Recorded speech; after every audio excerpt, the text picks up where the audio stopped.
Mama, we all go to hell. Mama, we all go to hell. I'm writing this letter and wishing you well. Mama, we all go to hell. Oh, well now, Mama, we're all gonna die. Mama, we're all gonna die.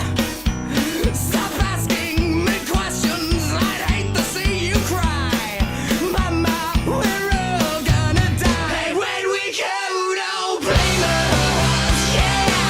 We'll let the fire just bathe us, yeah. You made us so famous. We'll never let you go. When you go, don't return to me, my love. Mama, we're all full of lies. Mama, we're meant for the flies. And right now they're building a coffin your size. Mama, we're all full of lies.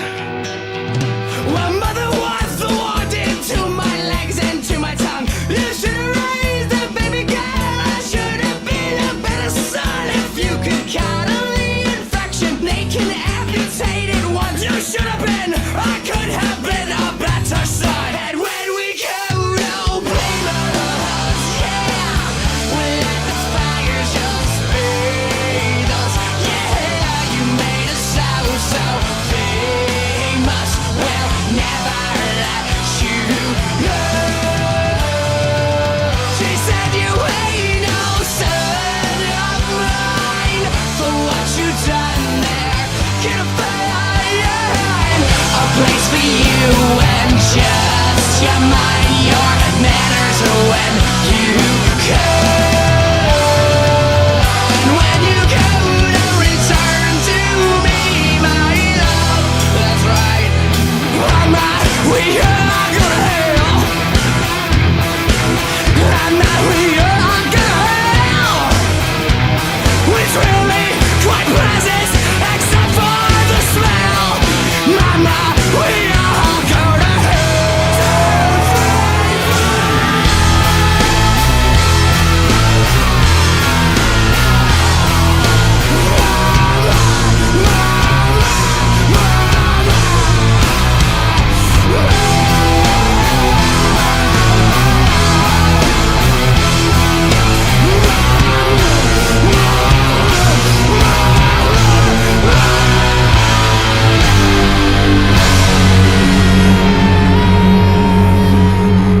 And if you would call me your sweetheart, I'd maybe then sing you a song. But the shit that I've done with this rock of the gun, you would cry out to rise along. We're death after all. Through fortune and blame we fall. And if you can stay, then I'll show you the way to return from the ashes you fall. We all can, we all can.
ask me. I'm not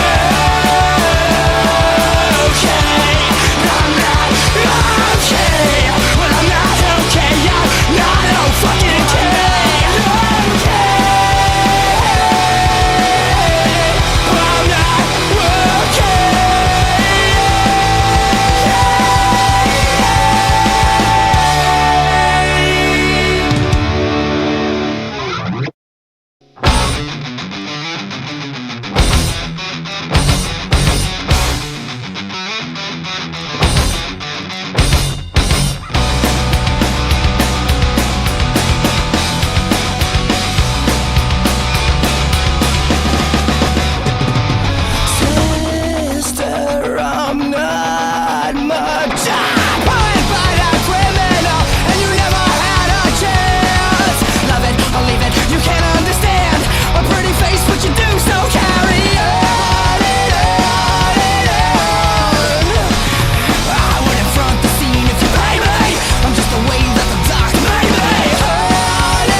say I don't love you like I loved you yesterday.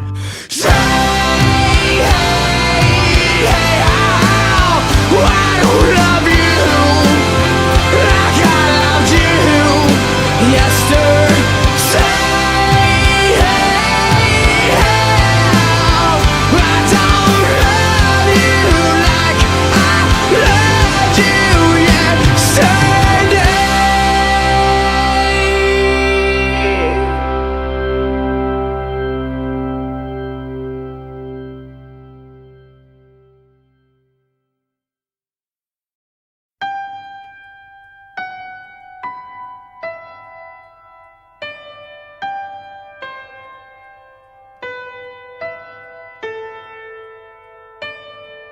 When I was a young boy, my father took me into the city to see a marching band. He said, son, when you grow up, would you be the savior of the broken, the beaten, and the damned? He said, will you defeat them, your demons, and all the non-believers, the plans that they have made? Because one day I'll leave you a phantom to lead you in the summer to join the Black Parade.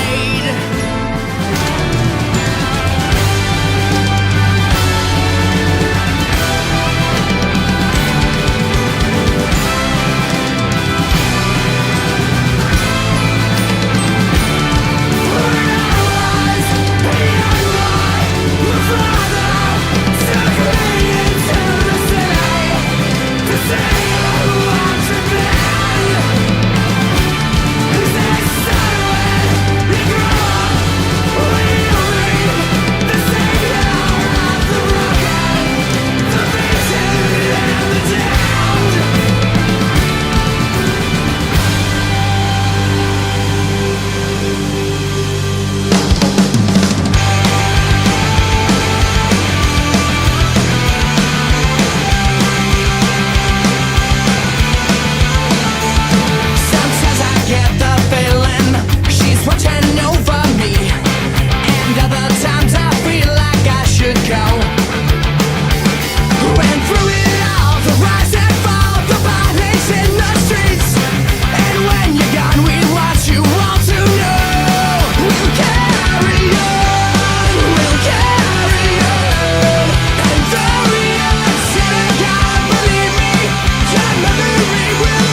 It's not trans. It's just not trans music. I understand, you know, why people say that. Trans people, as far as I'm aware, don't fuck with MCR.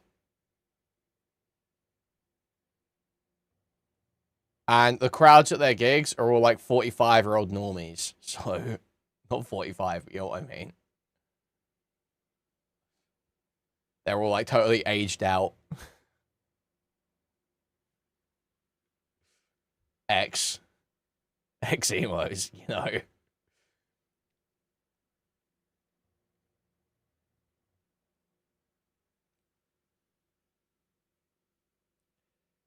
It's not trans music. I understand why people say that, especially because of Mama, but it just isn't.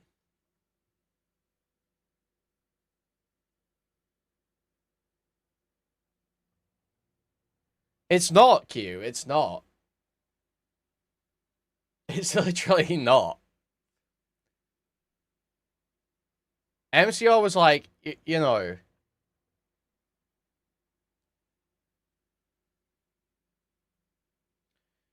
What's like a band right now, a band or an artist that you would think that's relevant right now, that you would think is edgy if you were like the most norm graded out, just, you know, only listen to Taylor Swift. You know, go to your retail supervisor job.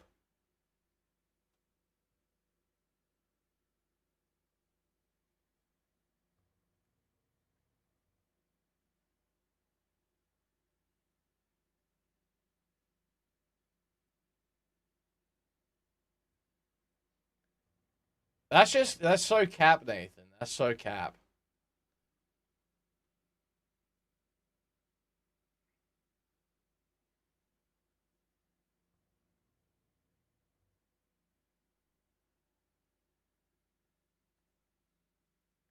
The point is, MCR was never edgy. You know, it was never.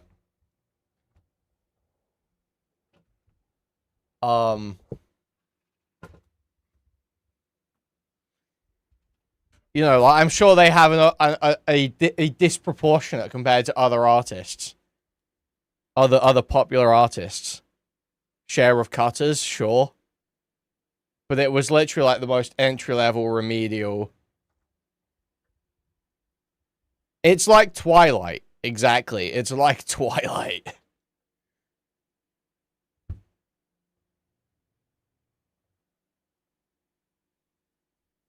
It's Twilight.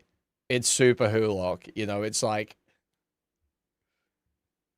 it's like right on the periphery of like normies. It's like what normies get into when they want to seem edgy or nerdy or whatever, you know.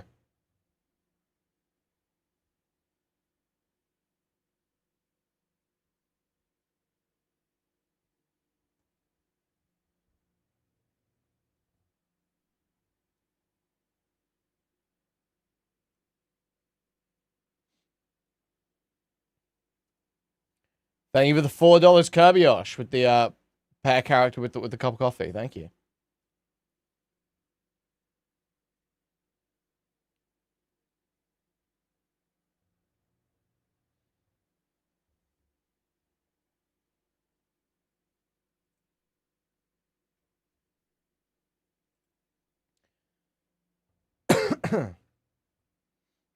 Queen was Super Hulocker at age 18. I was never a Super Hulocker. I did like Doctor Who and Sherlock, but I watched them as they aired when I was a child. I never watched Supernatural. I've literally never seen a single episode of Supernatural. I did not use Tumblr as a teenager.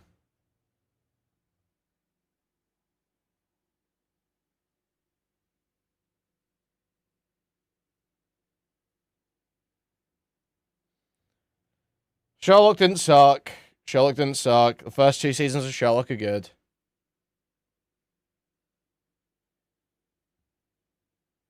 The baseball scene in Twilight does go hard as fuck. Obviously, facts.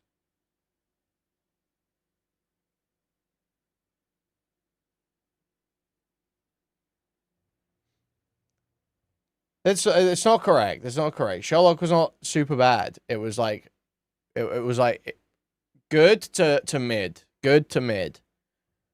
Like the later seasons are mid. They like make barely any sense. But it's like fine slop. It's like fine Doctor Who-esque slop, basically. But with Benedict Cumberbatch.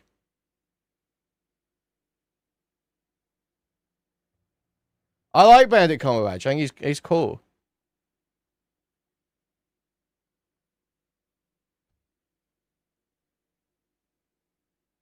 I like him in Doctor Strange. I like him in Sherlock.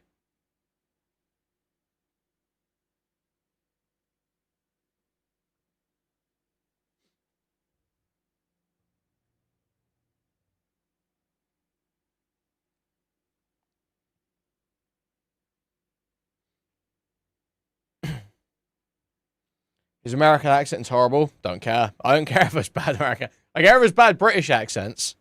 I don't give a fuck if there's a bad American accent.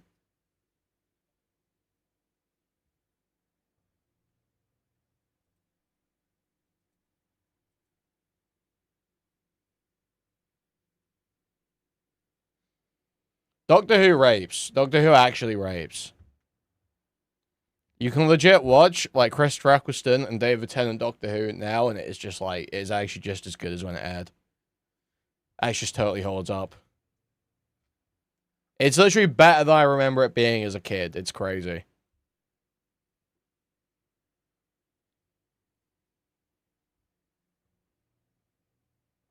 That's not a cap at all.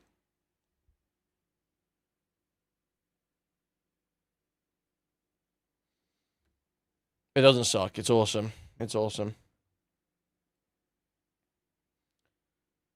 First 3 modern seasons, bang. Like, actually bang. Christopher Eccleston, I think it's 2 David Tennant seasons, right? Or was it 3 David Tennant seasons? I don't remember. I think it's 2. However many it is. The David Tennant seasons and the Christopher Eccleston season. Totally bang.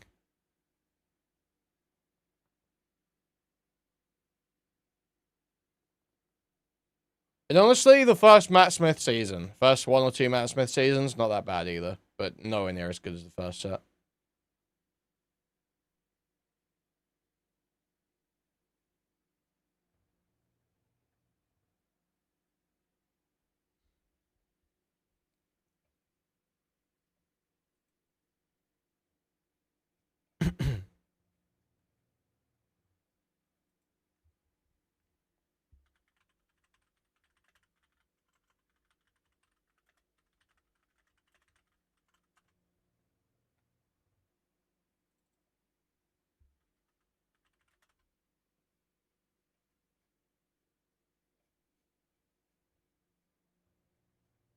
Where's, Yeah. I'm not gonna have to play all this, dude. You're gonna make me do a Doctor Who segment on Kick later. Just like literally the first episode is, like, bangs. It's just, like, good all the way through. It's crazy.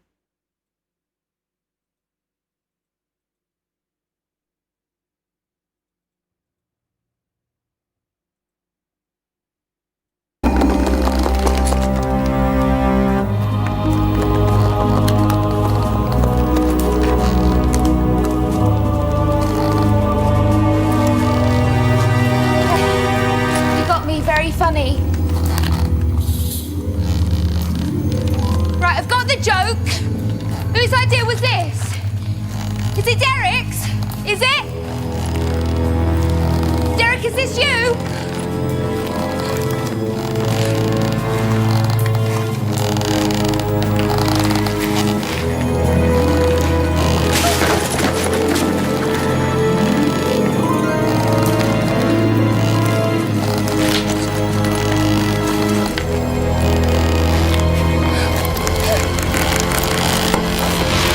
Run!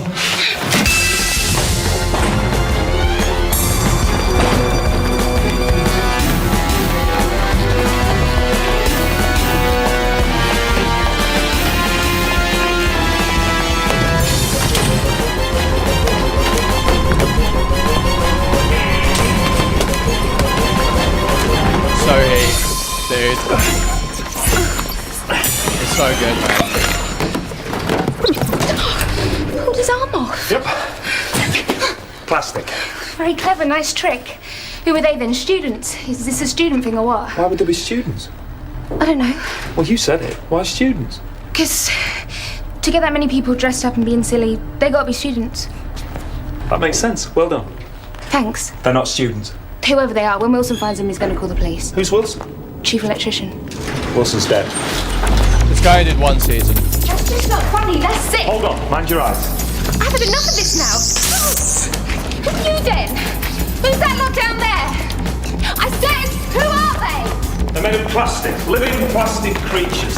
And they're being controlled by a relay device on the roof, which would be a great big problem if I didn't have this.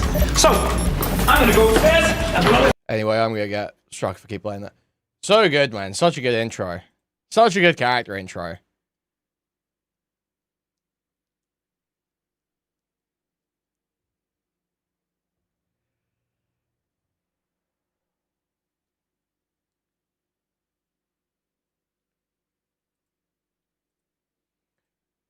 This is like a bait post, right?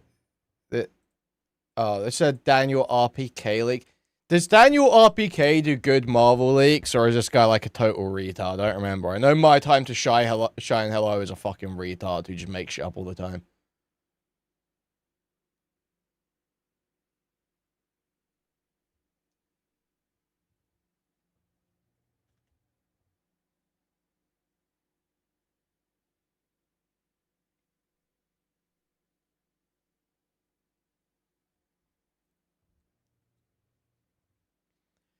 Well, Daniel RPK is saying that Ryan Gosling is going to be MCU Ghost Rider. So, I somehow doubt that, but that would be cool if it was true.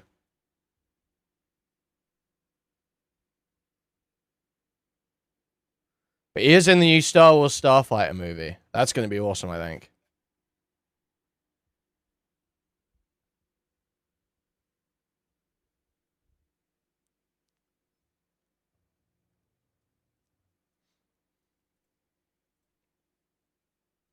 Performative cape shit hate is literally like you're on 2025 shit there.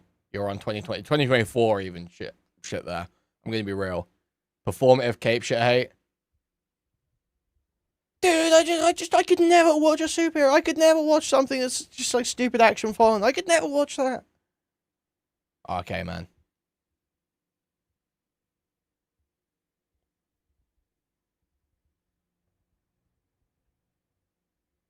Yes, performative, and we know it's performative because you're coming into chat with the username Itachi Uchiha, so you have no standards for media whatsoever, so don't even front, don't even start.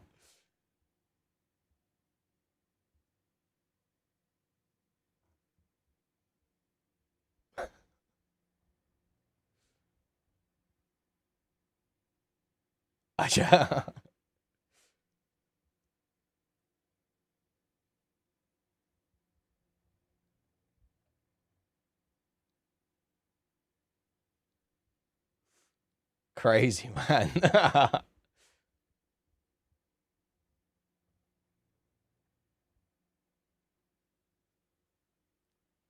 Speed Racer is legit. Speed Racer might be top 5 blockbuster movies, like dumb fun movies, ever created. It would be number 1, but it is sadly ruined by the constant interjections of the monkey and the child characters.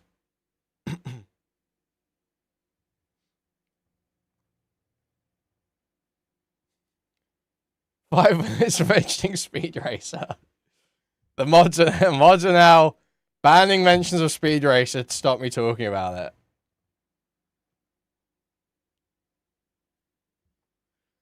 Oh, my Batman and Robin take.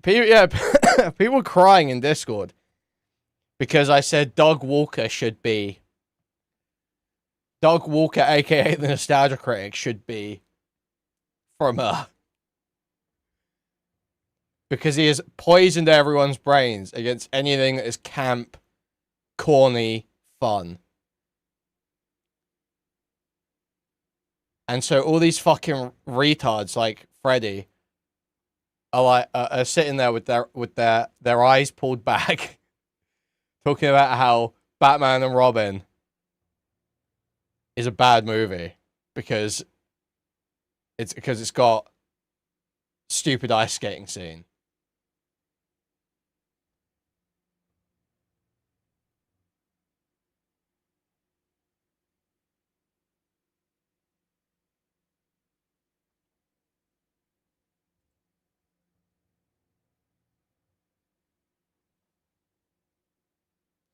Back credit card! Back credit card! Back credit card! Back credit card! Dude, I literally hate this guy.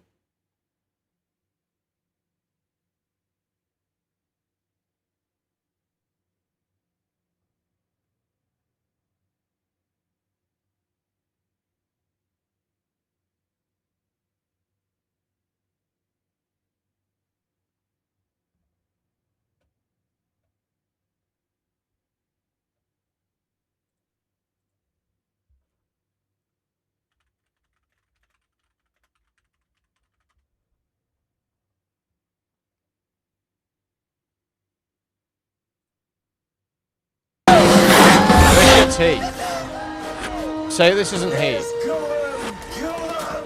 I would direct Danny Boy's screenplay, yeah.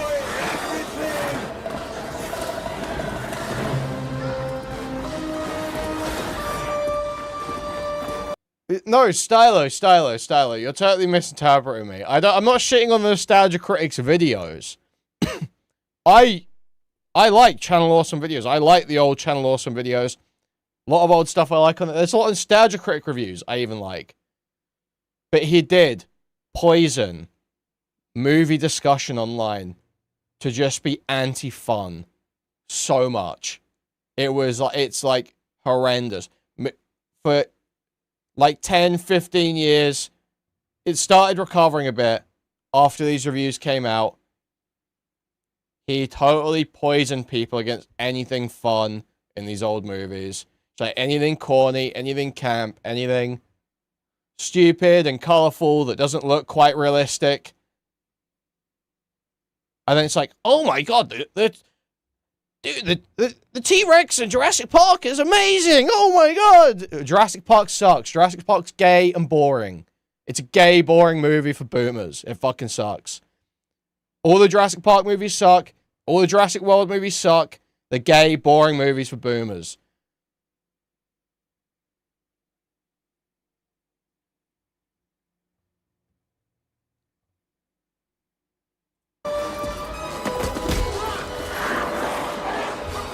Team from hell.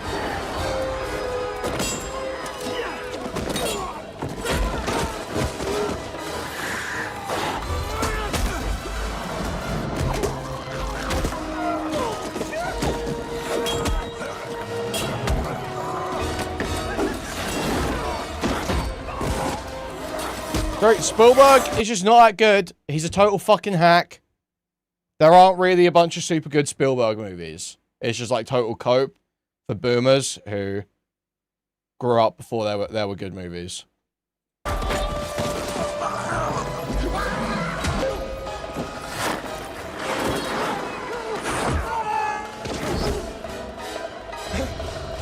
E.T. is the best Spielberg movie. I think E.T. is probably the best Spielberg movie.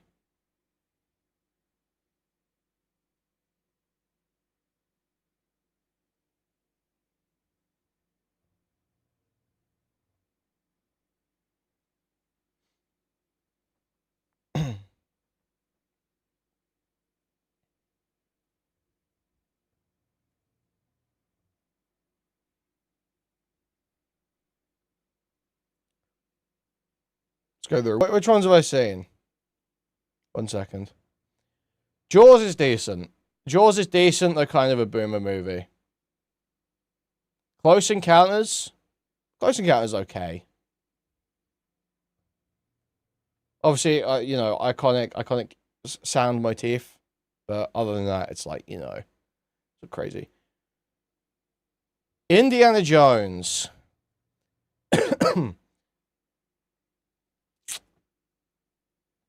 Okay, I'll give you the first two Indiana Jones movies are good. They are good. E.T., I'd probably say is the best one. That's just like an all-around good, like, family movie.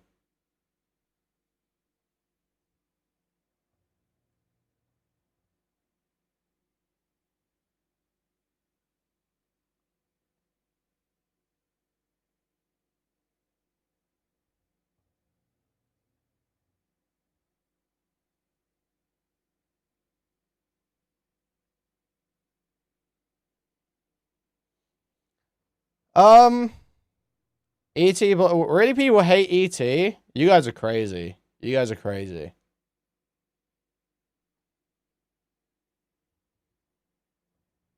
You guys are crazy.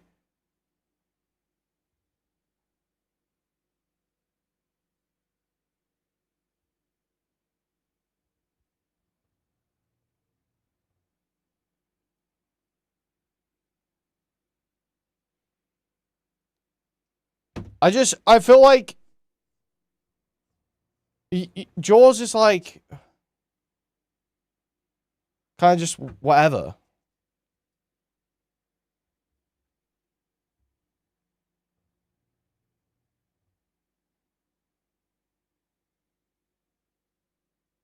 It's kind of like whatever. It's kind of like eh.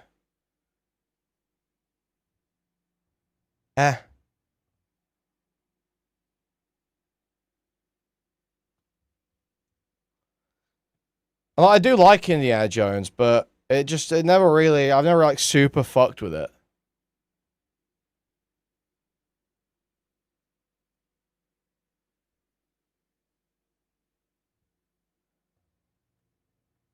Um,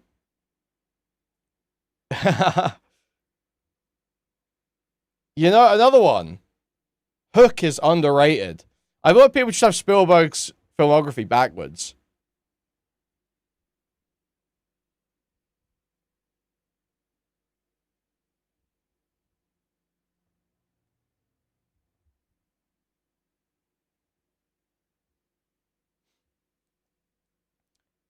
Jurassic Park is like mid as hell.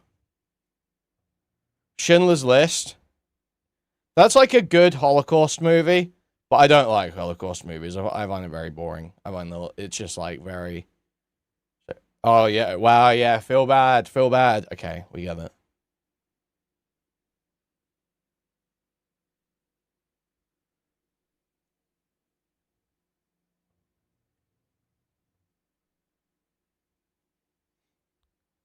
Saving Private Ryan is mad overrated, and like the only good part of the film is the first part. Is like the first part everyone rates, and then it's just like whatever. AI sucks. AI fucking sucks. Minority Report's okay. I never actually watched Catch Me If You Can. War of the Worlds sucked.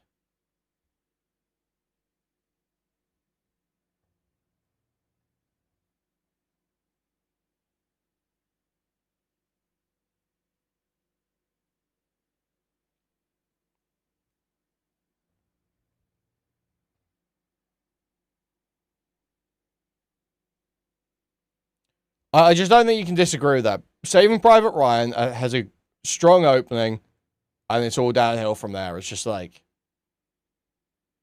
it's just kind of bland.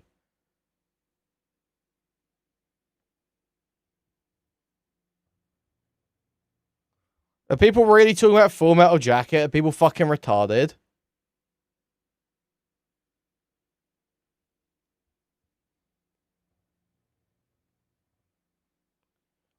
And then you got a bunch of dog shit like Crystal Skull. Tintin, never watched that. Warhorse, I did see that. I watched that in school. That sucked. Lincoln, didn't watch that. Didn't watch Bridge of Spies. Didn't watch the BFG. Didn't watch The Post. Didn't watch Ready Player One, but I'm certain it was fucking terrible. And it's shit like West Side Story and Disclosure Day.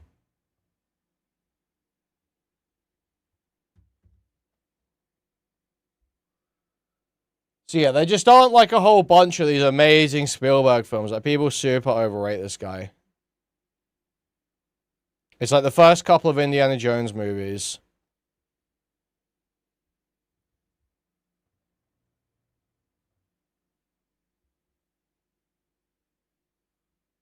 Close Encounters and E.T. And I guess some people argue Jaws.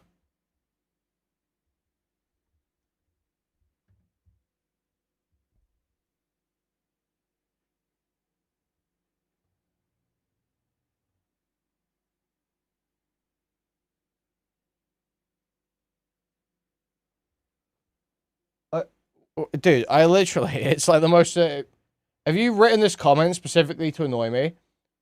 Yes, I say films, I've said a bunch of films I think are good in this segment alone. Speed Racer, number 1. Batman and Robin, number 2. Here's another one for you. Scott Pilgrim.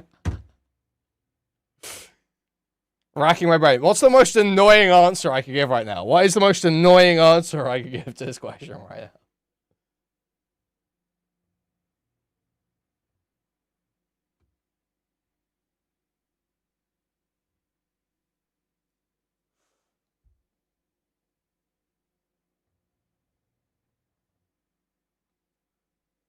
now? I wouldn't say American Psycho because I don't actually rate American Psycho that high. It's like not actually that good of a movie. It's just got some funny scenes in it. Some funny scenes that became iconic because they are well written and amusing.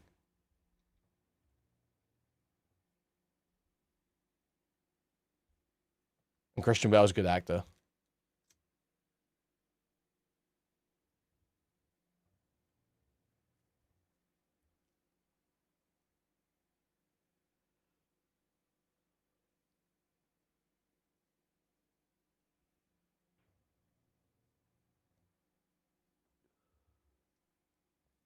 Like, Casey, you're like some kind of mentally disabled person. No, it's not. No, it's not.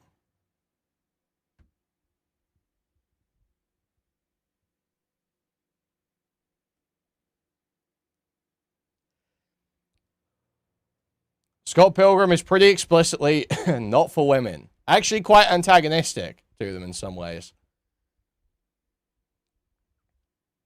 And it's actually about being a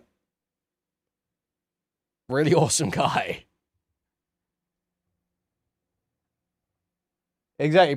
Pick me women like it, but then say, "Oh, I'm a 2000s guy." Like, it's not the vibe of it at all. You're like a retard. You're like some sort of moron. You don't understand what's going on.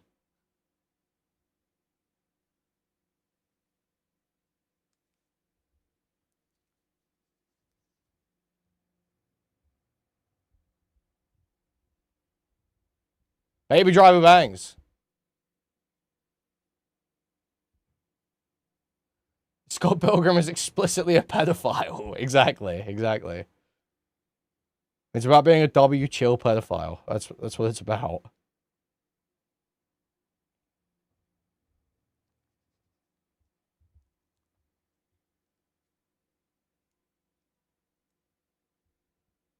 Like Mrao, exactly. Except actually worse than Mrao, because he's like 25 and she's 17. Mrao was like 20 or 21.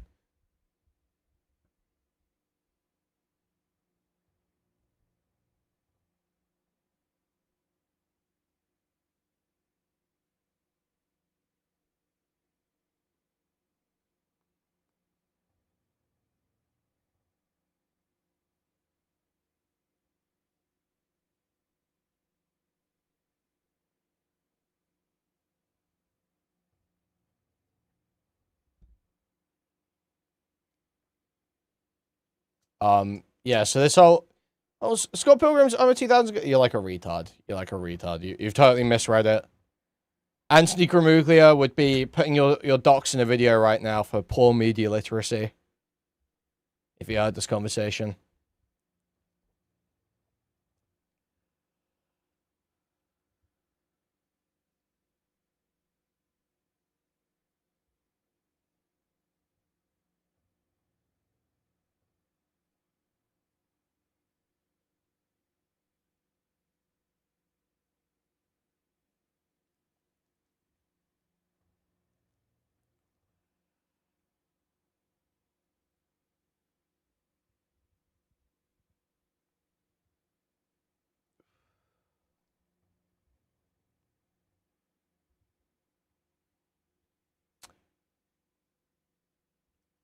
I feel that's media analysis through one negative XP song. No.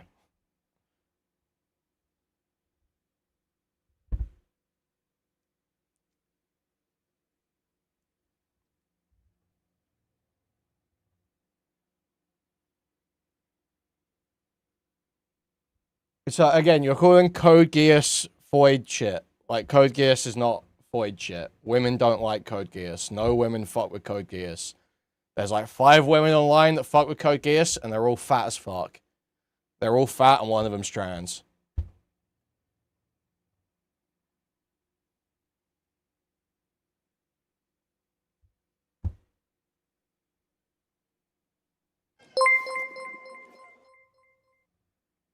Television is for old people and women. Cricket emoji, cricket emoji, cricket emoji, Okay. cricket emoji. Thank you for the $5. Thank you. Women do fuck with anime. That's not true. That's false. You're just old. You're just revealing 30 plus in that message.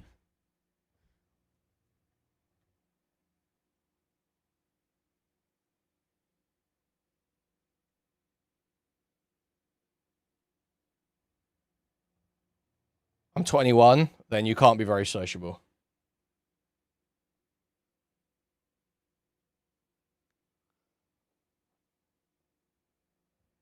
Yeah, literally, it's JJK. I'm very happy that I locked into really liking JJK early, because it does make it way easier to not seem like a total fucking freak for being into anime and shit, because all women like Code Geass. All women like Code Geass. Not Code Geass, JJK, sorry. JJK, not Code Geass. I was reading from chat. Like JJK. That is just a thing now. That is just a thing now.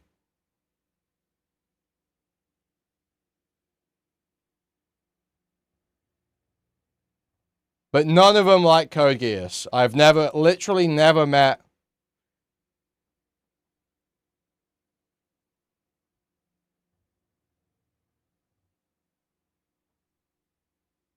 I have literally never met a single Code Geass fan, I don't think. Other than the guy in secondary school who told me to watch Code Geass, I don't know that I've ever met IRL someone else who likes Code Geass.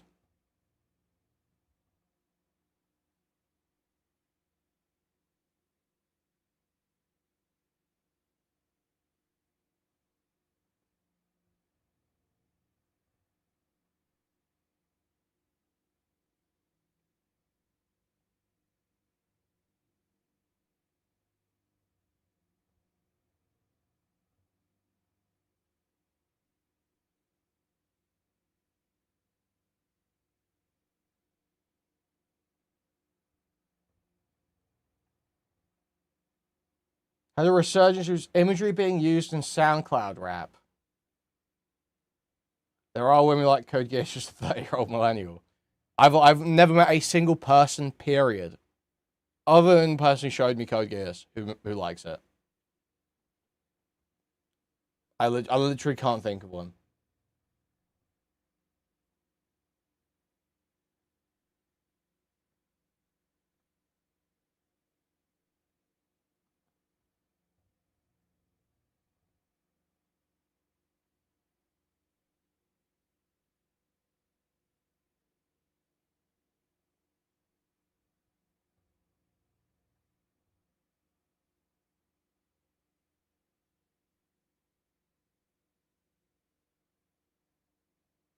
It was super popular on A back when it was new. Yeah, I mean, I think the guy showed me it was an A guy, so.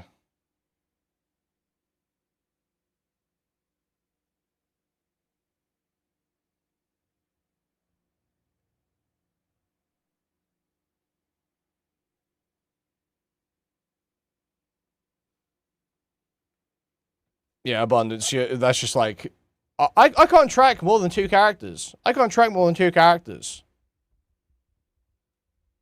It's like a 50 or 100 episode show. They're all relevant. They're all relevant. They all have a part to play.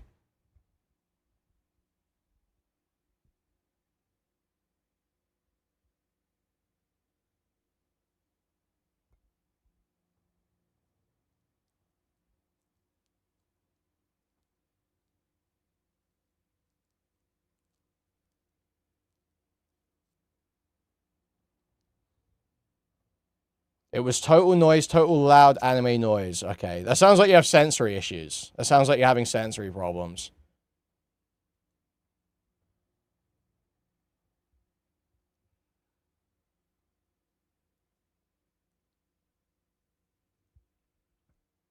Yeah, put the helmet on. Try watching it with your helmet on next time.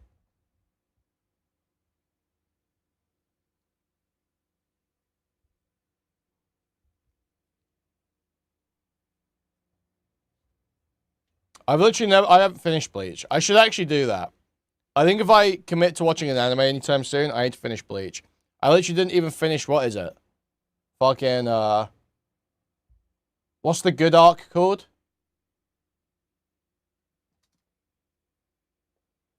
What's the name of the good arc?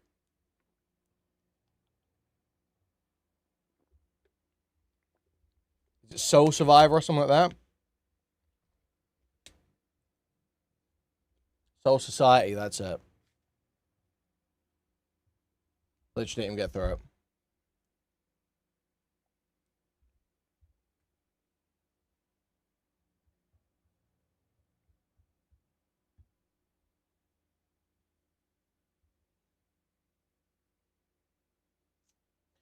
Just read Hellsing? No.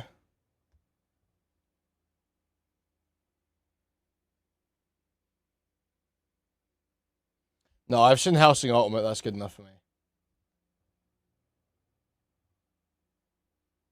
I don't really care. Pass out. I've had my fill.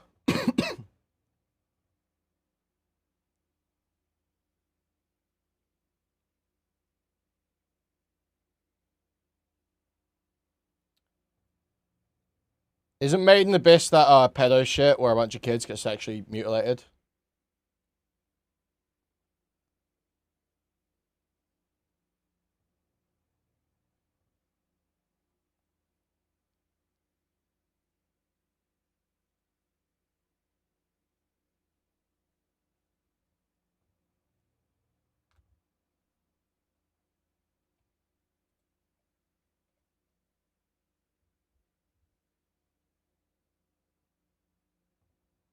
I did watch a video. I watched a video that was like some like slop shit, probably AI. It was like most gruesome deaths in Made in Abyss because I'd heard about it so much about how horrifying it is. And I mean, it just sounded like I kind of, it did sound like, you know, kind of fucked up, but it just seemed like I couldn't really get a through line. I didn't really understand. It seemed like fucked up for the sake of it.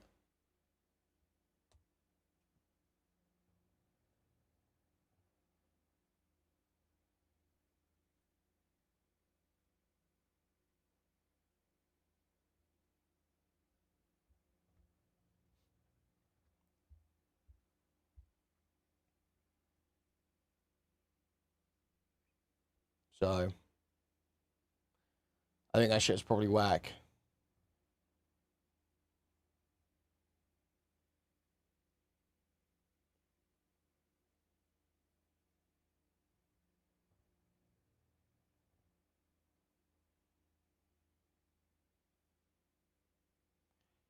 It's what I could totally see like it working, like using like child characters, something like that, and it working.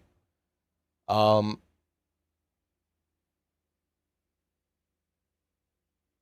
but it has to like be built in with the themes in sort of like an intelligent way. It seems like this guy's just like some sadistic pedophile, basically.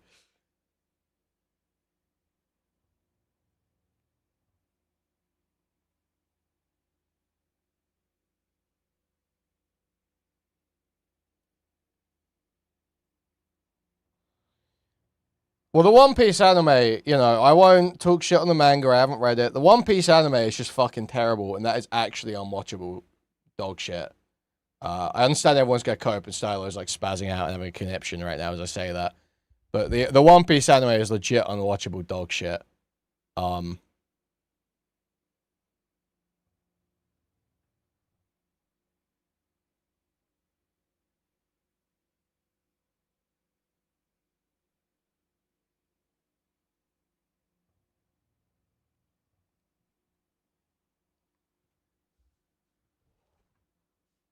It's like, yeah, the pacing is atrocious.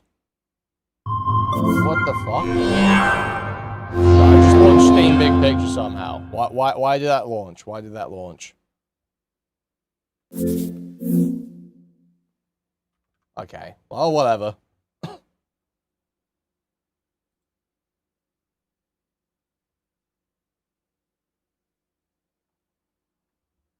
Oh, what was I saying? What was I saying? Oh yeah, One Piece fucking blows. The pacing's fucking terrible. The animation is super overrated. I won't say it's like bad, because I've seen bad anime, and bad anime looks a lot worse, but it is mid as fuck.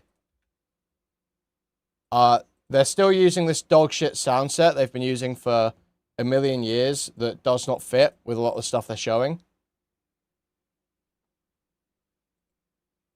And totally fucks any sense of action or tension in a lot of the scenes.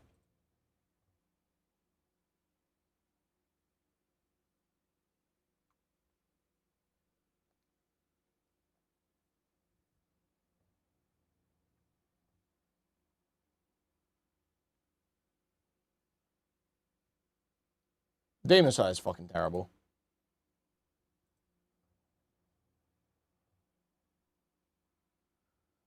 Yeah, One Piece is really not good at all. But there's a bunch of cope around it, so people won't accept that. Hopefully the remake's good. Hopefully the remake's good. Because then I can watch it.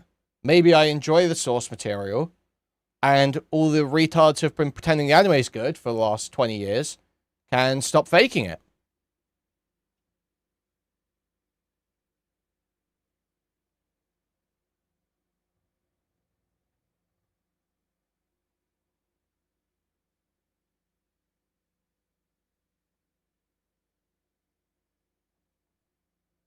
That'd be great.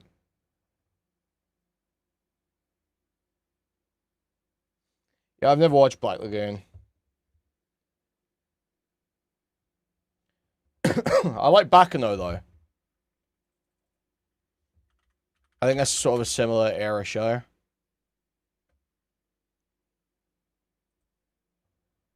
Shit hate.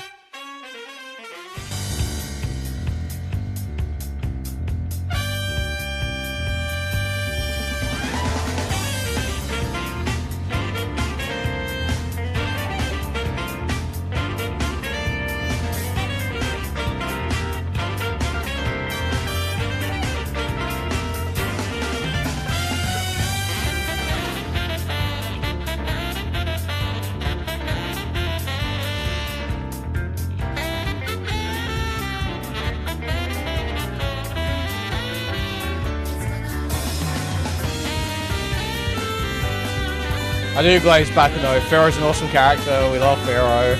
We love Pharaoh.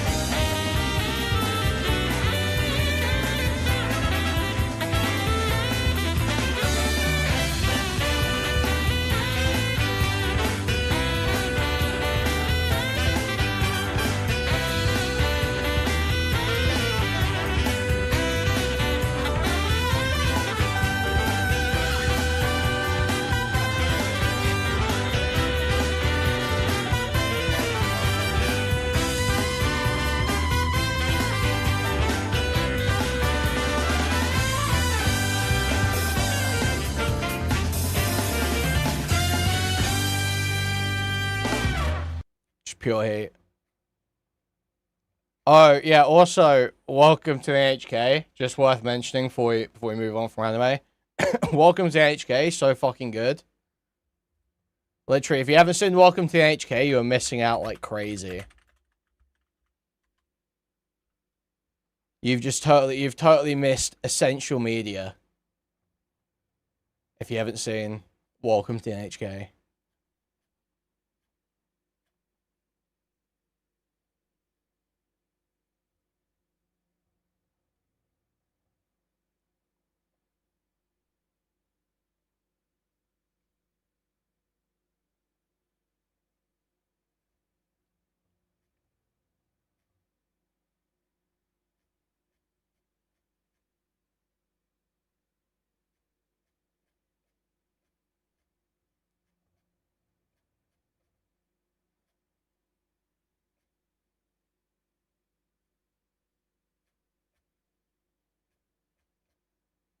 I can't even find a good clip.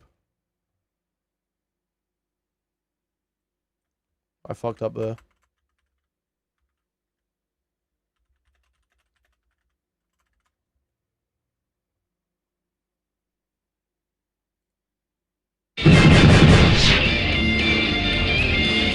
Sato's a neat guy, but his life is going down the drain.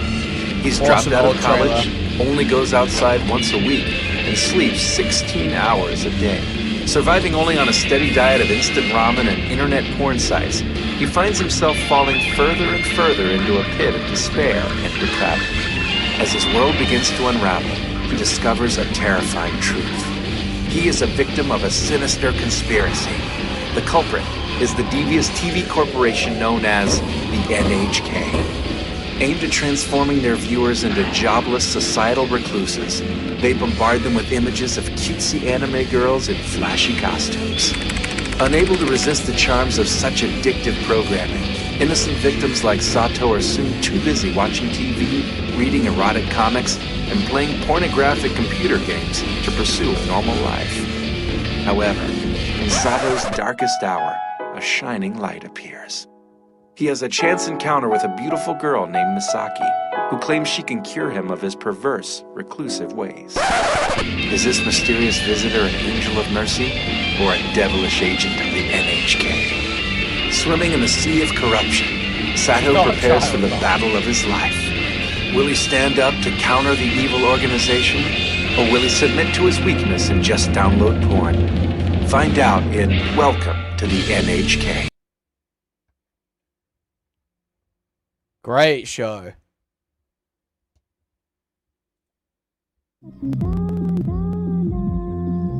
I am the magical girl of dreams and hopes, la la la la. I am the magical... I shouldn't be so surprised. Ever since I met him, I had a feeling he'd end up like this. Check it out. I sure love bikes. Especially motorcycles. I watch basically everything dubbed if it's available. Unless the dub is just like terrible, I won't watch the. Fuck watching the sub. It's like if the dub, unless the dub is terrible, the sub is like really amazing good, and like I just like, have to watch the sub because there's like a voice that just like fits like crazy that I really that I'm gonna watch a dub. And I hate the F-slur Puritan bullshit. It's gay as hell.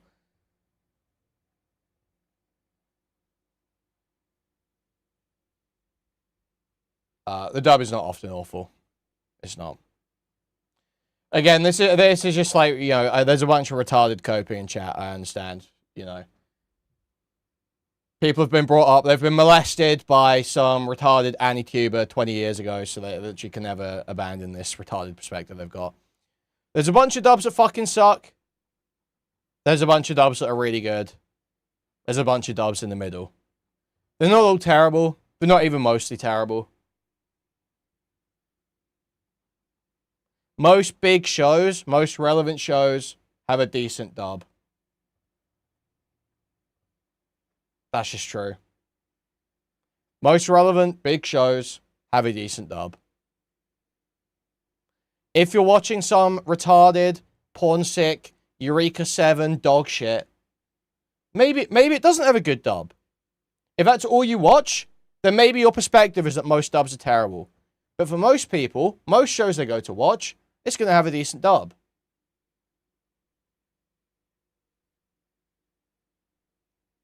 The dub of Evangelion isn't shit. Wrong.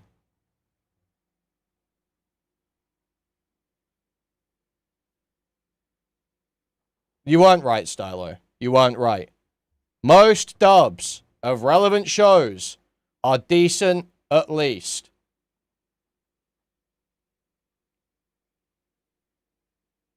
If you go and sift through absolute dog shit, low budget, generic slop, you might find more terrible dubs. But I don't know, as a proportion of anime, which one actually takes up more. I don't know how many of these dog shit shows actually get dubbed. In my experience, I watch a lot of these dog shit shows. Most dubs are decent.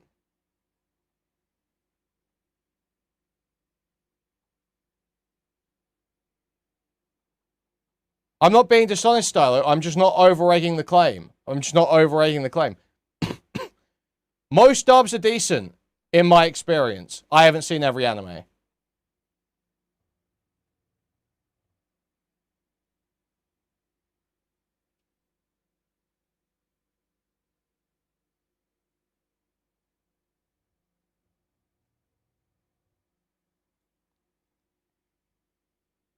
Yeah, Stylo, you're making a claim you can't even know to be true, okay?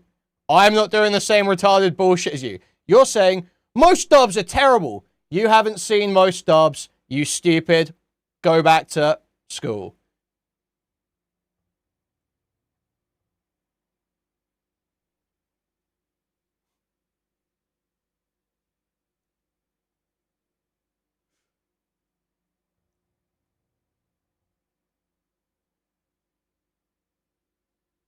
I think Kuihman's mic cut out there. Stylo heard it. When you hear the roar of that engine, we should go riding together sometime. But actually, to tell you the truth, I've never even ridden a motorcycle before. Yeah. Bye-bye. I'm gonna kill myself! There's a whole ocean of beautiful women just waiting to be explored. Get ready, digital world, because here I come. And by the way, what is a gal game? It's short for galvanization game, of course. You know, like the Italian physicist Luigi Galvani? But not like galvanization where you coat metal, more like the classical definition. I effectively cringe every time I hear a dub. I might just not like them. Anime is like ridiculous and corny a lot of the time. It's easier to accept if you just don't understand what's being said and you're just like reading it. If you're hearing someone actually act it out, it's gonna set you off. I think that's why most people think dubs are bad. Where electricity excites the nerves, so it's a revolutionary game that works on the principle of stimulating the brain like Galvani stimulated the frog's legs. As you can see, it's all pretty complicated. That's not a real game. It sounds ridiculous when I say it, but I actually am a creator now. The only reason I got into this in the first place was because I needed to do research. What's that? What a weirdo. And he smells. I don't blame you. I guess he's kind of cute, but he's such an otaku. He really gives me the creeps. Yeah, and he's like half a Kikamori, too. And he's into little girls. Take a good look at yourself. This is hate. Right now, you're nothing but an ugly, pathetic, filthy pervert. And that's on top of being a worthless hikikomori and an occasional dumbass.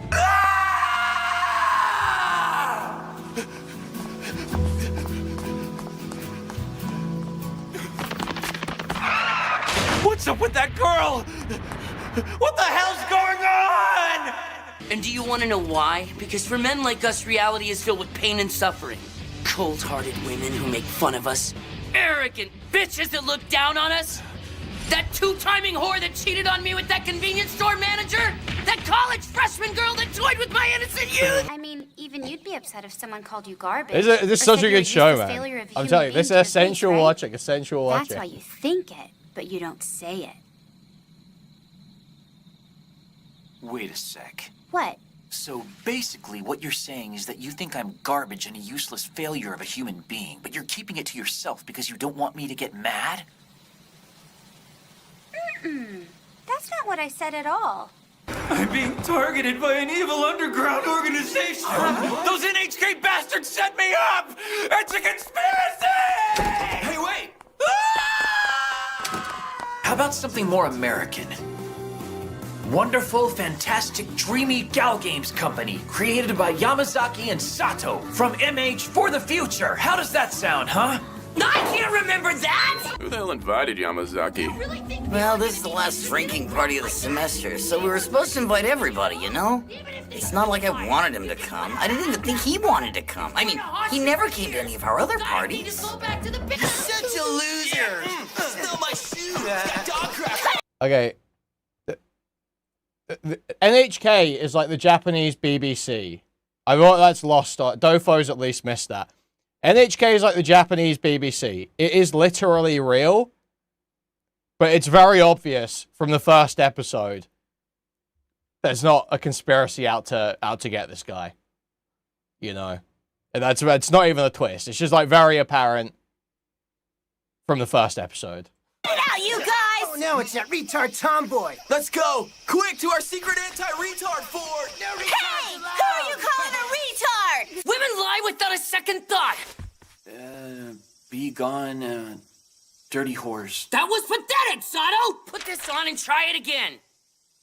Be gone, dirty whores. Channel your hatred and say it again. Be gone, dirty whores. You hear me? Okay, be gone, dirty whores! Be gone, dirty whores. Be gone, dirty whores! Be gone, dirty whores! Do you think you're ready to know the truth? Well, let me tell you. It's quite simple. It's because I want you to be... a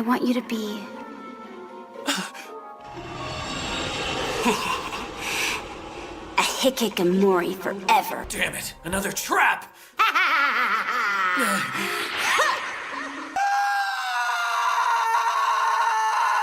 I have to say, Mr. Ito, the meeting today was really nice. I feel like my soul has been cleansed. Come on, Miss Aki, let's go.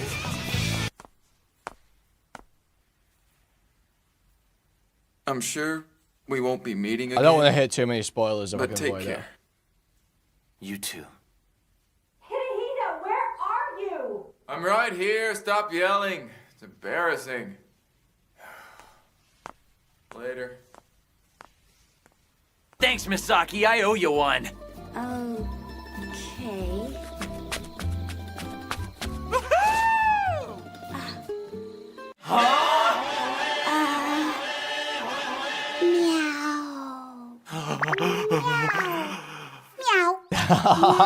Oh, dude, I forgot this shit. Wait, that person who came to visit you wouldn't happen to be your girlfriend, would she? Don't be ridiculous. Like I said, it's just some annoying little girl.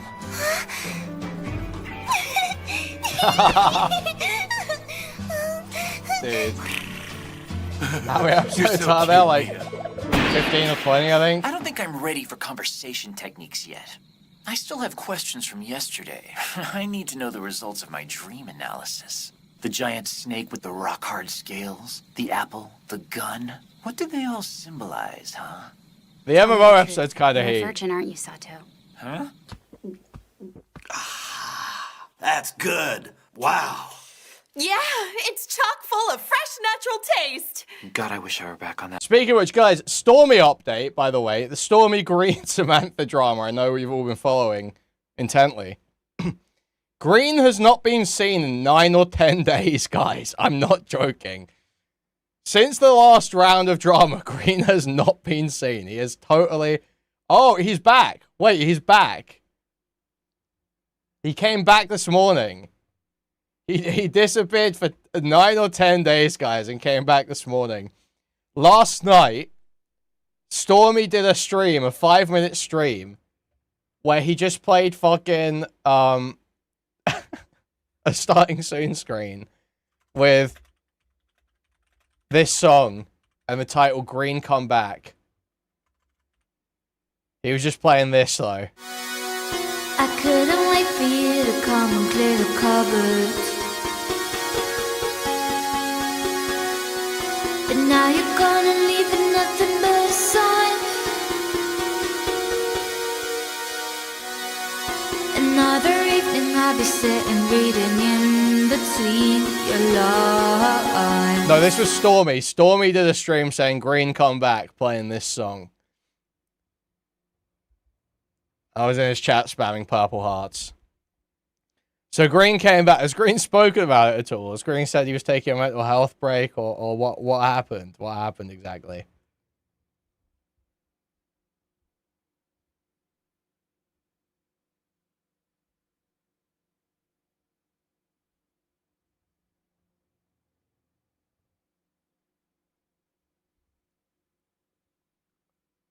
We need to get these guys on a stream together. We need to get these guys on a stream together.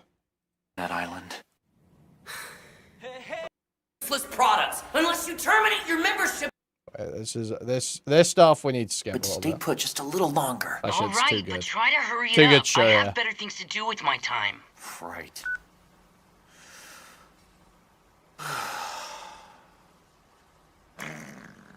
No, I love... Some cope about how he updated Discord and got signed out. But didn't he send like Louis or Freddy like that video that's like why General Shepard betrayed Task Force 141? Like the day after he started going quiet, and then he's like gone for like 7 days after. Yeah, that's total fucking cope. What a fucking lying coping retard. From the bottom of my heart, you don't know anything! Sato, that so-called love of yours is just a facade! No, it's the real thing! Gal games, figures, doujinshi! When it comes to hentai and hot anime girls, I gotta have it all! I may look harmless, but I'm really a perverted super otaku! Yamazaki. Don't ever let the world beat you down, Sato. Don't say that! Stop acting like this is the end for you!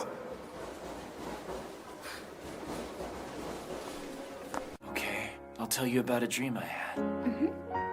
A giant snake dove into the ocean and I It's an anime and manga nerd. So it's an anime and manga nerd. Naga.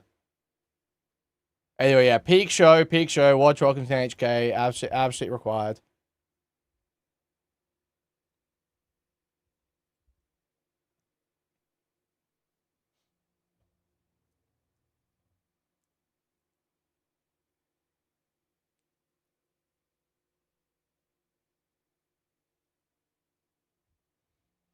Yeah, there is a Persona 4 anime.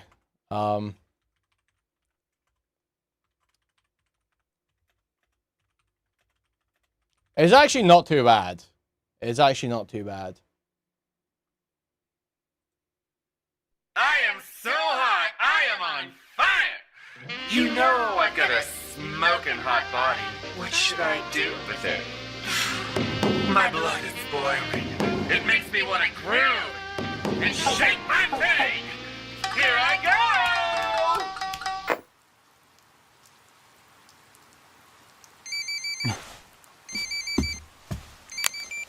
Hey, you see that? I did. So then you saw... I saw it all. Want a copy? No.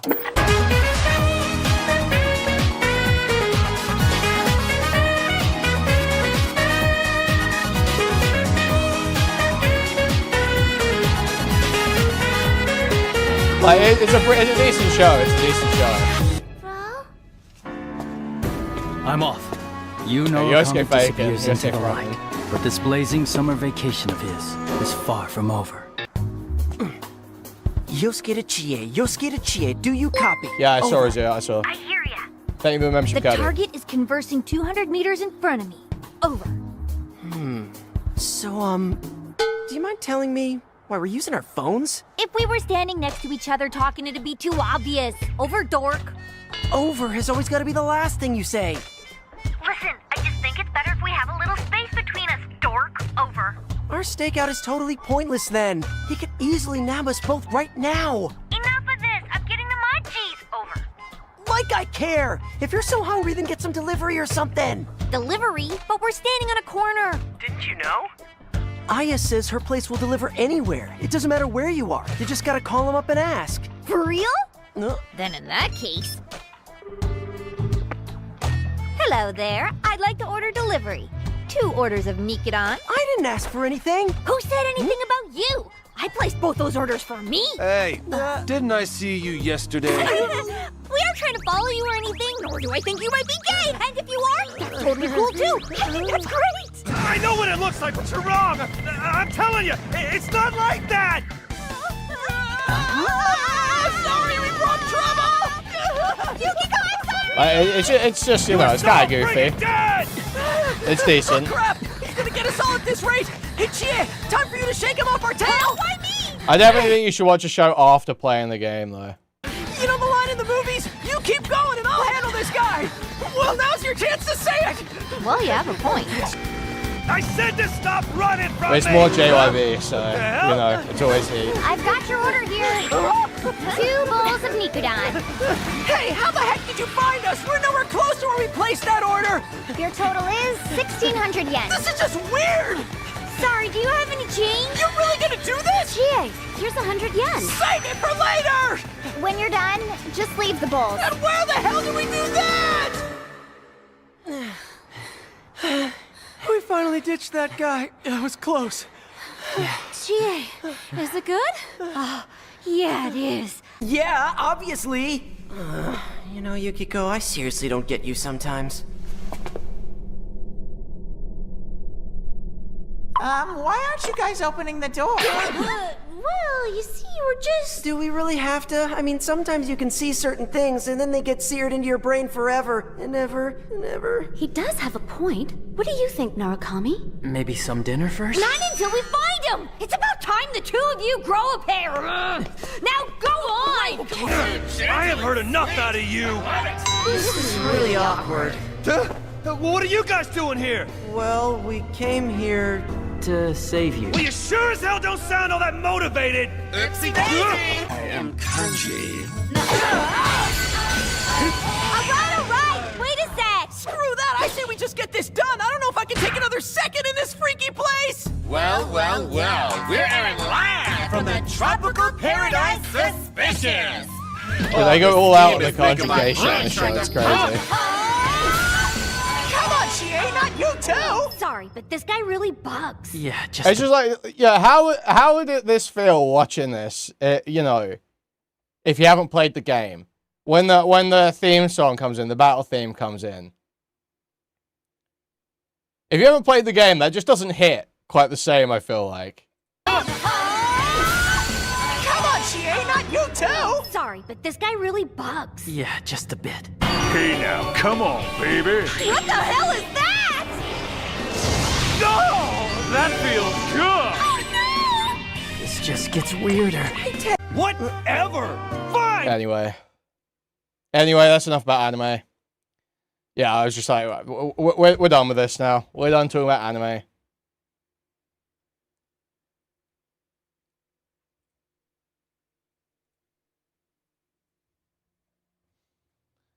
Okay. You're in the Gaunt's heat.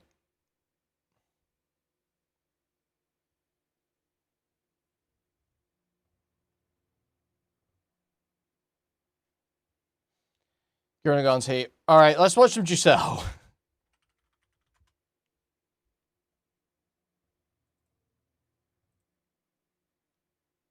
Why is doomerism so popular now? I find that in the job market, in the career market, the cesspit hell that it is, right? You're always gonna find, don't do it. Don't, like every career that you search up, right? UX design, don't become a UX developer, don't become a UX designer. What else? Cybersecurity, don't get into cybersecurity, don't do it, right? Dentistry, don't become a dentist. The hard truth, the brutal truth of what it's like being a dentist, it's bad, it's terrible, it's gonna be fucked, don't do it. Yeah, and then you just end up becoming like a NEET. You end up, and then there's no videos like don't become a NEET. Well, there is, but like then what do? Do you just exist on this like plane of existence that's completely far away? Do you just like become a pickup artist? Do you just cold approach? Is that what? Yo, beauty is like breakfast because it's the first thing I need when I wake up. Thank you. You up? Can I have your number? No, sorry. Does everyone just become fucking like a criminal, like a Fallout fucking scavenger or stalker, Shadow of Chernobyl? Like, what do we do with our life, man? And I find this is one thing that I always see, right? The doom algorithm of social media, the doomed algorithm. It's purposefully psyoped into your mind from the moment you're born, right? To have a negativity bias, and it's always called logic, right? Just be logical, just be rational. Yeah, being rational about the black pill, go get surgeries, right? Instead of cold approaching and being normal, go get surgery first and get below 10% body fat, then you're allowed to cold approach. That's the logical way, bro. Yeah. And I don't know whether it's Peter Thiel and Blackcock, whatever it is, man, there's a psychological loop that's forcing us to become doomers, all of us, right? Down to the deepest core components. You search up like, you search up a job role like IT help desk, and they automatically tell you, don't do that, don't do that, go become a fucking waste man instead, right? Have you guys noticed this, right? Every time you search up any career, like, it's just negativity straight up, and it's some sort of sick cosmic joke that people are playing on you, trying to mess with your head. I think even a political trap, right? There's a whole political trap. Oh, nothing ever happens. Yeah, nothing ever happens. It's always nothing ever happens, and it's always Annie Burnham, and then it's a big cycle. And you go into the polling station, you're walking to the polling station, and then nothing happens. You're still in the same place. You're still paying £2.50 for a bag of, like, a little bit of eggs, £3. Yeah, you're setting yourself back a lot. You're still paying taxes, right? We're still paying. We're paying for oil. Yeah, we're paying for oil for, like, no, whatever happens, guys, to you, like, you're still paying for oil. Yeah, no matter what. So why care about that stuff? Nothing ever happens. We're all playing Project Zomboid. I feel like, as well, like, the immigrant situation, right? Like, you guys are onto the immigrants. You're beefing Pakistan. Oh, it's Pakistan's fault. Oh, it's East Africa, Somalia's fault. Ethiopia's. I just read through Green's first messages back. This guy is absolutely coping and lying about his Discord locking him out. It's fucking crazy. Fault, right? But it's military, right? Whenever you see these people in your country, it's straight military. Don't think about the people, right? These are individual people. They're just men. Don't think about that. They're militant forces that are deployed onto your country. Yeah, and it's fine. Like, I love all cultures, right? And I everything's beautiful. Immigration is great, but mass immigration on a wide scale, 300,000 people to your country, 500,000. Sure, I'm ready to concede that point that 1 million new Indians in your country is probably not gonna do good for the economy, right? 100,000, 50,000 is fine, but listen, like, when there's 100,000 rape men, that's usually militant. It's military. It's army. Yeah.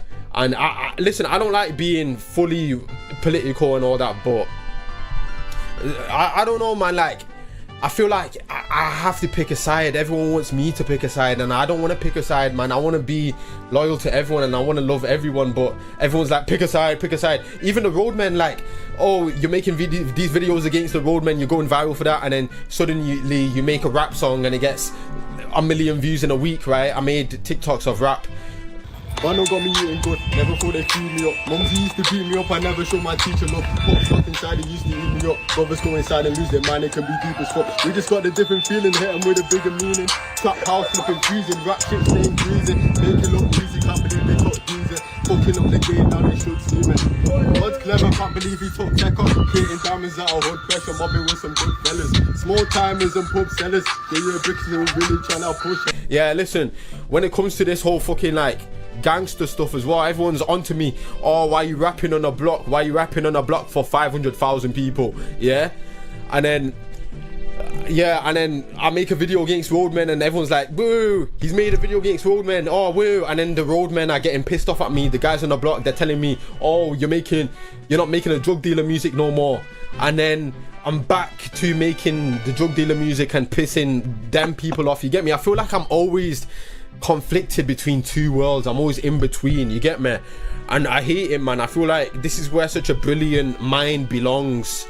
And yeah, I think that at the end of the day, right, they do force this onto you. Like, even when I made Discord, right, back in the day, I used to talk about how Discord is rape. It's a form of, and like, there is, like, I made a Discord server, and automatically I'm getting all these negative thoughts in my head. Every time I try to think about something positive, yeah, there's some negative bias fucking autist who just automatically tells me, that's wrong, bro. You're a cook, you're gonna become a cook. And it's constant, right? And then they're just sending cook propaganda in the Discord, race mixing stuff. And then they're going into haplo groups, and then R1A, Indo-Aryan civilization. And like, I did not ask for any of this clutter, man, this mental clutter. Yet you fucking retards keep on putting it into my head. Yeah, and now I'm thinking about, like, let's say you're a white guy, you're thinking about the BBC fucking New World Order, how the black men are all... At Chud Logic subtweet here, Chud Logic vague post. You're thinking about the BBC fucking New World Order, how the black men are all gonna take your damsel in distress, right? Or if you're a brown man, you're constantly thinking about doom, and it's forever, right? There's a big agenda to turn you into a big cook or a big waste man in general, a pussyo, yeah? And it's your job to fight back against it. This internet psyop subculture of I don't know, man. And it's gay as well. There's a lot of homosexuality as well, like batty man trying to put their batty views onto you, and when you resist it, they get offended by it. It's the batty epidemic of loserdom. And you get me? If you feel this deep down, man, you feel it deep down. I think Dostoevsky used to talk about things like this, and how really there's an epidemic of soullessness and nihilism. Every option is closed now, according to the internet, according to YouTube. If you try to even think about escaping your situation, or if you even think about fucking oh yeah, I believe I'm a decent looking guy, right? I'm a 6 out of 10, right? There'll be guys in the comment section, usually men, and they're telling you how you're not good looking and shit. And like, I didn't ask for your opinion though, bro. Like, I did not ask for your opinion, and now that they're calling you a sub 5, right? That's another thing, the black pill. Everything's about sub 5, everything's quantitative, it's all reductionist, right? It's like a wet dream for the negative biased autist. And this whole video is going to be about the negative bias autist, because the guy who has high inhibitions, the guy who's neurotic, this is all the product of the high inhibition neurotic guy, right? I'm neurotic, yeah, but I'm not high inhibition. Like, I can go outside and start yelling at people right now if I really wanted to, but I'm not going to do that because I'm not that type of guy. But listen, guys, this whole internet fucking rape crafting and theory crafting, it can destroy you from the inside. And I used to be on .org back in the day, in 2018. I used to be on the original incels.co, like the original forum, right? I've seen the uprising of everyone, man. Clavicular, I've seen the uprising of androgenic, like these big lux maxing figures, right? But all of it's a waste of time, and all of it's basically a form of, it's a distraction from who you are deep down. Dostoevsky used to talk about this, Nietzsche used to talk about this. There is an attack on your freedom, right? If you decide I'm gonna have high self-esteem, there's always gonna be a bunch of pussy bitches on the internet who are gonna try bring you down for that. Oh yeah, I have high self-esteem. Oh no, get down, man. Get down to my level, you little bitch. What you wanna have high self-esteem in yourself? Oh what a bitch. Fuck you. Yeah, come down to my level. Yeah, come be a self-hating little autist like me. Come on 4chan, come on R9K, get your brain fried out and raped for the next 5 years. No, I disagree with that. I'm against that fundamentally. The philosophy of pessimism is BS, right? As Kierkegaard said, we need to take the leap of faith into the unknown, right? If you got a woman that you want to marry or something like that, yeah, and you want to ghost her because she's a annoying bitch. I would never use R9K, I'm gonna be real. I was never an R9K. Never an R9K.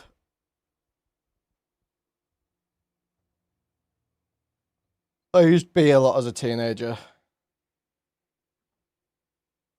Used B a lot as a teenager. I used TV and A little bit as I got older. That's about it, really. Yeah, like you shouldn't fully think about ghosting. Like, take that leap of faith into that annoying slag. Yeah, like invest into the bitch.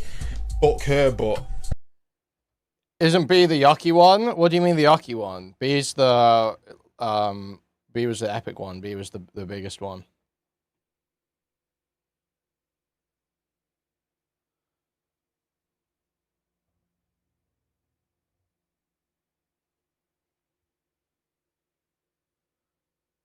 Everyone used B back then, you know?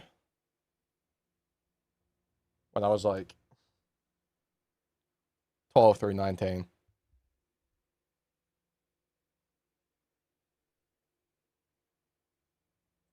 You know what I mean? Like, maybe you two might work out together.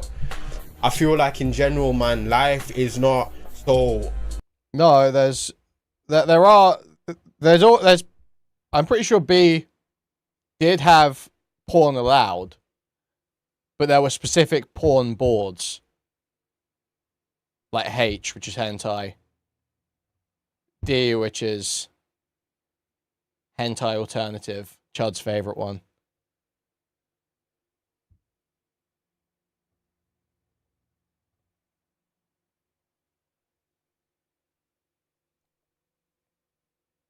So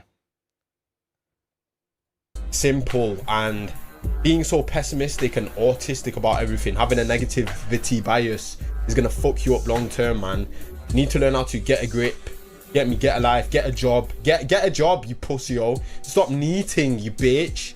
Yeah. Anyway, I hope you guys enjoyed this video. Juicel Ducati, one of the biggest, best YouTubers in the country right now. Thank you to everyone. Shout out to everyone. Love you all, man. I know I'm very against gaming, but gaming... Okay. I find that road culture, right, being on roads, selling the devil's dust, you get me, trapping, it's terrible, man, terrible for you. And I think that when it comes to the trap, you gotta leave it eventually. Yeah, that's the whole theme of this fuck. B isn't totally dead. As far as I understand, B has the greatest OTK A-logging resource online right now.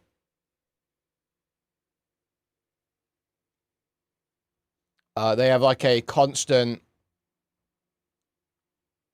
OTK thread that is just like that just like A-logs the fuck out of all the OTK streamers and drives them totally insane. They hate it. They're always crying about it. Fucking channel, yeah, but listen, when it comes to the trap, man, my fucking camera, yeah, when it comes to the trap, leaving it step by step, yeah. Yeah, definitely. And this ain't just a trap, it's conventional life, it's the herd, yeah. Living like everyone else, like fucking living for the weekend, you get me? The fucking being a batty man, a waste man who lives for the weekend, like that's gonna do anything, innit? Like, what's that done for you so far, bro? Yeah. I feel like being a loner, being a loser guy is sometimes necessary to really give you the advantage of being able to work 14 hours a day because you have no social life left. Yeah. Facts. You're not going on dates, right? Oh, the love of my life. I need to think about the love of my life. I need to figure out what I'm gonna do with the love of my life. Stupid, yeah? Trapping is an out for some man, but it's a terrible out. It's not a good out because it leaves you devastated. It leaves you in a position of compromise because you're shotting food for the plug. You're a runner. Got my runners doing numbers like a sprinter, yeah? It's not good, man. Yeah, and you see how the trap affects, man. You get me? Chronically aging fast, aging rapidly. Man are trapping to buy the Benz. Meanwhile, the Benz is buying them. Guys, I need to chill out, man. I got ADHD, like I'm tripping a lot, but I'm tripping over myself, tripping over my own words. Yeah. But I feel like this is the return of the Juicel Ducati, but in a forest, innit? In the beauty of nature. And this, trappers don't see this, innit? Trappers, like, I got my bag, yeah? I got no weed in it. I got no hash. There's no Rizla, no Stardog, yeah? There's just tissues. There's just tissues in my man bag. But when it comes to trapping, you realize you're really just trapping yourself. You're not bunning food. I mean, you're not shotting food to anyone. You're shotting food to yourself. It's like you're bunning food in a sense, yeah? And when you're a runner for the plug, how do you sell no when you're doing stuff for other man, you have to recognize, like, is this batty behavior? Like, every second of your day, there needs to be hyper analysis. Am I being a batty man right now?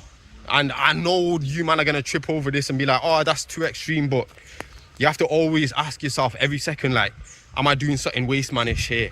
There has to be a chronic militant, psychoactive fucking, you know, them mad philosophers like Foucault and Nietzsche and all of them, and Heidegger. If you man don't know what I'm talking about, Shakespeare, you get me? Like, you have to really clock onto things. I mean, Morale, he doesn't have white people hair. What do you mean? He has dark, straight, kind of coarse hair. That's not white. Generally. That is like Indian or Pakistani, or he's Pakistani. He's Pakistani. From a young age, from a pickney, I've been on it. You get me? My mind's been on stuff. Yeah. And a lot of men think I'm on drugs, but my mindset has been developed over the years to where I'm scatterbrained, but like, I'm not gonna sit down and write a script for this video on how to get off roads, and meanwhile there's like fucking full families there just like watching me commentate about how the trap is bad. I think have quite different hair to white people on average, and quite different to black people.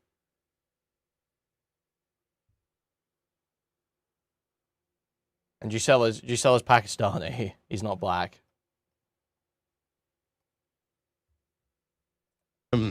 Let's say you're from an impoverished area like Hackney. You're from an impoverished background, a terrible, terrible place, and there's no way out. But trust me, there is a way out. By opening your eyes, by having a sense of vision. Oh, and that's a trade van. That's getting your CSCS labourer card and then working your way up, yeah, on the construction site, speaking to the olders. If the olders are pagans, yeah, then just fuck them all off and get your own thing going. And I know I've tweeted bad things about trades in it, but that was just a partial joke, yeah. I'd rather die than be an electrician or plumber. No, I believe that being an electrician or plumber can either be like the bottom of the bottom, fucked up career, shit career, or it can be amazing and beautiful. You get me? It really depends on your mindset when you go into it. And self-employment's the ultimate goal in it, but I think when it comes to being Nietzschean, right, I think doing something that's actually valuable for the world and actual skill. Like, I'm against the corporate offices myself, guys. Like, I'm against the suit and tie sitting in the fucking... See, I don't really know guys at this IRL. I do know unemployed people, a lot of unemployed people IRL, obviously. I don't know a lot of guys at Giselle, though. Yeah, or I know people in, like, you know, very low level employment.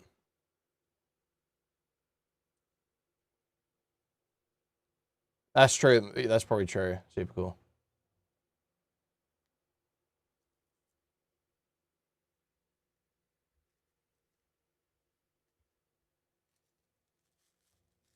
But, yeah, people I know generally just get, you know, shitty entry-level jobs. And then quit them after 6 months. Stay unemployed for like a month or two. Then go get another shitty entry-level job.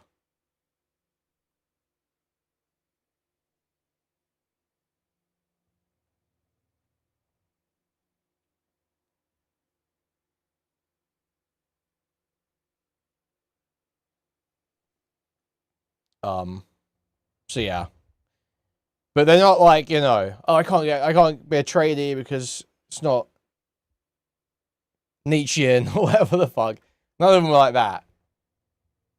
They just don't have the commitment or motivation to go learn a trade, commit to education, don't have the time or money.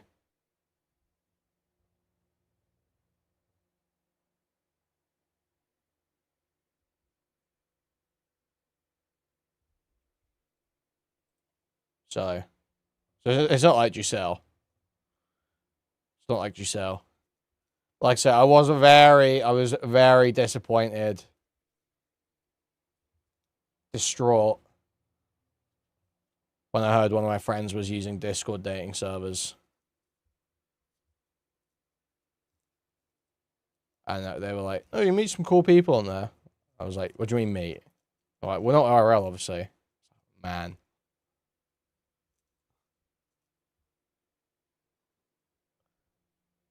Why are you wasting your fucking time?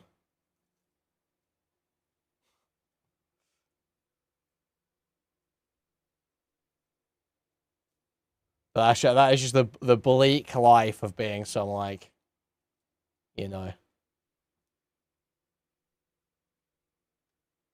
underemployed, bored.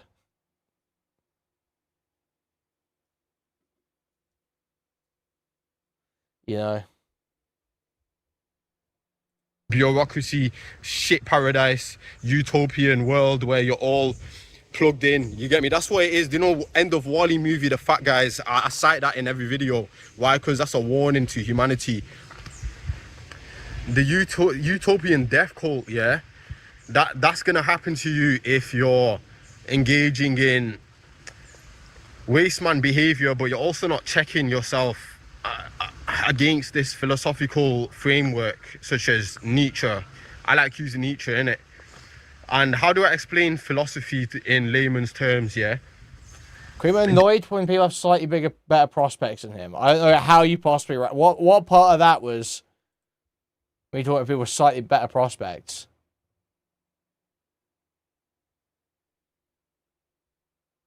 Oh, Giselle leaked his SoundCloud the other day and played a sample of his music. Yeah. I remember nights I used to serve crack. School days, my workouts was worked out. Chilling in the Vecchi, dipping Rileys cause they swerved round. A man will shank you in the back quick as you turn round. Shit, I ain't got a front, I lived it first hand. I've been about that cash money till they bird, man. And I ain't snitching, pointing fingers, hurry up and take me. I take that burden on my chest like a Spurs fan. On that dappy, no regrets unless it hurts, nan. Put that on my mothers, I was out there with the colours. Me, my sister and my cousins, all in nannies raiding cupboards. I was different from the others. If I'm keeping it 100, then we started off as runners. All the brothers trying to son us. Me and man them doing numbers in the trap. Plus I'm looking for a stomach I can yak. Like how the fuck I'm gonna rap? So I'm flying OT and I don't know when I'll be back. Shit, them packs got banked and calls got blanked when my dog got bagged. We could have rid 100 times like I did 100 times, but I know about life and I know some lifers they don't know about life. Flock work, come once, they come twice. Point, be precise. In my trackie and my Nikes. Yeah, I remember nights when I was bagging up in Nikes. Renault studios and mics, just and some types. Yeah, I remember nights when I was kipping in my motor. Parcel full of mocha and I ever won the coca. Chipple on my shoulder, so much heart I'd be a donor, but it's bleeding like Leona. For that yeah, this isn't actually that bad. I'm gonna be real. I'm just venting. Yeah. Shit.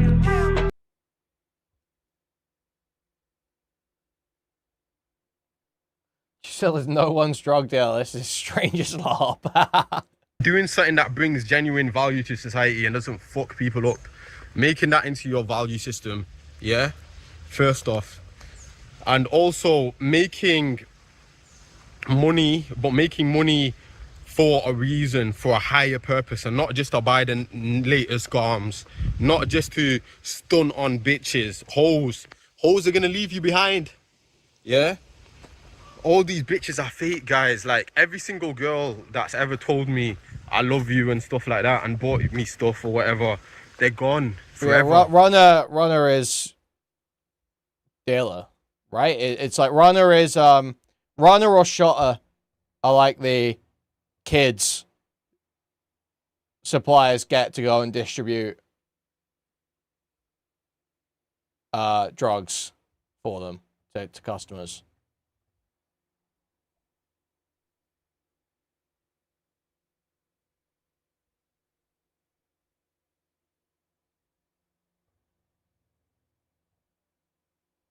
So they say, they're like, you know, you're buying weed to some, you know, 18-year-old. You're going to be getting some dipshit 15-year-old with a man bag come up to you on a fucking not a push bike, on probably on a shitty electric scooter.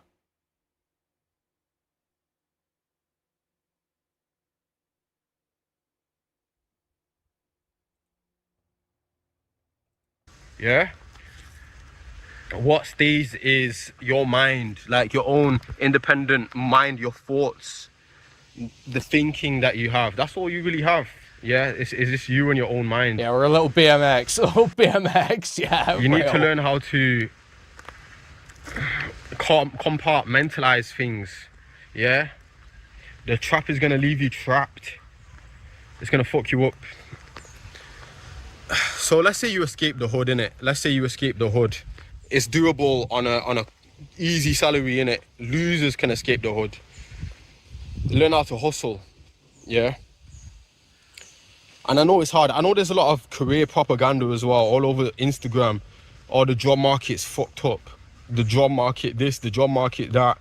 Like, I made a video about the job market, innit? And I talked about how in society there's a lot of naysayers that are gonna knock down any job in it. I feel like if you have real passion, it doesn't care about how struggling the industry is. Like, your passion will carry you through it. Yeah. Yeah, I know it's someone really that was, all about balancing doing somewhere two different worlds in it, and just got fucking mugged like the fucking third time he did it or some shit. It's about balancing your need for, what is it? Your need for pragmatism, but at the same time learning how to navigate this, like, the corporate world, in it. And I think that sorry, it's all right. Yeah, learning how to navigate the corporate world, right?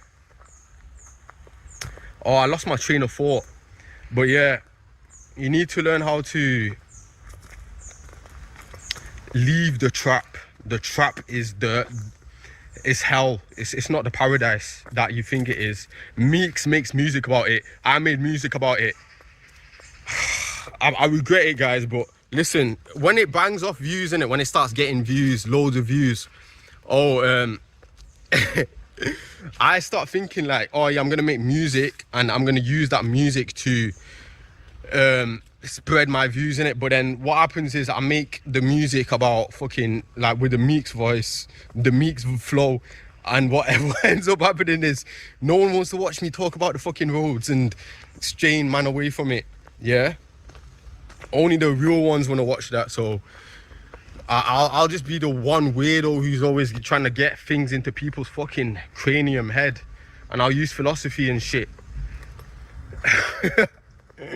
Oh man, but anyway, I love you all. Juicel official, Juicel the Catty, the return of the fucking prince, the prince of anti-road videos, the one who created the genre of, no, I'm joking, I don't think I created it, but yeah, man, I feel like I'm filled with whimsy, right? Ever since I stopped making the brown people in the UK content and I stopped being filled with resentment, I've become enlightened with myself, and I think that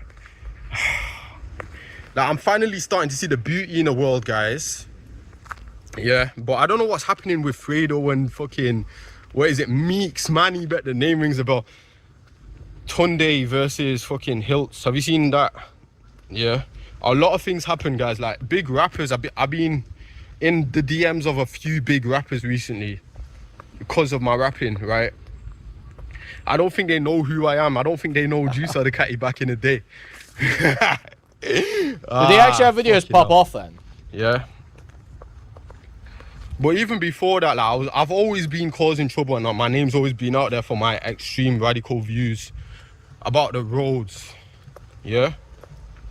But anyways, guys, I think, oh shit, yo, like this is like some demonic thing to me. Wait. Like, anything like ropes and stuff on a tree, that's like black magic, man. Sihr. If you guys know Sihr, do your research. Like, I probably just got cursed with some Batty Man curse long term. But anyway, fuck it, we ball. Oh shit, I almost slipped up. It is difficult to navigate the world, guys, and I know it is, man. I know it is. I've seen people speak to me about mad situations with off-road shit they've been in, drug shit, yeah? And I know the legit life's fucking boring, but listen, if you made that T-line ring before, if you heard that line ring, then it's easy. It's easy to get yourself going in a legitimate business, yeah? Anyways, Juice the Catty, I love you all, man. I'm out. Wow.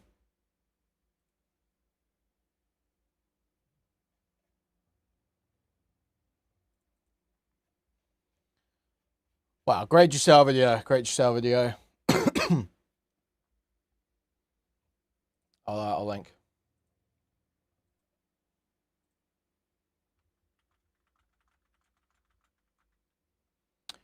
Okay. There's more Harmful Opinions Skitty Bitty. Now, Harmful Opinions messaged me, but I couldn't reply to him because he joined Chud's server to message me, then instantly left once he sent the message. But basically, he was just saying that he didn't actually show. So basically, okay, so let just tell you. Harmful Opinions found another miner in Discord, guys. It's about this Skitty Bitty person, and basically they guided a miner onto their Discord, and Harmful Opinions spoke about it. Skitty Bitty accuses Harmful Opinions of showing the miner's name. Showing the miner's username in the video, which I don't think he did. And Harmful Opinions was like, I didn't do that. That's basically it. So I don't think he did that. So Skitty Bitty was wrong or lying in that video. Now, he did still say the name, which I think is inadvisable if you're making a video about minimizing potential harm to minors by preventing them from being identified. I think using their name in your video is unwise. But he did say in his message, he said, I think my view might be skewed from looking at a bunch of OSINT stuff. So, you know, maybe I'm wrong on this. I don't know. So, I mean, that's just my take. I don't really, it's not like a big deal, really. But I thought it was worth clarifying that Skitty Bitty was at least incorrect, this morning it was if not lying, before we get into this video. So there's a new video from Harmful Opinions called No More Skitty Bitty Videos. Let's take a look. Brought to my attention that my favorite media critic and most media literate man in the world has once again stepped in to bat for and sweep things up for their friend Skitty Bitty. I'm pretty sick of this stuff, but I feel, sorry, you know, in my heart, that it would be a good idea to go one last time. Try and hammer this into some heads. Because the cleanup campaign is so outrageous. In a publicly published post on Blue Sky, Anthony Gramuglia has told the world, so Skitty said on a livestream once that someone in chat who said they didn't have a credit card, that they could buy a Visa credit card to get into their Discord as a joke, but then pivoted to discussing how buying a Visa card can help someone out if their parents were homophobic and controlling. And that's literally everything. A joke turned into practical advice for living with an abusive parent. Textbook pedo jacketing. Almost everything in this statement is so beautifully, perfectly, carefully wrong. The very first thing said that it happened once. No, I spelled this out myself already, but let's go through it again. Very, very, very slowly, and with a bit more detail because these people thrive on wiggle room. I'll censor the kids' names this time as a courtesy when previously I was just censoring the usernames. This is pretend OPSEC, because if I even quote Skitty Bitty, you are equally far away from having all the information as you are if I have their name on my video, from an OSINT perspective. The place you have to go to identify them and their account. That's not true. That's false. You're not equally far away by giving them the name. The name is an extra piece of information that allows you to easily identify stuff. If you show... So basically, here's what he shows. He shows clips of Skitty Bitty saying the person's first name and talking about guiding them into the Discord. And then he confirms that they do join the Discord. I don't know what's said in the Discord, but if they've mentioned their name, or if their name has been mentioned to them in the Discord, you can immediately identify which Discord user that is, just from the information Harmful Opinion has shown. If not, you have the name and the specific phrasing. You can go to the Filmot, you can go find the original clip, you can find the date it was on, you can check the join log, or see when users joined by clicking on their profiles. Find it from there. Now, these are small additions that aren't particularly consequential to whether it's easy to find or not. However, to say it's equally easy to find is just untrue. That's not true. Each piece of information you give that adds specificity takes someone closer, gives someone that easier, a potential bad actor, that ability to narrow it down, that ability to use process of elimination or whatever to narrow down which user it is, or to simply just go find it and identify. So, I mean, you can say it's pretend OPSEC, and it is bordering on inconsequential, but it's not equal. That's not true. Account is controlled by Skitty Bitty. I can't do anything about that. So let's look at the two examples I already mentioned, and I'm going to dumb it down. It's like Nicandros. Like I said, Nicandros wouldn't do this in my original reaction. That's true. Nicandros, when he covered all the Nux stuff, it was red. It was red. And it was only ever red. They were only ever referred to as the color that was used to censor their stuff, right? Down as far as I can. Really spell things out. These people seem to have an issue where they can't hold a lot of information in their head at the same time. So instead of just talking about it generally, I'll present it as a story. A little bit more of a chronological approach to why it looks so weird to me. Here's the tale of Kid 1. This kid was a regular chatter, and Skitty took a little bit of personal interest in them, would engage and ask a little bit about their life. Oh, he's got siblings. Are you the youngest? Or you have a little bit of youngest sibling energy, I'm not gonna lie. Nothing horrible. If I'm gonna be a total tight ass, I think information extraction should be at an absolute minimum. I'm just showing there's a growing familiarity, and a really strong awareness that this person is quite young. My childhood, and you are a child. Over the months, this kid's age would come up many times in the stream, and the way they referred to There's it shift. doxful opinions. The name was like openly shared and presented like in all the. So it's like not doxing in any way. It's just like, if you're making a video, you're making a series of videos where the fundamental idea, the fundamental underpinning, there is other stuff and other bad behavior that's in these videos, but the fundamental underpinning that you started with was this idea that minors are in the Discord labeled as minors, which makes them easier to identify. If that's the whole premise of your video is about harm reduction by preventing minors from being identified in mixed age spaces, then for you to come through and add present identification of that minor, even if you're not the first one to publish it, is still, you're still making it easier. You're still making it easier. So I think Kid 1, Kid 2, red, blue, something like that, I think that's just a better way of handling it, you know? From being a child to being Skitty's child. Is up there. It is my child. Be nice to. That's my son. Maybe to you that's just a cute thing to do on stream. An adult streamer referring to a specific kid viewer as their child. For my taste, that's a bit iffy in terms of encouraging parasocial feelings and whatnot. I start to get a little bit further put off when I hear slips like this. Talking to someone else, they reference Kid 1. Dude, have you guys heard this, that North and West Side Tyler met up IRL?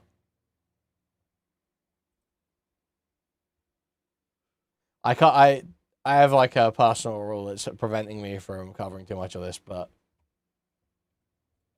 You played a lot of the Nintendo Land Pikmin attraction as a kid and teen. Are you telling me you're not a teenager? It does look very funny. I was sure you were one of my friends. So I just don't cover Bad Empanada, I don't cover Tyler. Yeah, they're just it's too far. It's one thing when it's like Destiny, because he is like such a big figure.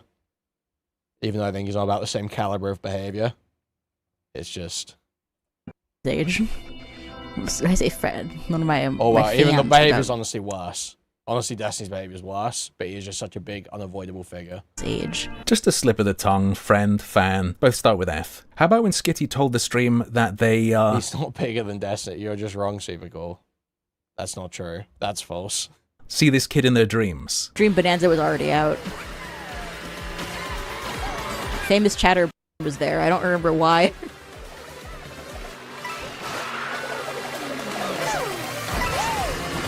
Have I reached peak YouTuber status when my chatters begin to appear in my dreams? I think this is pretty much the final boss of encouraging parasocial feelings. Even on that, I don't think so, Super Cool. Even on that, I don't think so. But regardless, his audience is smaller.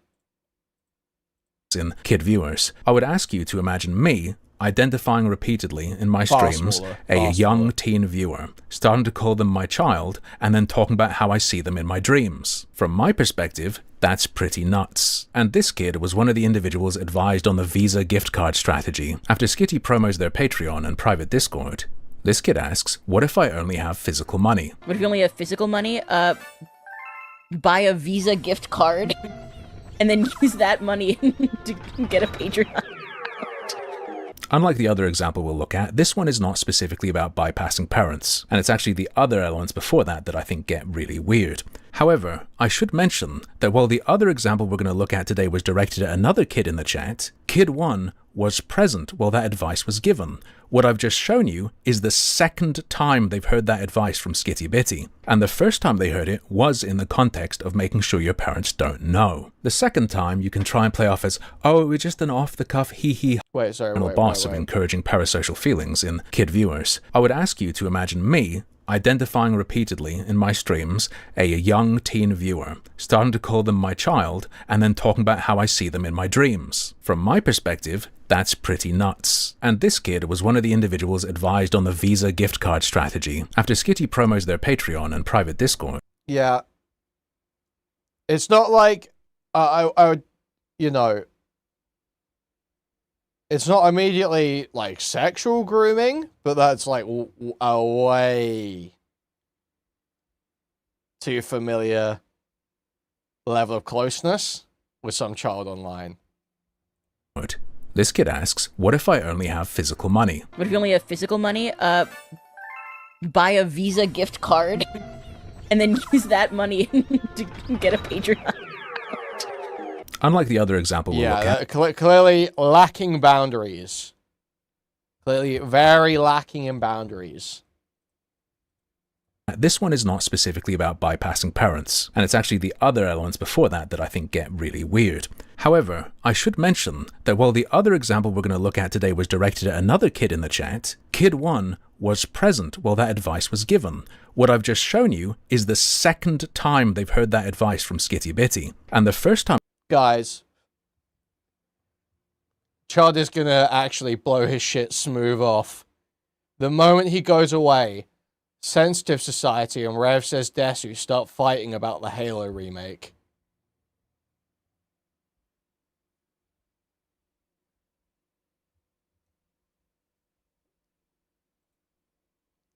Literally, Cole made specifically for him.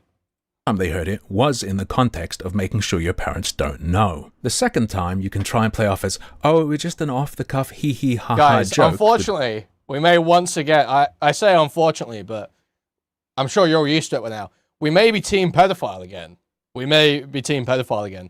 The Halo remake looks ass. The Halo remake looks like shit. With nothing further around it, the first time that kid that Skitty is very, very weirdly parasocial with in their streams, I don't think you can do that with. So here's our second story, Kid 2. As I've pointed out before, Kid 2 is even younger than Kid 1. The only good thing about it is it uses a lot of the Reach enemy AI and animations. That's like the only good part about it, but they're just reusing shit. Is very, very weirdly parasocial with in their streams, I don't think you can do that with. So here's our second story, Kid 2. As I've pointed out before, Kid 2 is even younger than Kid 1. Skitty is well aware of this and inquired about it, 4 days prior to the incident we're going to talk about next. I mean, if he says he's not 11, he must not be Listen, 11. he said he's younger than is 14. In March last year, this kid tells Skitty Bitty that their parents would kill them if they knew who they were watching. Personally, my reaction would be, good to know. Banned. Skitty, however, decides to challenge this. Your parents would kill you if they knew who you were watching. Why would they do that? The kid responds by saying, my parents are homophobic extremists, mostly my mom. Off the back of that, Skitty says, I'm sorry about your parents. Hope you can hold in there until you get out of there or they improve. It's good you're being exposed to people your parents tell you to hate, especially me, because I'm cool. I'm glad to hear that you are immersing yourself in a media environment where you can be exposed to the kinds of people that you're told that you need to hate, because I would say that gay and trans people are actually pretty cool. At least in my experience. At least when it comes to me, I'd say I'm pretty cool. I'm sorry. But I hope that you can hang in there until you are able to get out of there.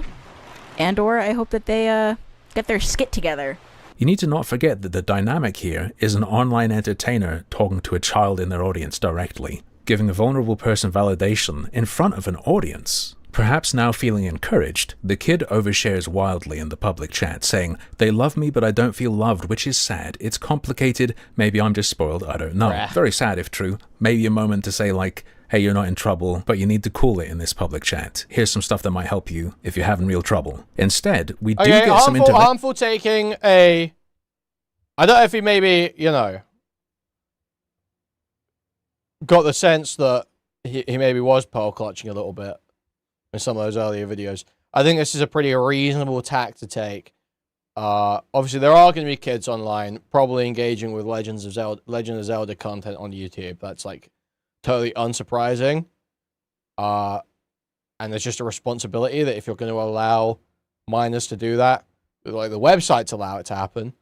So if you're going to allow it as a creator, you have to take massive steps and be very careful with how you run your community, you know.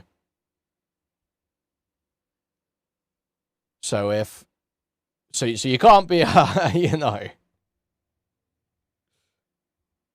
getting into these, what would you even call it, like intricate, quite intimate, not necessarily sexually, quite intimate sort of caregiver roles with kids in your chat. And to any extent that they are in your chat, you need to take those steps to protect them without acting like a parent, if you know what I mean. So like if they're oversharing in the chat, you need to be like, yeah, like basically what Harmful saying, you know? Basically what Harmful saying. Saying, "They love me, but I don't feel loved, which is sad. It's complicated. Nothing Maybe really I'm just here. spoiled. It is cold drama, but I wouldn't say there's like nothing here. There is like a good criticism of Skitty, like, you know, guiding these kids to go and get fucking debit cards from the like the Visa prepaid debit cards to get on the Discord, and then having these way too close relationships. This is not peak drama. This is not peak drama. This is like dog shit. This is dog shit coal, but it's not there's nothing there.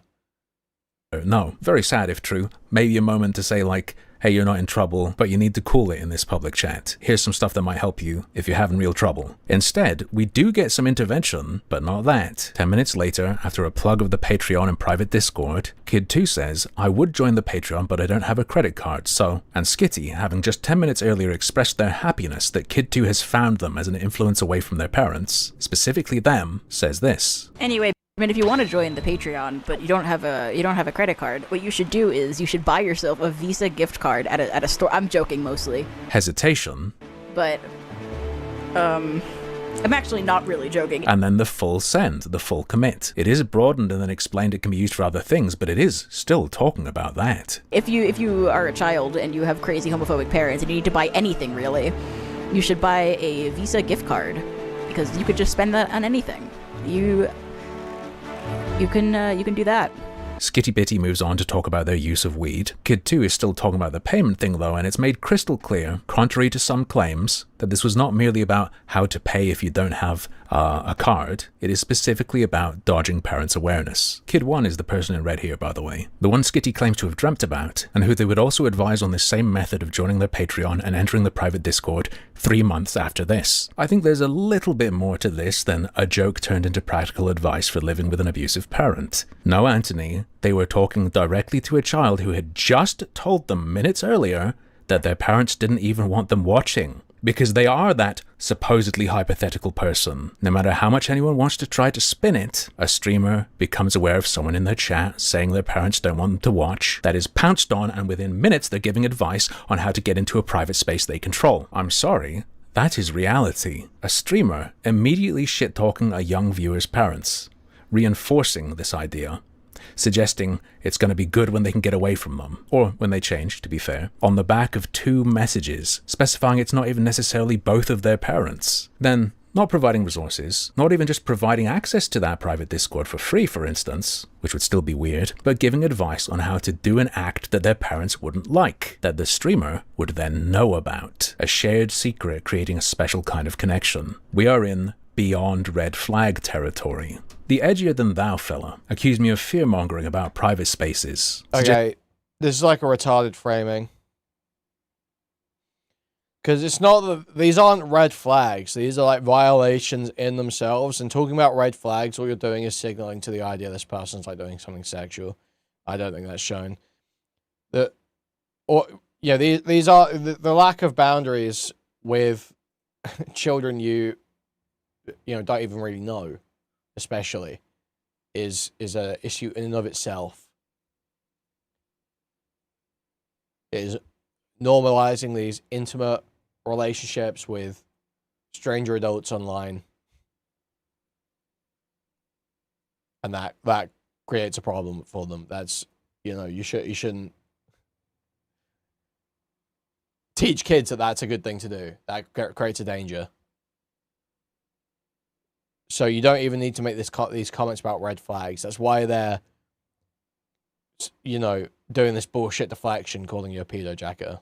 To that private Discord for free, for instance, which would still be weird, but giving advice on how to do an act that their parents wouldn't like, that the streamer would then know about. A shared secret creating a special kind of connection. We are in beyond red flag territory. The edgier-than-thou fella accused me of fear-mongering about private spaces, suggesting the implication was, ooh, what could be going on in there? And I don't think I made it clear enough. Yes, something bad can happen anywhere. The question is, if a kid has a YouTuber enticing them to further and further rebel against their parents, directly, if something bad does happen, who can they tell? The strategy of creating a wedge, creating a barrier like this, or attempting to, that would mean they'd hesitate to tell their parents about what they've been doing, is classic predatory behavior. I'm sorry if you... Okay, this is like, again, like, this is like a stupid angle to take with it. Yes, it is, but we haven't got any indication of like some sexual intent, so you're like taking a bad tag there. I feel like the better way to go about this is that they are now in a dangerous situation. That child is now in a dangerous situation. Strategy of creating a wedge, creating a barrier like this, or attempting to, that would mean they'd hesitate to tell their parents about what they've been doing, is classic predatory behavior. I'm sorry if you don't like to hear that. Oh, and there's a particular term I think I should share that stuck in my mind from when I talked to a person I used to know from my caring days. I wasn't a carer for kids, my clients were people with spinal injuries, but I knew she was all on this stuff, not on the web. But the term she used was boundary testing, and apparently that, combined with any sort of push to get that person into a more private venue, is like fuck no, red alert. I got radicalized. Anyway, that's probably gonna be all. Nothing else to say, but I see such fucking crazy sweeping. Gotta say something at least one more time. Take it easy. Okay, man.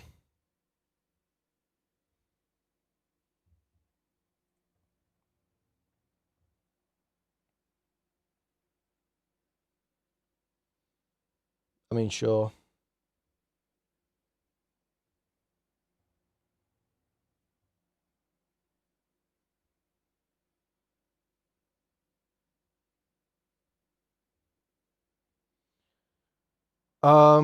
Okay.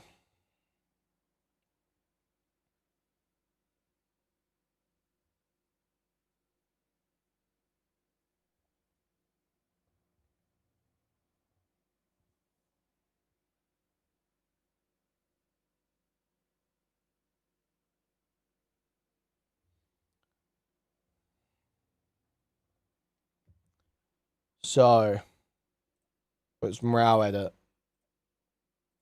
Am I gonna have to use that other website again? Nope. X cancels working today. Let's go.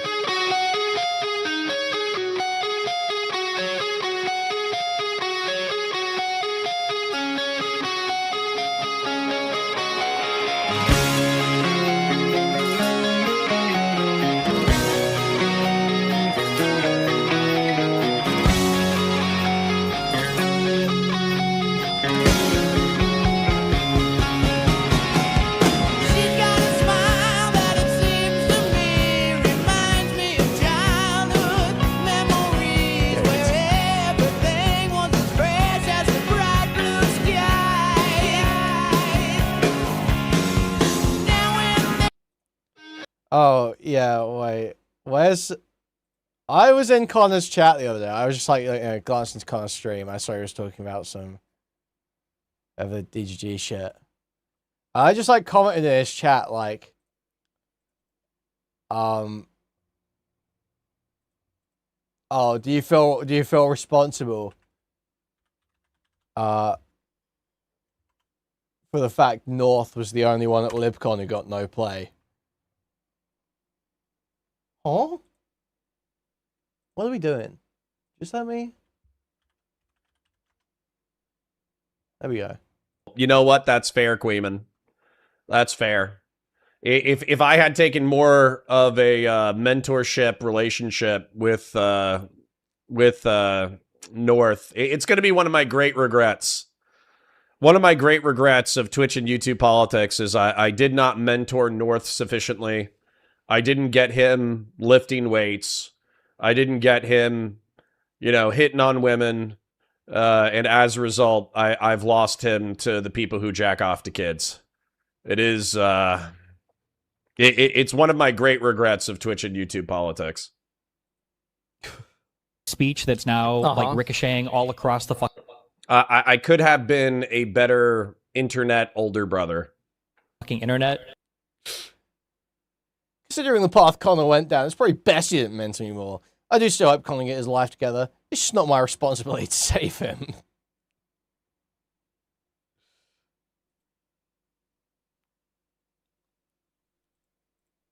Beyond a joke, man. Such a spaz.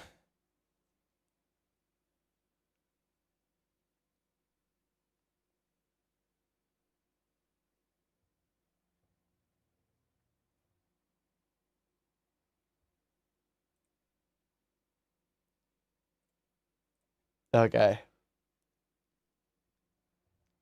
I need like 2 seconds.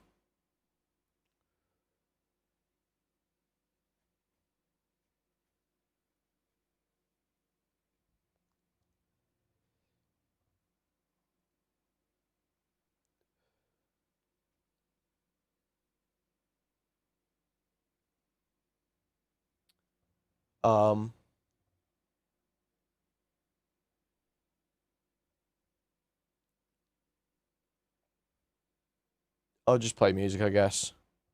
I'll play that Cyberpunk song again.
I'm back.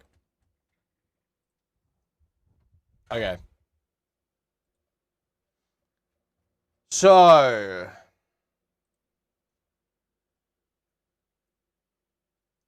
let's see this sense of society thing. Fuck it, man. Oh, man,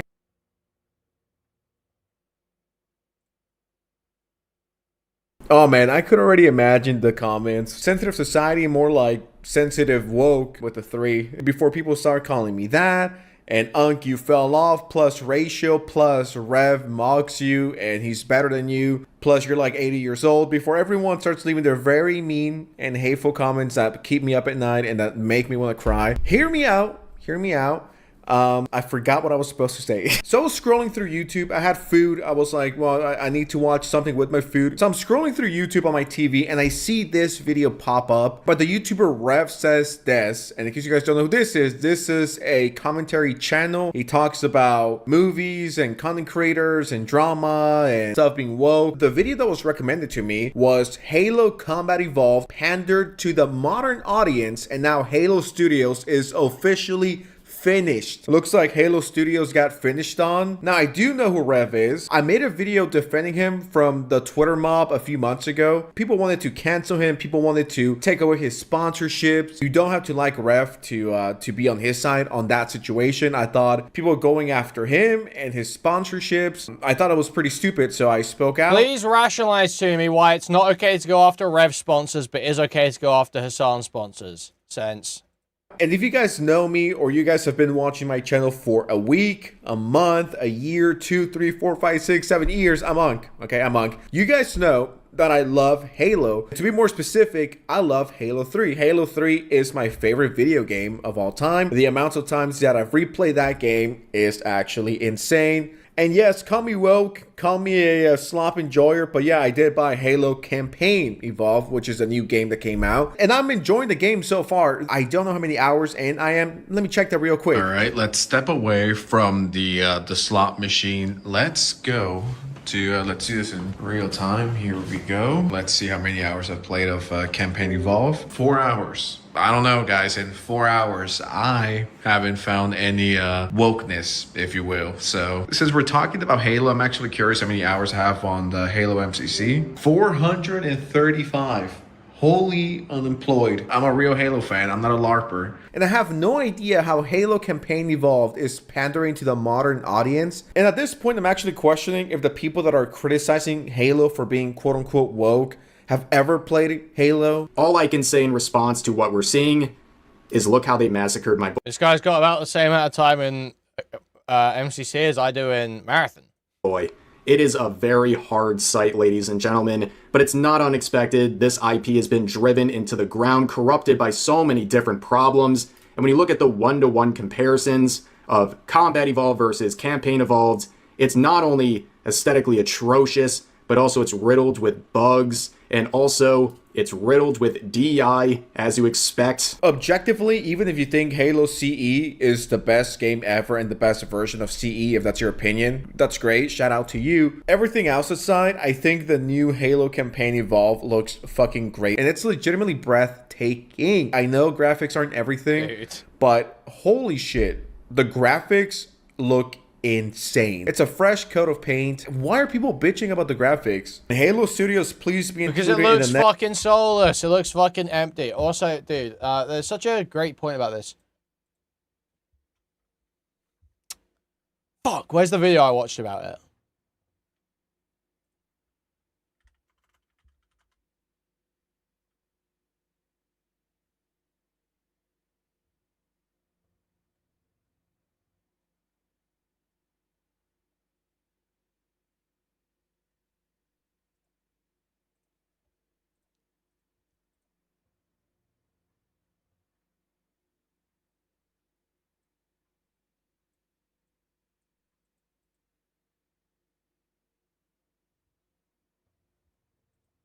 Interesting results, but I want to start with the menu. Logging in. Screen tab, list tab 1, previous tab QP. So yeah, it's the old Halo CE menu background with the ring and everything. It's also a pre-recorded video, not in 3D render, so it's actually really fast and responsive. The options menu also had a So look at the ring here. So yeah, This is like the easiest encapsulation of the issues here. Look at the ring. Look at the inside of it.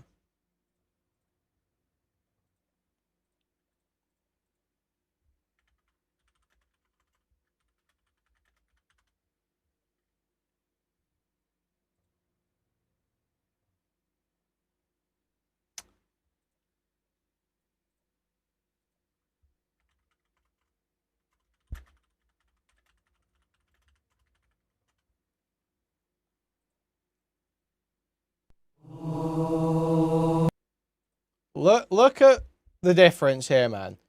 It just makes it look. They've made it look so much smaller and less impressive by like changing and removing the detailing, smoothing out the model.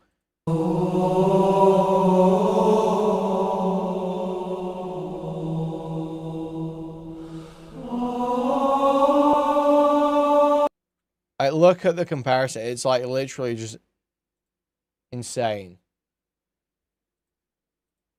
And that's just like a general problem that is like repeated everywhere. The smoothing, the removing any sort of like life or grit to anything. It all just looks like plastic and has the sheen.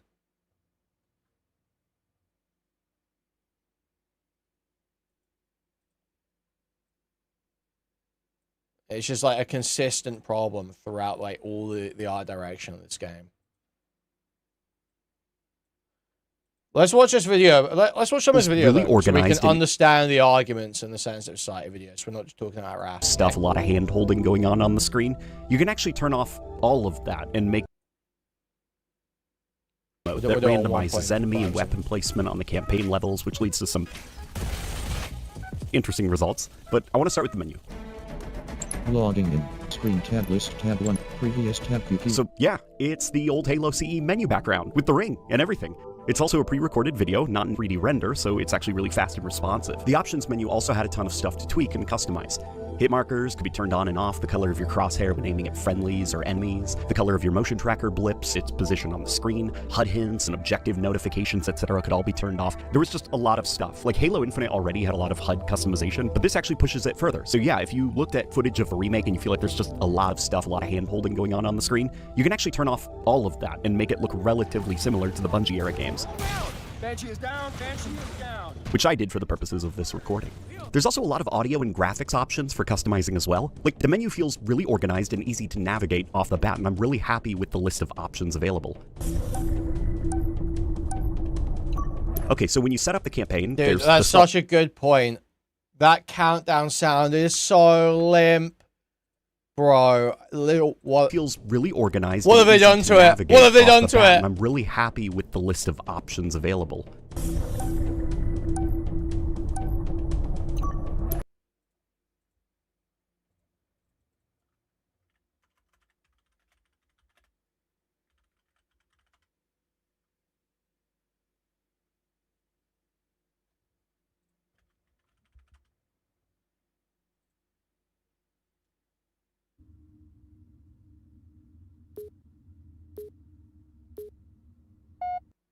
Is that even the right one?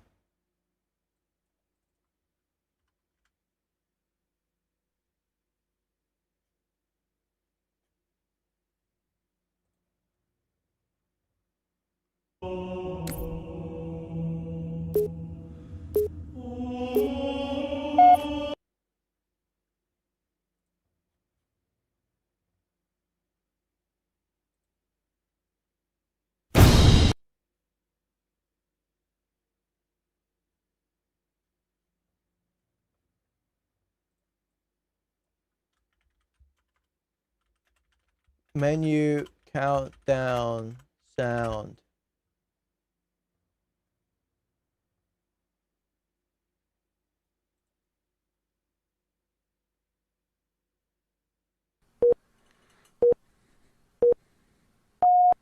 That's it.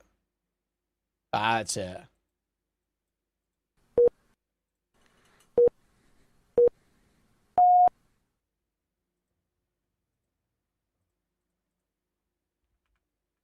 Available.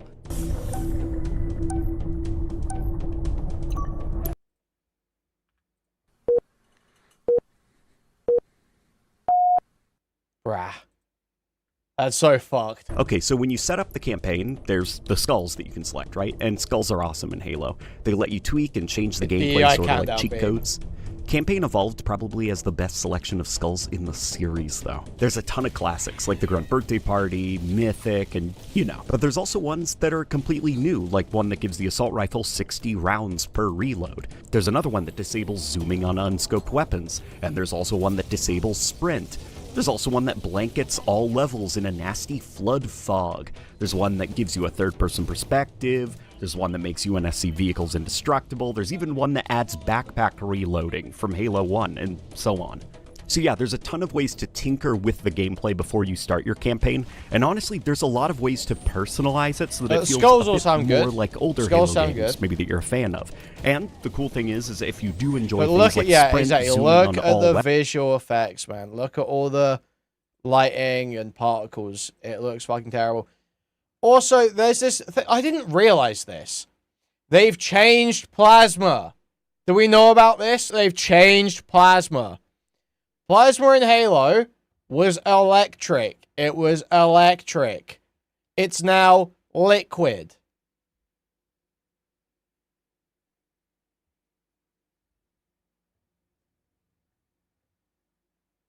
It's fucking crazy. Things like sprint, zooming on all weapons and stuff like that. Just keep those skulls off and you can have the more modernized gameplay. So the way that Halo Campaign Evolved works is that visuals are handled by Unreal Engine 5, while under the hood, the gameplay is handled by a modified version of the Halo Reach engine. And it does feel quite a lot like Halo Reach. No, look, you can even see it there when that launches a plasma bolt. Version of the Halo Reach engine. And it does feel quite a lot like Halo. Look, you can sort of see that this one used a bit more of the electric effects, but it's still liquid. Halo Reach. Enemies all reuse Halo Reach animations and AI behaviors. Well, most enemies, but I'll get to that later. Vehicles feel quite a bit like their Reach counterparts, and even some weapons feel like their Reach counterparts, using similar balancing and even sound effects. Oh yeah, so the sound design, it's sort of all over the place. The good here is that they're using a lot of legacy sound effects. The assault rifle, I'm fairly certain, has its Combat Evolved Anniversary sound mixed into the firing. The Needler 2 also sounds a lot like its older counterpart. Dude, why is it struggling to run a fucking 1080p video? Are we fucking crazy? Is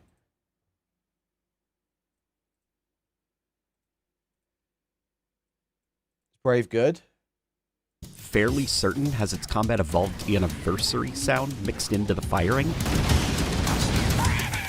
The Needler 2 also sounds a lot like its older counterpart. Plasma weapons seem to have that original firing sound mixed in there, or at least one that's very similar. The plasma pistol's new hum sounds so good. The SMG even reuses its original firing sound, which is really awesome. So does the Brute Spiker. Even stuff I wasn't expecting to hear again, like the Wraith mortars or the active camo, are back for the remake. Maybe it's because I just did a video on Halo stock sound effects, but I feel almost like that Leonardo DiCaprio meme, just like noticing all these little sounds that I didn't think they'd be including. Yeah, I've got to turn the quality down, sadly, so we're not going to get the full, accurate look.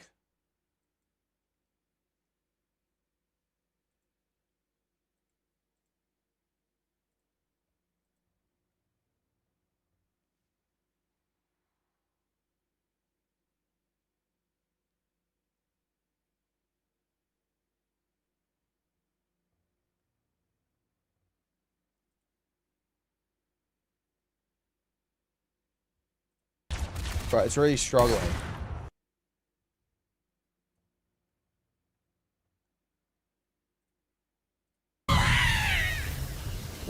Did you play the fucking video? Well, Jackals and Hunters reuse lines from Halo 3 and Reach.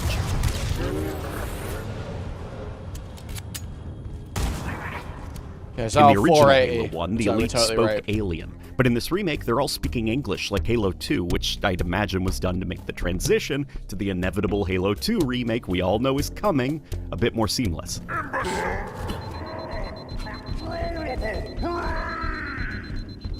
If you like fighting the Covenant in Halo Reach, you know, these are the Reach Covenant. For their designs, since Campaign Evolved uses Halo Infinite's banished models, I was a bit worried that it would end up like Combat Evolved Anniversary from 2011, where the Reach models did not fit the animations of the original Halo CE, and they got all fucked up as a result. I'm happy to report that the banished models actually work really well with the Reach animation set. The banished grunts look great with Reach animations.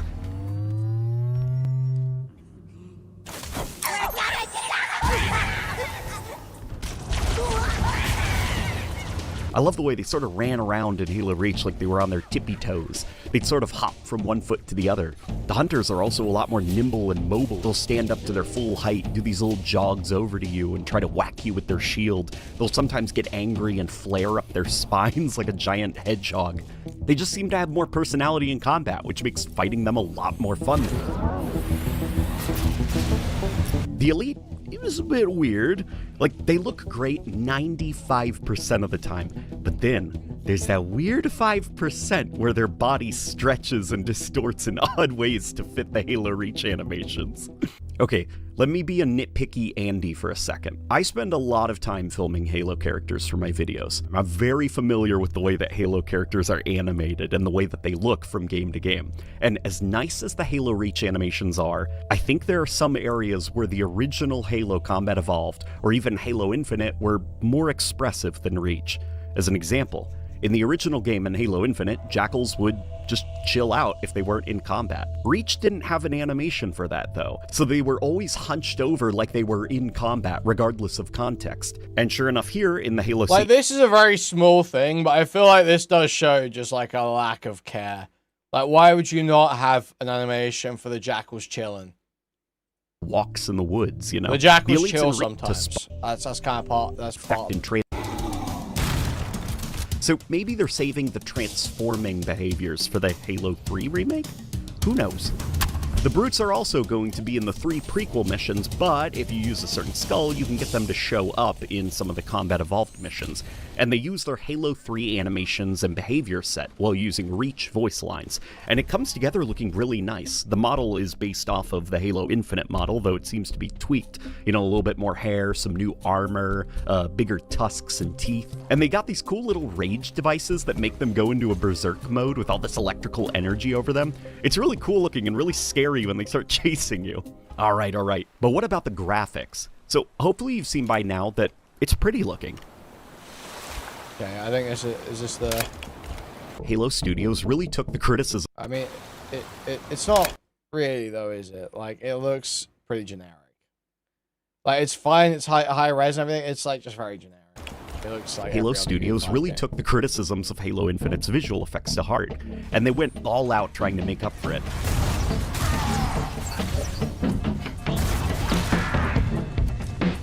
Blowing stuff up feels really good in this game. Like, really good. Plasma effects also look really neat. I love the way that they kind of combined the more gooey, liquidy look of the plasma from Halo Infinite with the more electrical, lasery look from the Bungie games. To kind of bring them all together and give them... bro. When you have all the fancy effects like motion blur and camera effects turned on, which I do, by the way. I think it looks neat.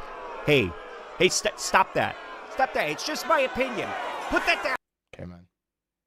Look around the screen with them, which might be a good... Where's the bit about the energy swords?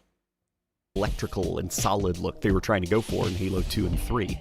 I also noticed that the energy sword... look at the fucking energy sword, dude. This looks like shit. Look at that. Sick. Solid look they were trying to go for in Halo 2 and 3. Pure swag. I also noticed that the... What the fuck is that?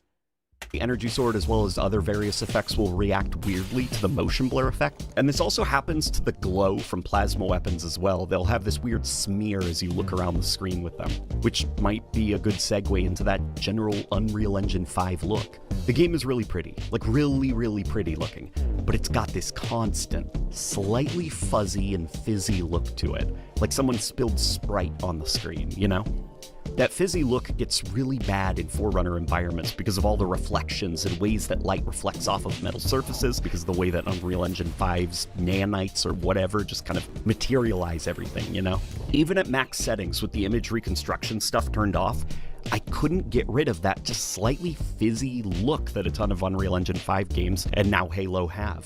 Especially after how great games like Arc Raiders and the new Gears of War look, despite also being in Unreal Engine 5. I'm just a bit disappointed. Arc Raiders looks fucking terrible. And the enemy pick their biker, they seems to not just lack of polish that I noticed in this build that we played. Like, animation quality seems to not just vary in the cutscenes, but also vary from gun to gun in a way that can sometimes be distracting. Some weapons look fine, even if they're reusing... There was a bit about cutscenes in there. Where's that?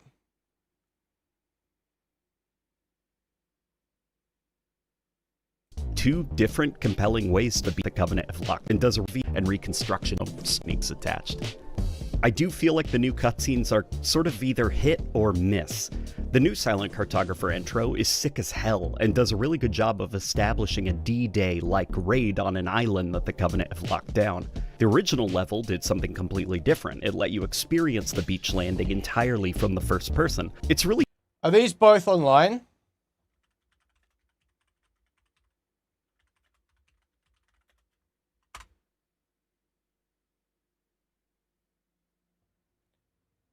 Right, okay. We have to watch both of these.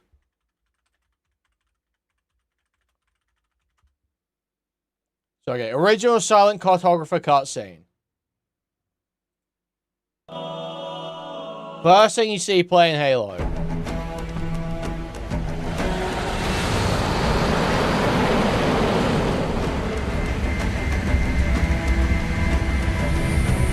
The Covenant believe that what they call the Silent Cartographer is somewhere under this island. The Cartographer is a map room that will lead us to Halo's control center.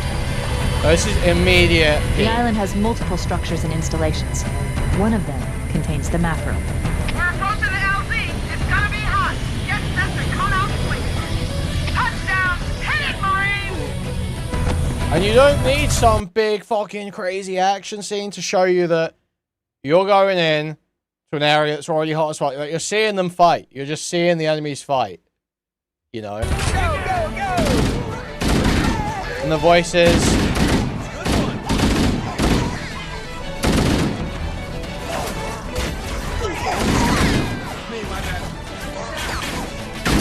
That's it. Just straight in.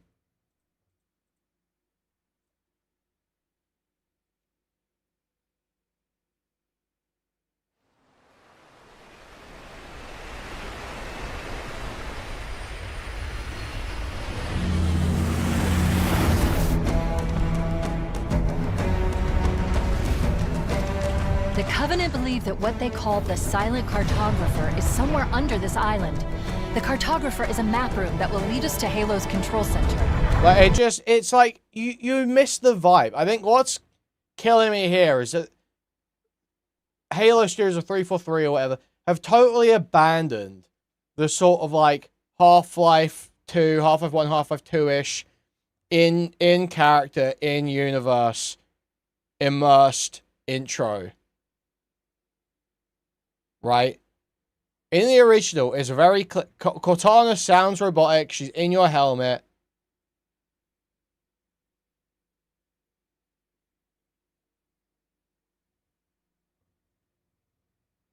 You know, it's like you're seeing stuff through everything, through your own eyes, through Chief's eyes.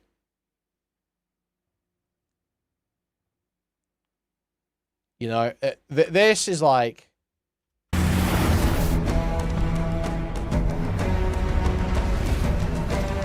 The Covenant believe that what they call the Silent Cartographer... This is like some like action movie shit, you know? I don't want to watch a movie. The Covenant believe that what they call the Silent Cartographer is somewhere under this island. The Cartographer is a map room that will lead us to Halo's control center.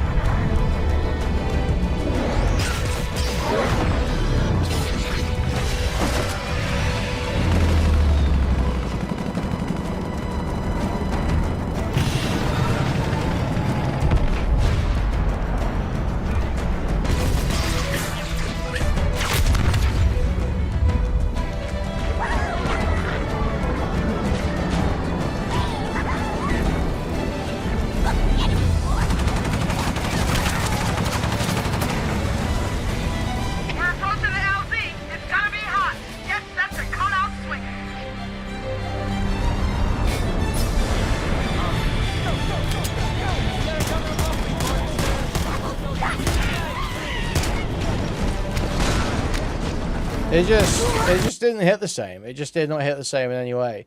Also, are they like shouting less?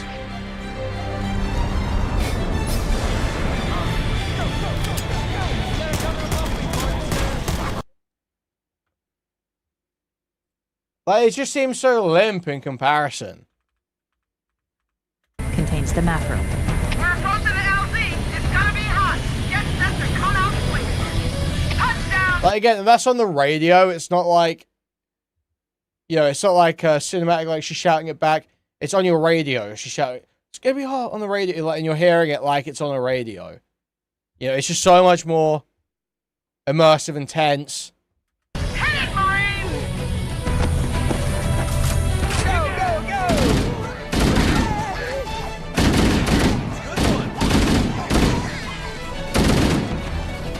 I don't. It's just fucking AIDS, man. It fucking sucks.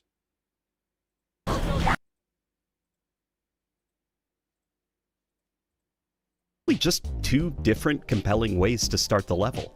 Assault on the control room, though, I think is just kind of top to bottom bad. The shot composition is weird and claustrophobic. Animations on grunts are rough as hell, man.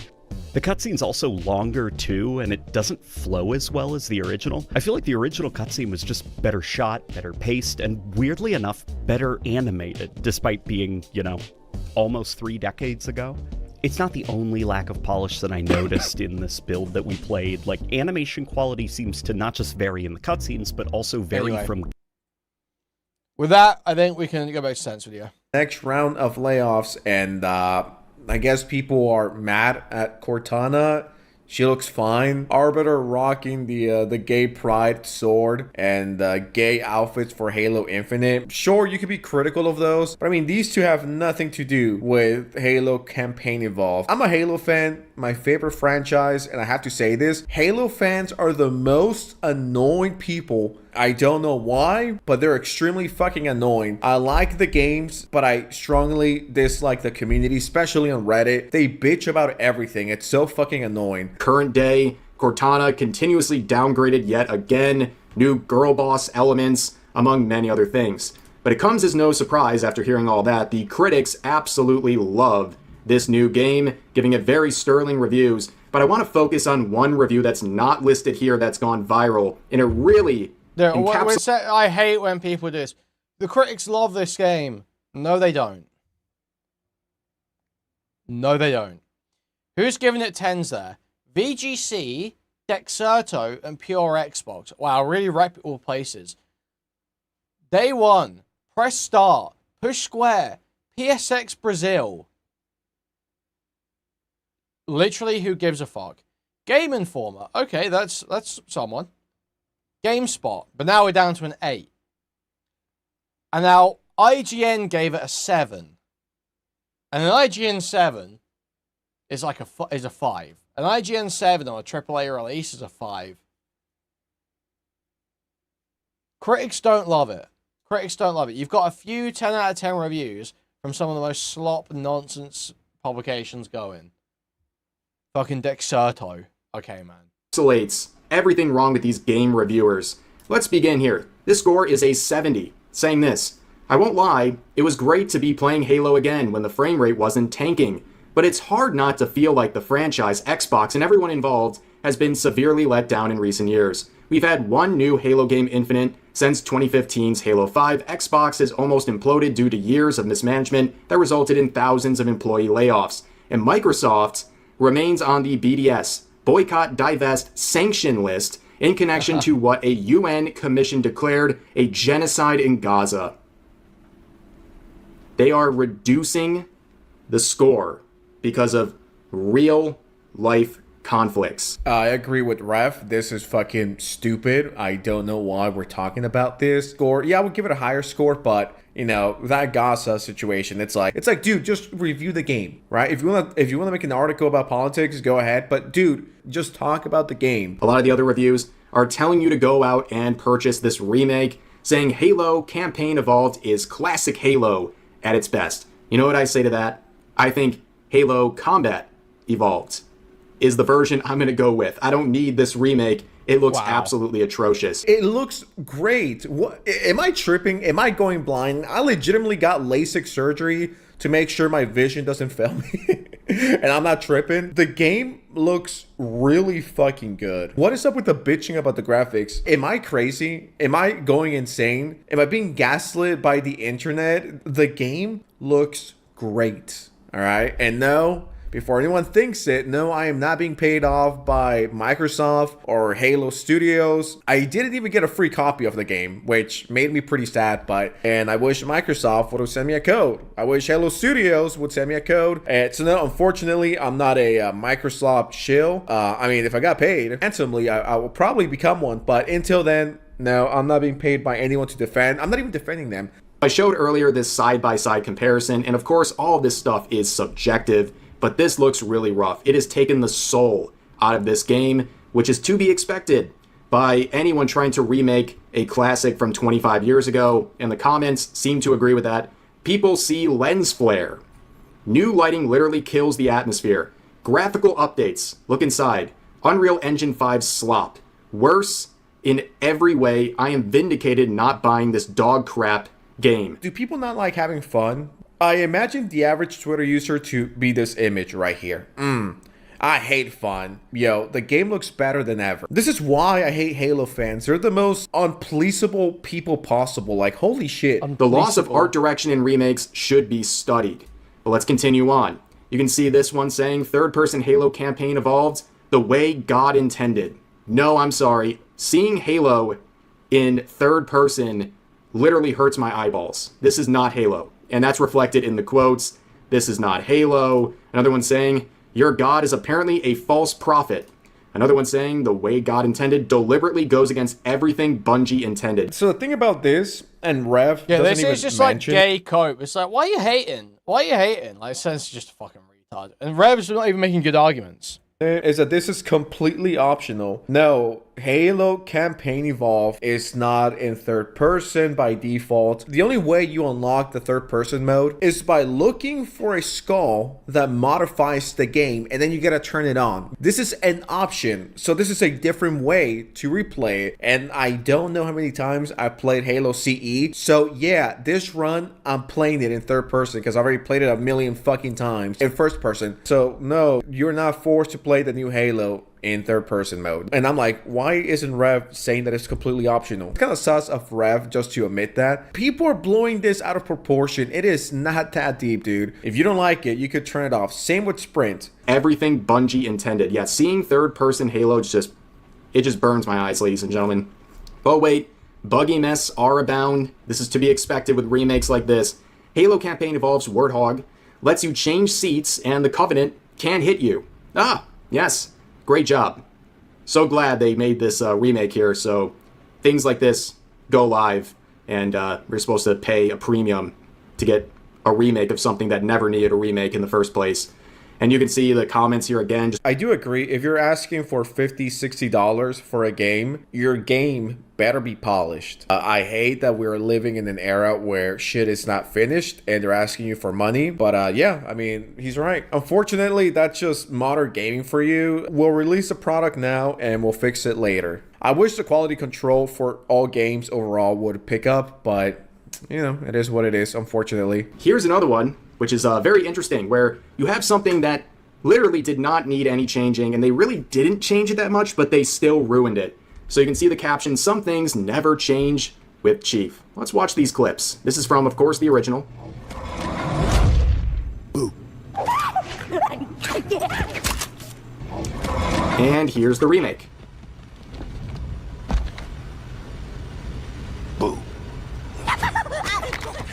How on earth did they achieve such mediocrity? So this moment is what inspired me to make this video and just be like, what the fuck are we doing here, Mr. Rev says this? The first clip you played is not from Halo CE 01. That clip is from Halo 2 Anniversary, which came in the MCC. Yeah, that is not from the first Halo. And the second clip he plays is from the remake, yeah, that just came out. I'm like, how did you not catch this? Is Rev a Halo? Does the same thing happen then, or is it just adding this scene to the original? And here's the remake. And here's... Or adding a similar scene to the original. How on earth did they achieve such mediocrity? So this moment is what inspired me to make this video and just be like, what the fuck are we doing here, Mr. Rev says this. The first clip you played is not from Halo CE01. That clip is from Halo 2 Anniversary, which came in the MCC. Yeah, that is not from the first Halo. And the second clip he plays is from the remake. Yeah, that just came out. I'm like, how did you not catch this? Is Rev a Halo LARPer? That is a Halo 2 remake anniversary compared to the new Halo. And he's acting like this is a war crime. Like, oh man, look how they butchered Halo. In the first one, Master Chief says, boo. And in the new one, he says, boo. Well, they're two completely different games. It's not the same one. How did you not pick up on that? How on earth? This is Rage Quit 2 guys going back and forth about this game, making the absolute worst arguments, isn't it? I mean, the joke is already made for you. Why did you try to rework it? And why are the voice lines so lifeless and terrible? How do you fumble something so basic? Oh, okay, now I'm really questioning, has he ever played Halo? Has he never heard Master Chief talk? That is how he delivers all of his lines.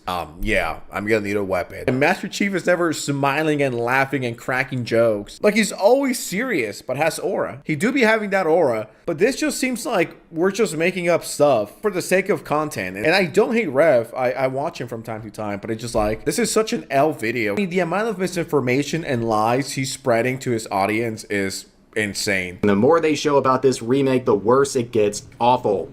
Stole the joke and told worse. I hate these devs with a passion. And this one is very funny. Unspoken Riz versus sexual harassment. Let's get to the real hyping up of Williams in this remake. They have really upped the girl boss ante with this one, and you can see tweets like this getting a lot of attention. In addition to uglifying Cortana, Halo Combat Evolved changed the story to add an ugly, mannish,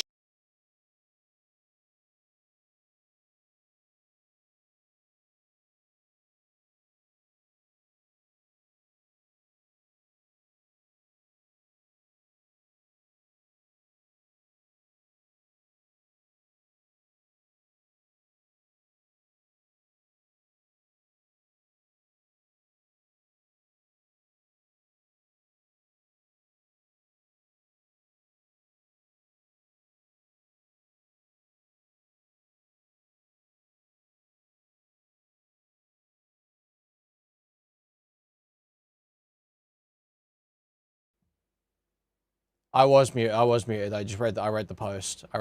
I said, Loam gender update. I said, oh, I didn't know it was this unknown to people. I've never made like an official video or anything about it, but I'm pan. Plus, I don't really identify with gender or define myself with it. I'm just me. But yeah, in case you thought I was hiding it or something, lol. So,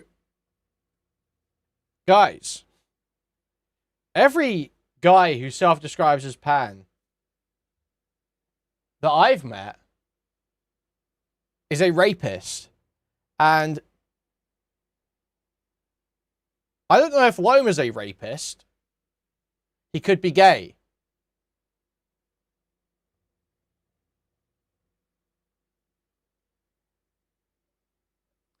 But it's probably one of the two.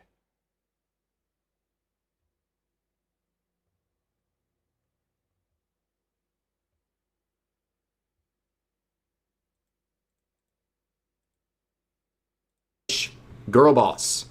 And you can see the images are absolutely profound. This is not an edit. This is just what they're presenting you with. How is this a big deal? Are gamers really that mad at this or upset, or is this enough to not make someone buy a game? I don't get it. Maybe she's not as hot as people want her to be. But dude, you're playing Halo. You're not playing GTA 6. You're playing Halo. Amazing.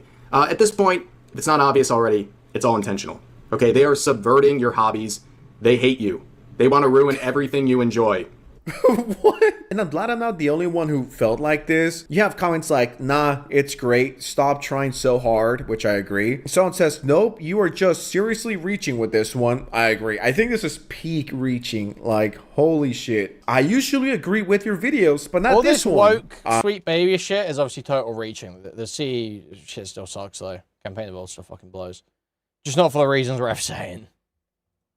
Once again, I agree. Now, I haven't gotten to this part of the campaign, so I might eat my words and take an L. Someone did leave a comment regarding this character. Rev never mentions that Williams is an ODST and just calls her a girl boss. Dog, the ODSTs hate Spartans. Once again, I ask, did Rev even play Halo? When was the last time he played Halo 1, 2, 3, or ODST? Does he know that Halo 3 ODST exists? Possibly one of the greatest Halo games of all time. I don't think it's that deep. At this point, if it's not obvious already, it's all intentional.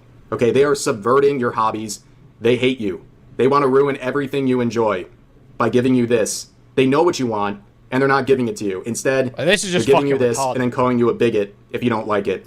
And you can see some of the dialogue. Fantastic. Halo Remake already looking great. Williams. No, Sergeant Major. I'm not. It takes more than fancy armor and a good PR campaign to impress me. Oh boy, everyone owes this girl boss some adoration and respect. You better respect her, or you're not going to, I guess, have her services or whatever. I mean, this is just so goofy and ridiculous. Yeah, you know, the Halo remake has gone woke because a strong female character is introduced. It would be one thing if she just came on the scene and started immediately talking down on Master Chief, being like, you're not a real man, I'm more of a man than you are. You could have saved millions, even though he saved millions, but you could have saved more, and I would be a better Master Chief than you. Master Chief goes like, you know what? You are so right, here's the armor, you are now Master Chief. Okay, I would be with you, Rev. If Master Chief were to give his armor to this queen, if you will, right? No, that is not the situation, and a lot of context is lacking. But I mean, she is an ODST. Dumbstruck at how bad things have gotten. We have literally devolved. We've gone backwards with development in the gaming industry, and it's a shame to see. But anyways, that's going to do it for this video. If you enjoyed... I think the hate for Halo Campaign Evolved, or whatever the fuck it's called, I think it's cringe. I think it's blown out of proportion. And no, Halo has not gone woke. Literally, it's the same game with better graphics. But no, Master Chief is not gay. He didn't come out as a proud black trans woman. And he didn't say, my pronouns are he, they, sir. I need a weapon, ma'am. He did not. That's not a new script. And no, I'm not saying that you shouldn't criticize it. I think if you're having bugs or the game is not working right, you know, there's glitches, yada, yada, yada. Okay, yeah, critique that. The points that Rev talked about and what the people are talking about on Twitter about it being woke, pandering to the modern audience. You have this girl boss that is sassy, you know, and snaps her fingers. It is blown out of proportion, just like the people bitching about the Odyssey. Get off Twitter and go watch the movie for yourself and form your own opinion. The amount of sheeps and NPCs on Twitter that just regurgitate whatever people say is insane. Halo Campaign Evolved does not pander to the modern audience. Okay. Well, I'm good on that now. Let's do the... I think maybe Channel 5... Maybe we think Channel 5. Are there any Smash JT updates? Any Smash JT lawsuit updates or anything?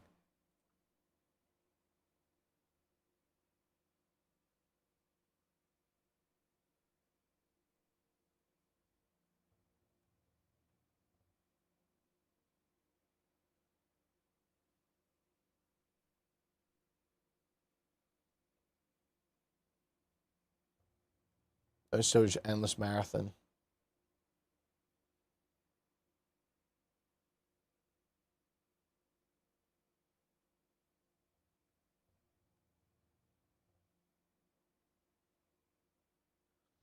Let me check Airbag's Twitter.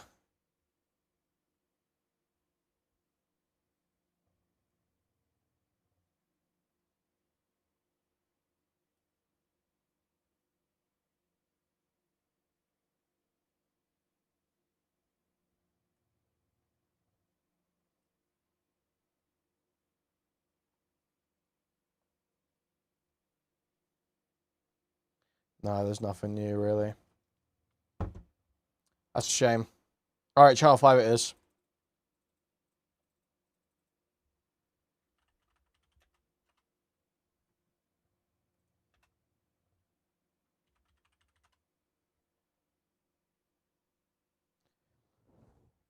Okay, so we did start this last night, but we didn't get very far. So we'll go watch it tonight. Andrew Callahan has hosted Nick Fuentes versus Hunter Biden. Okay, guys. So huge debate here. Huge debate. You said you want to ask me, why are you a Nazi? Inclusion has been our greatest strength. Diversity has been our greatest strength. White people do. Oh, wait. One of my Groiper contacts sent me a Fuentes clip earlier that he said I would like.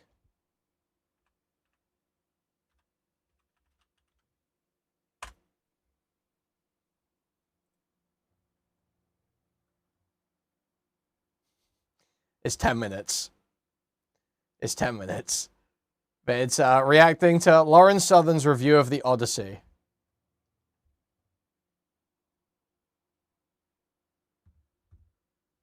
So let's read Lauren Southern's review of The Odyssey. The Odyssey is the most important conservative film of the last decade. Nolan is openly mocking those who think there's any importance whatsoever in the cast-looking Greek in a film about a psychological journey. The culture wars have taken far too many victims, now too shallow to conceptualize anything beyond the surface level. Few actually go deeper like Odysseus. Most just wearing the disguise as Circe stripped away. We have a full-blown chance to recover a civilizational inheritance that has guided people for thousands of years. One that reminds us that society survives only when people are willing to return home to responsibility, sacrifice, and order. However, dude, this is like totally stood. This is, I hate to sound like Anthony Gramuglia, but this is a real lack of media literacy. I have to say, it's a real lack of media literacy.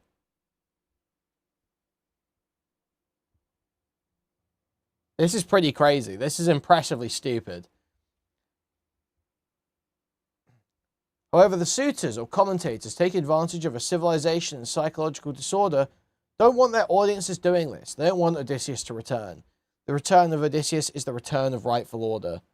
You are so fucking stupid. You are such a stupid bitch. So,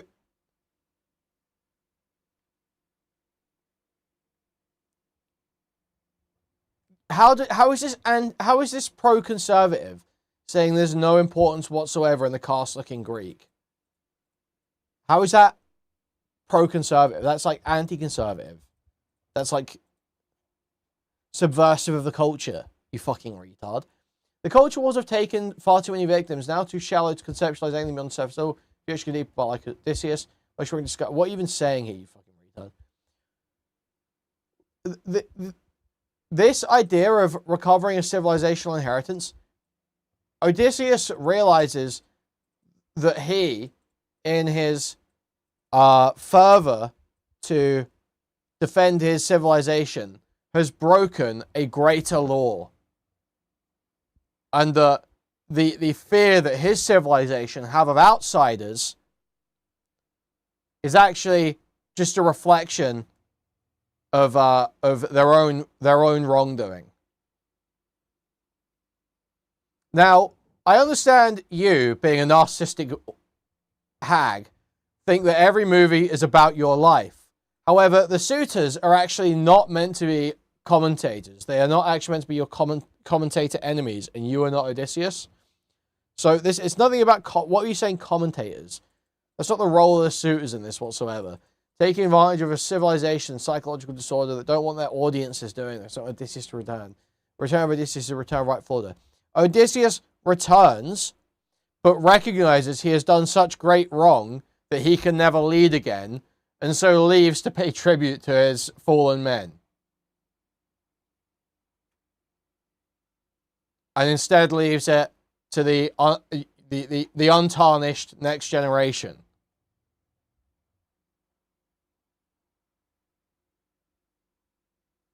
You're a fucking retard. You're such a fucking idiot. Dude, that is actually so annoying. Lauren Southern's parents attend our church. She abandoned her kid with them for years and wrote a book about motherhood. Lauren Southern abandoned her kid? I don't want to get into her personal life. She needs to fucking go away already. Just go. It's like, aren't you embarrassed? This woman, she keeps coming back, and every time it's a new grift. She was the far-right shield maiden when she was young. And then she left to go be a trad wife with her spook black boyfriend. That doesn't work. So she comes back and she says she's going to do, oh, it's both sides of the problem. The internet's the problem. Don't you love that? The problem is radicalization on both sides. The problem is the culture war. She had this take about the Odyssey. It was disgusting how stupid it was. Like, I don't even know how someone could write something that stupid. It was truly impressive. I'll pull it up, actually, just because it's Friday. She writes, The Odyssey is the most important conservative film of the last decade.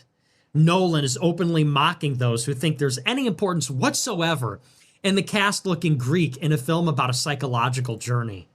Christopher Nolan, the eminent filmmaker of our generation, made this with Matt Walsh in mind. Like, what? Christopher Nolan, who made The Dark Knight and Inception and Interstellar, he put Indians in the Odyssey. Specifically, he had Matt Walsh in mind. He's like, I'm going to troll Matt Walsh. The culture wars have taken far too many victims. Now too shallow to conceptualize anything beyond a surface level. If you actually go deeper like Odysseus, oh, it's so bad. It's so bad. It's like, ChatGPT didn't write this because ChatGPT is infinitely smarter than this. Most are just wearing the disguise of Circe stripped away. Oh. We have a full-blown chance to recover a civilizational inheritance that has guided people for thousands of years. One that reminds us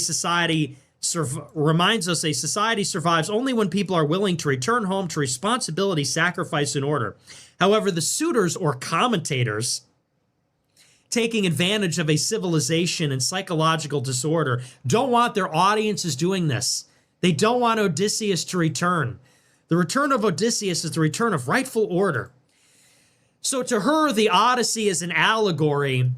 Odysseus is people that watch YouTube content. And I guess Calypso and Poseidon and Scylla and Charybdis are YouTubers. And she's above it all. She's above it all. It is those other culture war YouTubers. It is those other people in our crazy culture war on the right and left that won't let their viewers talk to each other, have debate. It's like Dave Rubin. This is like Dave Rubin's take on the Odyssey. Dave Rubin is like, if it wasn't for all of these radicalized commentators on the woke right and the woke left, then people that disagree with each other could have conversations again. It's an allegory for Dave Rubin's show. I hate that I even know what any of these words mean. Clavicular's obsessed with looks maxing. I hate that I even know what these words mean. If you are unfortunate enough to know who Clavicular is, he's the proponent of looks maxing. I hate that I even know what that is. I can't believe It's like, dude, these millennials need to be put to death. Put to death. Not literally in Minecraft. But seriously, do you see these podcasts where it's like some hipster millennial faggot, some hipster millennial douche fag? I'm only playing this for the purpose of journalistic commentary and critique. And I disavow any hateful language or cause to violence made in the video. It's simply, I'm reproducing this to show what a deranged incel this guy, what a deranged incel who needs therapy, actually. He needs therapy, actually. Now I support therapy, guys.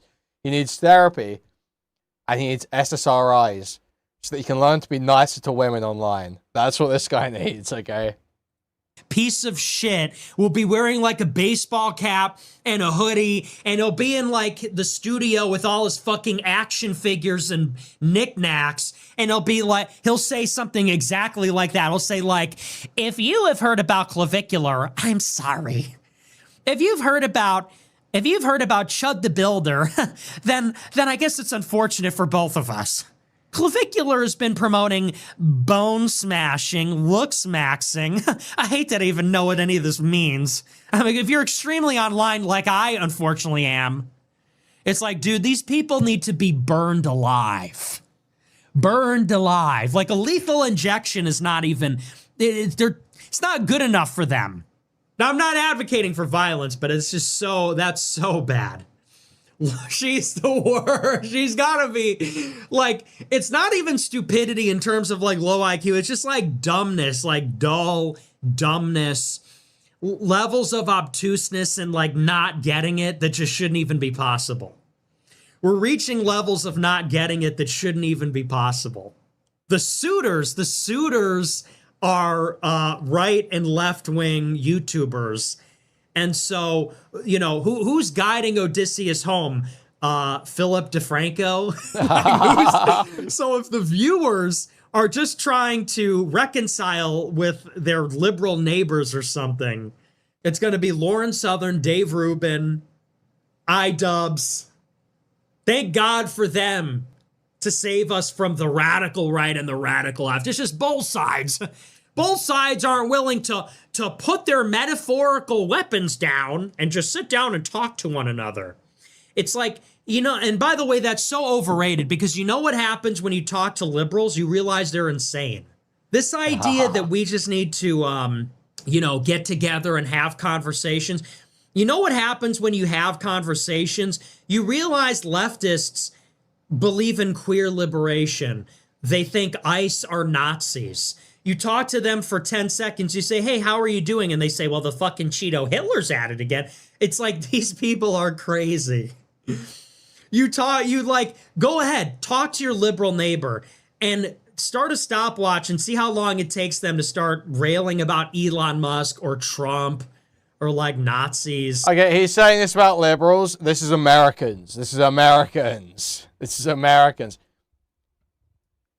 They're all like, talk to some fucking right-wing old guy and see how long it takes for him to start railing about Hillary Clinton and the demon rats. You know? Like... It's totally insane. Talk about the level of narcissism. Lauren Southern, it's like, you are a YouTuber. You are a commentator, and not even a good one. You are a failed commentator. Let's also be honest. She fucked every guy in the alt-right. You fucked every guy in the alt-right. You grifted saying you were some kind of trad girl. I'm trad. I'm, you know, right-wing, whatever. And then not only were you fucking every guy in the alt-right, but then you settled down with a guy who wasn't even white. You were like a white nationalist trad girl while being a whore and settling down with a black guy. Now you're a single mom with mixed race kids. You come back for money. Like, that's why you're making a comeback, is for money. It's a short-term grift for money. And then you deign to think you're above it all. You deign to come back as a commentator, and how you're going to rebrand is I'm above it all. I was a commentator. Now I'm more than a commentator. Now I'm telling everybody to not commentate. Stop posting. Stop giving takes. Talk to one another. It's like, bitch, what do you think you're doing right now? You're no better than the rest of us. You're just a greatly diminished wannabe influencer. You're just a greatly diminished wannabe influencer, and your influencer brand is above it all influencer. But it's still a brand. I'm not like those other influencers. Yeah, that's your brand. Your brand is that you're above it all. But then the narcissism to think that Christopher Nolan's highest grossing movie of all time, this $1.2 billion grossing picture, is about YouTubers like yourself. And more than that, it's channeling your message. Like, holy Rorschach test. Female narcissism should be studied, bro. Dude, this is unironically the main character syndrome test. It's fine to see aspects of your life or your mindset reflected in movies. But when you start projecting that out as if that is what was intended, that's what was being said, you have lost the plot. You have now entered a delusional territory. You entered a totally delusional territory. Very suspicious that Nick doesn't mention her affairs with Destiny. More credence lended to the theory that Nick was getting sucked off by Tiny. Thank you for the $5 or $3. Thank you. The level of female narcissism of like of an e-girl, it literally needs to be studied. Yeah, the Lauren Southern. How did I get on the subject? But yeah, that was crazy. Yeah, the Odyssey is an allegory for Dave Rubin. Sure thing, sweetheart. Wow, great clip. Great clip.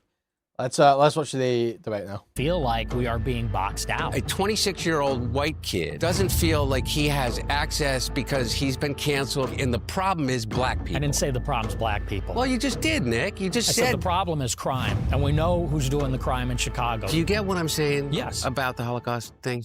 Oh, about that. We get to say whatever we want on the internet. We get to deny the Holocaust. As far as Jews are... Yo, thank you, Ambrosius. Huge appreciate. Thank you. For the 10 gifted memberships. Huge appreciate. Thank you so much. That's a great time to remind you guys how to support the stream as we get into this debate.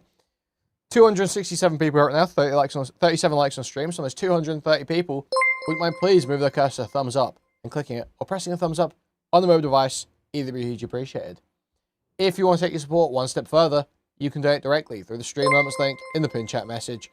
You can also buy a membership at the channel, gift a membership at the channel, gift a whole bunch of memberships randomly throughout the chat, buy a super chat, which will highlight your message, read it out on TTS, or buy a super sticker, which is a YouTube image or GIF, they'll be highlighted in chat, they'll describe it to you. You can go to discord.gg/Kuihman, Twitter.com/Kuihman, or reddit.com/r/Kuihman. Thank you.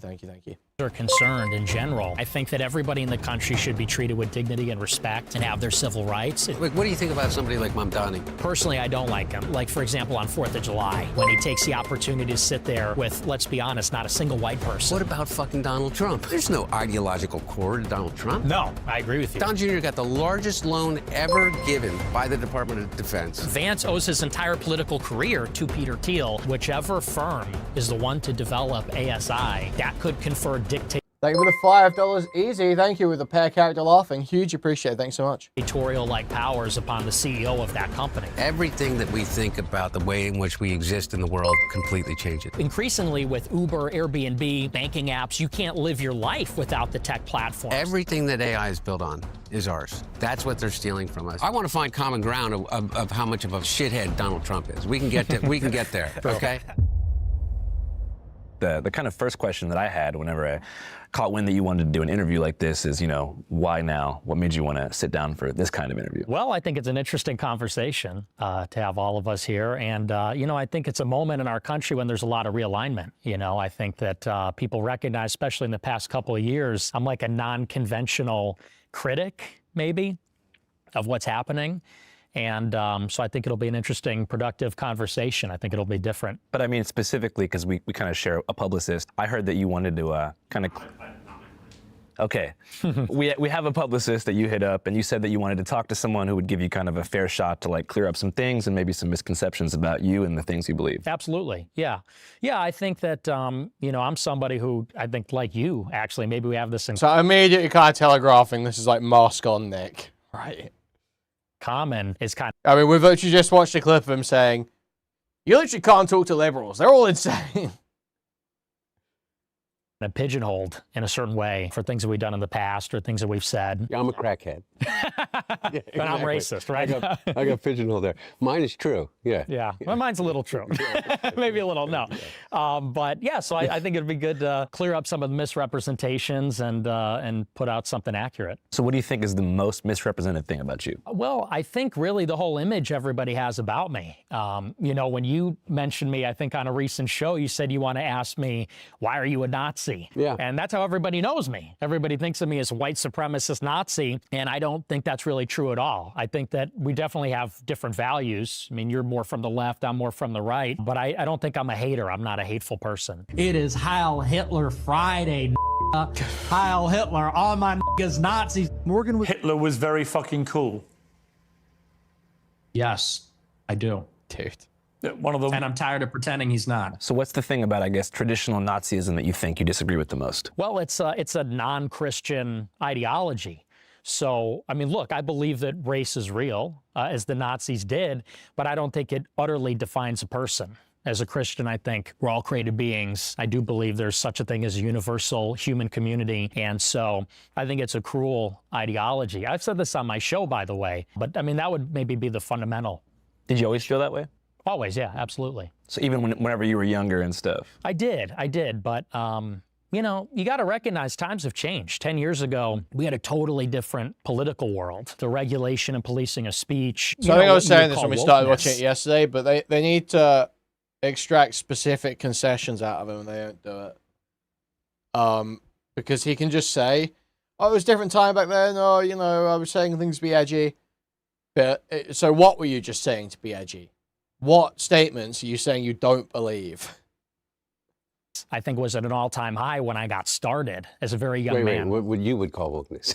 Yes. Yeah, exactly. Well, and I think, I mean, would you not say there were some excesses maybe in those days? Yeah, in those days, I wasn't doing too well, so I wasn't paying much attention. Anyway, I would love to hear, and I'm not asking you to like retract everything that you've ever said and all, you know, or anything, but I said that I would love to talk to you because number one, I told you this, is that I think you're really smart. And I think that with that comes in a real responsibility. And you have an audience.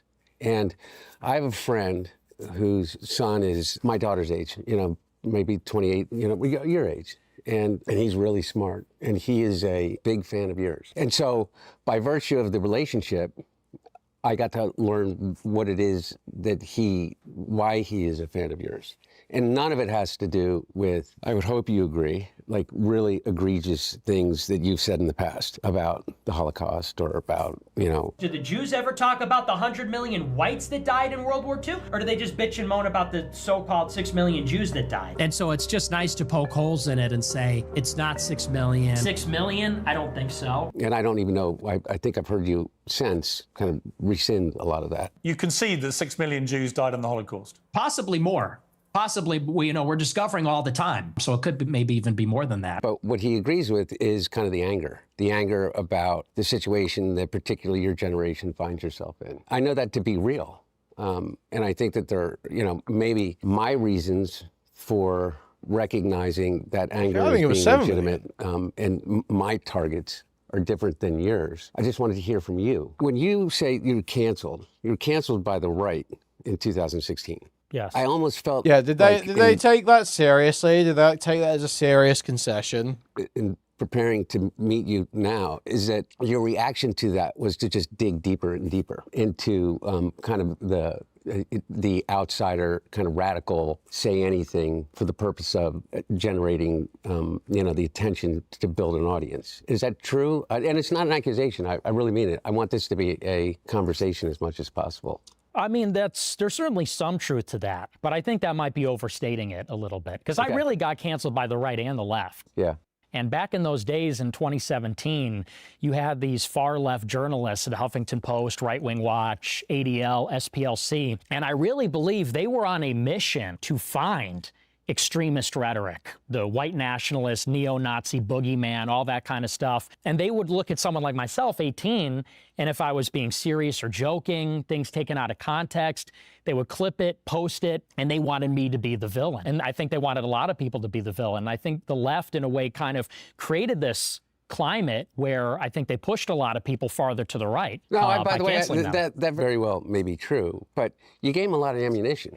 That's true. You know, I mean, I hope that some of those things that you said in the past are not things that you believed in and that are you meant just to engender like a really radical kind of response. I mean, is that true or not? Well, you know, again, I think that back in those days, you could not say anything. In 2017, 2018, cancel culture was so in overdrive. Any joke, any edgelording, anything like that, they would, first of all, there's no sense of humor. I'm so old. I don't even, what's okay, well, to break it down for you, so the dawn of wokeness as it's known today, I think was in like the post-Trump era. After Trump won the election in 2016, there was a big movement to deplatform and kind of push away those who, I guess the left feel like had galvanized them into the presidency. So there was this big... Okay, that's immediately just not true. Wokeness was around way before Trump, but sure. Idea that if you push people off mainstream social media... Wokeness is like... It starts with SJWs, right? It starts with SJWs and Tumblr. Obviously, all archaic, cringe as fuck terms, internet slang terms. But that is basically, it's like, you know, BuzzFeed, SJW era, that's where woke starts, is like the 2010 to 2012 range. And then sort of gains prominence through the 2010s.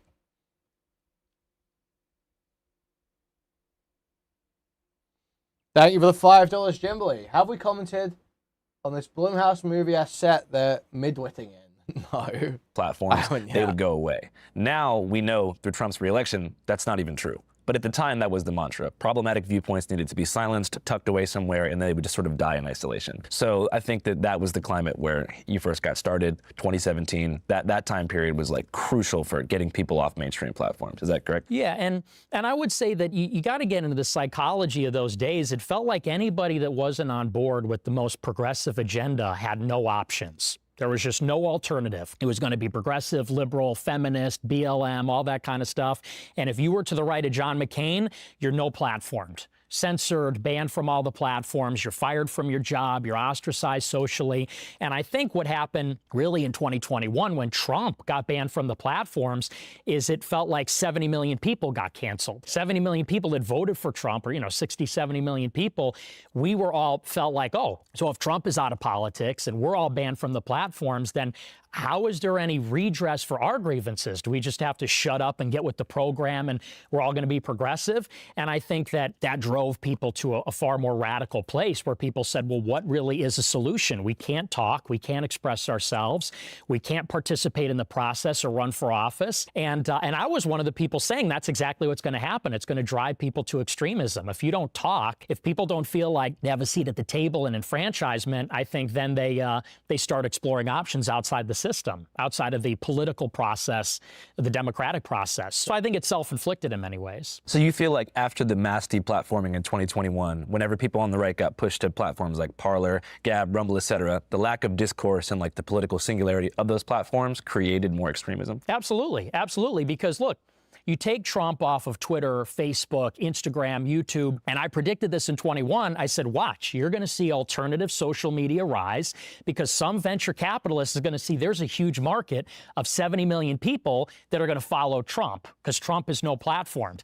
And that's exactly what happened. Rumble blew up, Elon bought Twitter, and what happened when you had total free speech on these platforms? Well, Twitter now resembles 4chan. And now, there's no gatekeepers. And I think it did push people in a radical direction. And honestly, people are even blowing past me. Now there's like mainstream normie types that are even blowing past me in terms of how radical they are. People start saying things like, there's no political solution, there's going to be a civil war, we need a revolution. And I think that's because the message from the left was, you're crushed. You have no options, you can't win, there's no alternative. Trump is going to be indicted and charged and can't run. You can't be on Twitter, you can't have a job. And so people started to say, okay, well, we still exist. We're still here, we still have these concerns. What do we do now? And then people start to say, well, we need a revolution. And I'm one of the only people saying, no, we should still engage in the process and talk with each other. And it's not all one-sided. I think there's problems on the left and the right, but I certainly think it takes two to tango. Okay, so there, we agree. I think that there are problems on the left and the right, and I don't disagree with some of the things that you just said. I guess I just came to a different conclusion that there are some things that people should be deplatformed for. Not that they can't say it where they want to say it, but I think that it's a right of anybody. Okay, top three things. What do you think? There's a difference between being able to say that you're proud of your white heritage and also being just a flat-out racist. I think that there's a difference between saying you're proud of your Christian heritage and the white culture from what you come from and Nazis, or that you adopt the Nazism as a legitimate ideology. I think that there's a difference between saying that you disagree with the United States policy as it relates to Israel and saying that the Holocaust didn't exist. I was like, Mom, Dad, Hitler was awesome. Hitler was right. And the Holocaust didn't happen. And my parents were like, we cannot believe. Those would be top three things in my mind. I know that you believe that some people took you out of context. And I do agree. Look, on both the right and the left, there are these gatekeepers, 100%. And look at me, the mainstream press just destroyed me for 7 years without any real kind of reflection about what they were doing. I do think that, you know, some of those things are legitimate reasons to say, you know, we don't want you on our, you know, on our commercial platform. Would you agree with that? I mean, you just said, for instance, people calling for a, like an armed revolution, like people calling for actual violence. You're opposed to. Oh, absolutely. Yeah. I'm against violence, Yeah. and I do think those are one of the legitimate things that should be taken from the platform. I mean, you jokingly call for violence quite a lot, though, don't you? I bet we just watched it. I mean, I agree that should be allowed, but you should probably clarify, you know. Stand on the positions.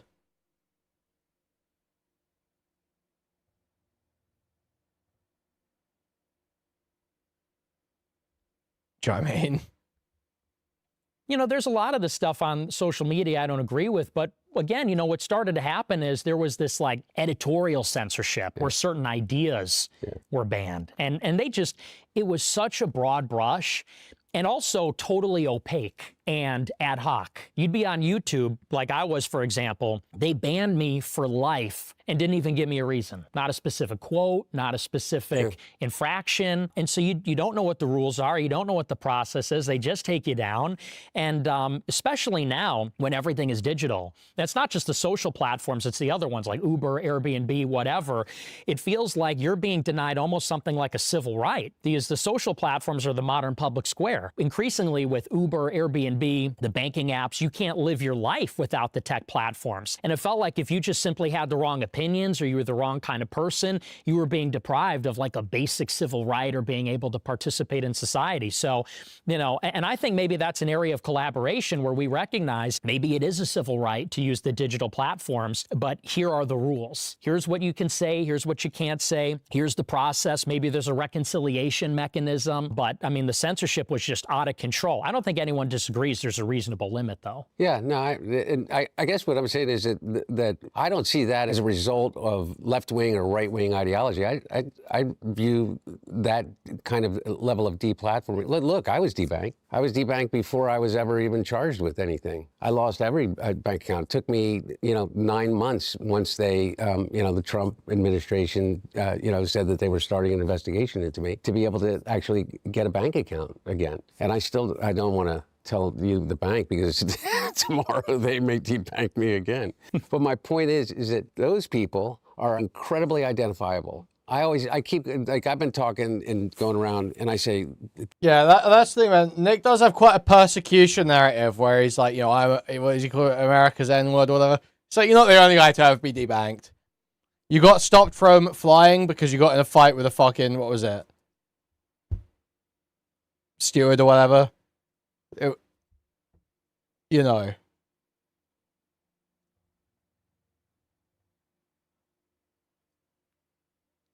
It's not really true, is it? He's definitely, you know, more censored than a lot of people.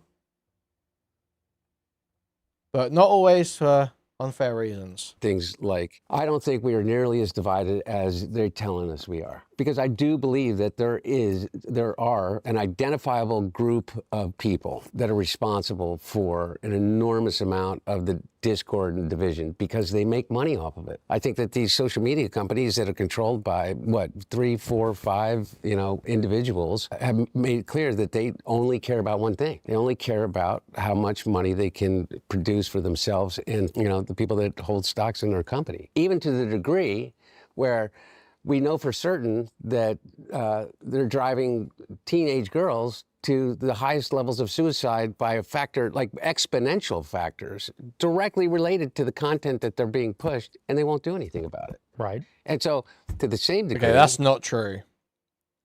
It is not proven beyond a shadow of a doubt that the rise in suicidality in teen girls is related to social media. That's just not true. That's not proven. Obviously, it's intuitively sounds true. It's not proven, though.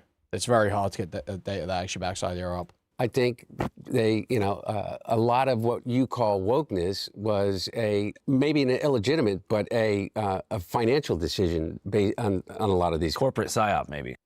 Corporate psyop. Thank you.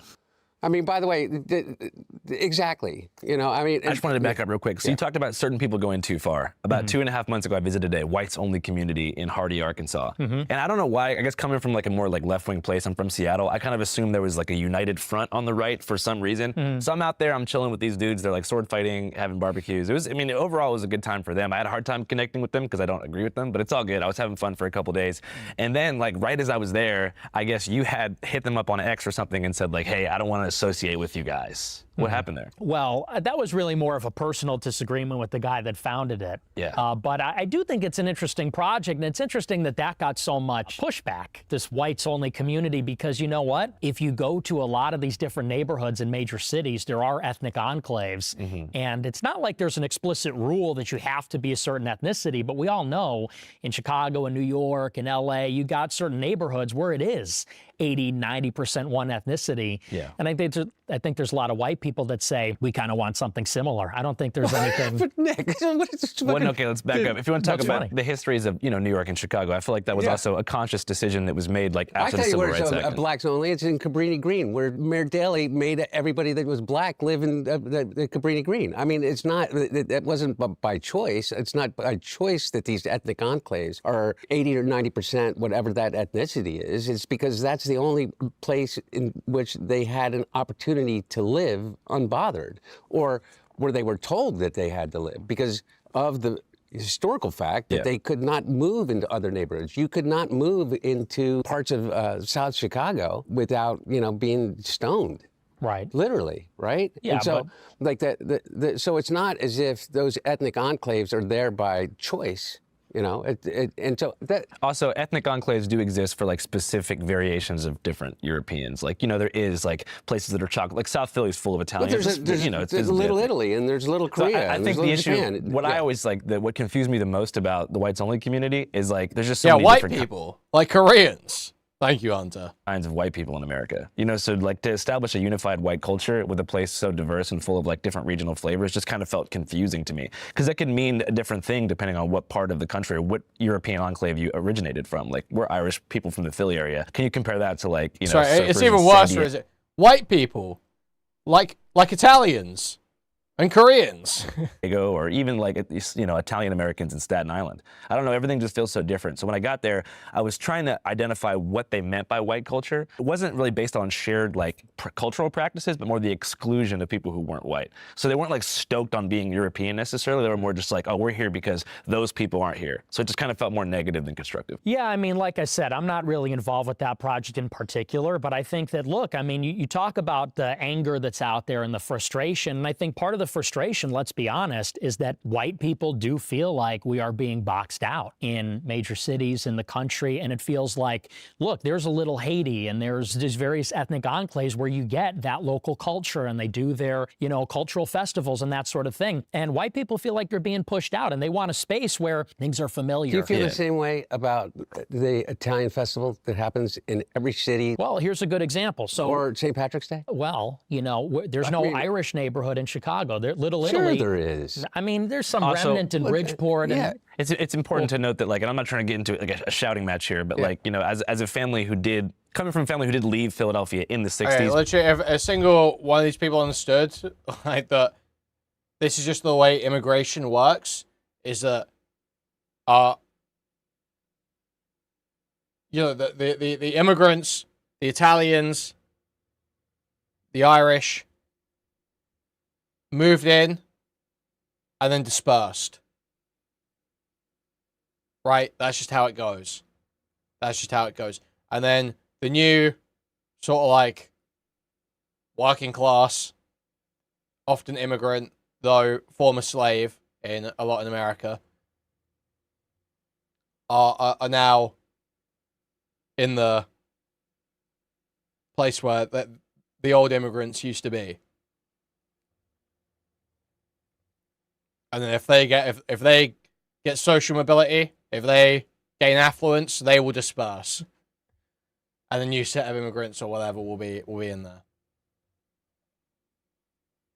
because of black migration from the South after the Civil Rights Act was passed. There was a sort of like mass flight of white people into the suburbs, and that kind of led to a homogenization of different cultures because they rushed so fast to build these like identical strip mall suburbs that it was very hard to maintain cultural bonds that made different European and white neighborhoods unique around like the 1950s and before. So I feel like the mass suburbanization is also a big factor that led to those like cultural bonds breaking. Yeah, but why did that happen? I mean, a lot of the suburbanization is because of the race riots in the 1960s. People moved out because of the violence. You know, my grandfather was in the National Guard in Chicago when, after MLK got assassinated, the whole West Side burned to the ground. And people didn't want to be around that anymore. Why were there riots? Yeah, MLK Jr. was assassinated. Yeah.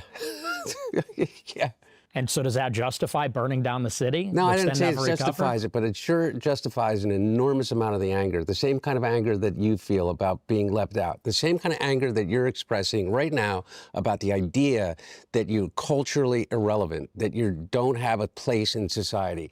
Imagine if you were a 26-year-old black man in 1968 and saw your hero be assassinated. And I saw Trump get shot in the ear, and did he? And I saw Charlie Kirk get shot, and I didn't see any cities get burned down. It's funny how that works. I think it's a very, very, very different thing. I think How's it's that different? absolutely Charlie Kirk got shot in the neck. Yeah. And liberals celebrated all over social media by Tyler Robinson. Yeah. Who is what? Who is some liberal guy. He is? Mm-hmm. But he's got a transgender boyfriend. Does that make him liberal? Because he's transgender? Because he's gay? So. Well, because he's got a transgender boyfriend, yeah, I think so. It makes him liberal? I think he was liberal, yeah.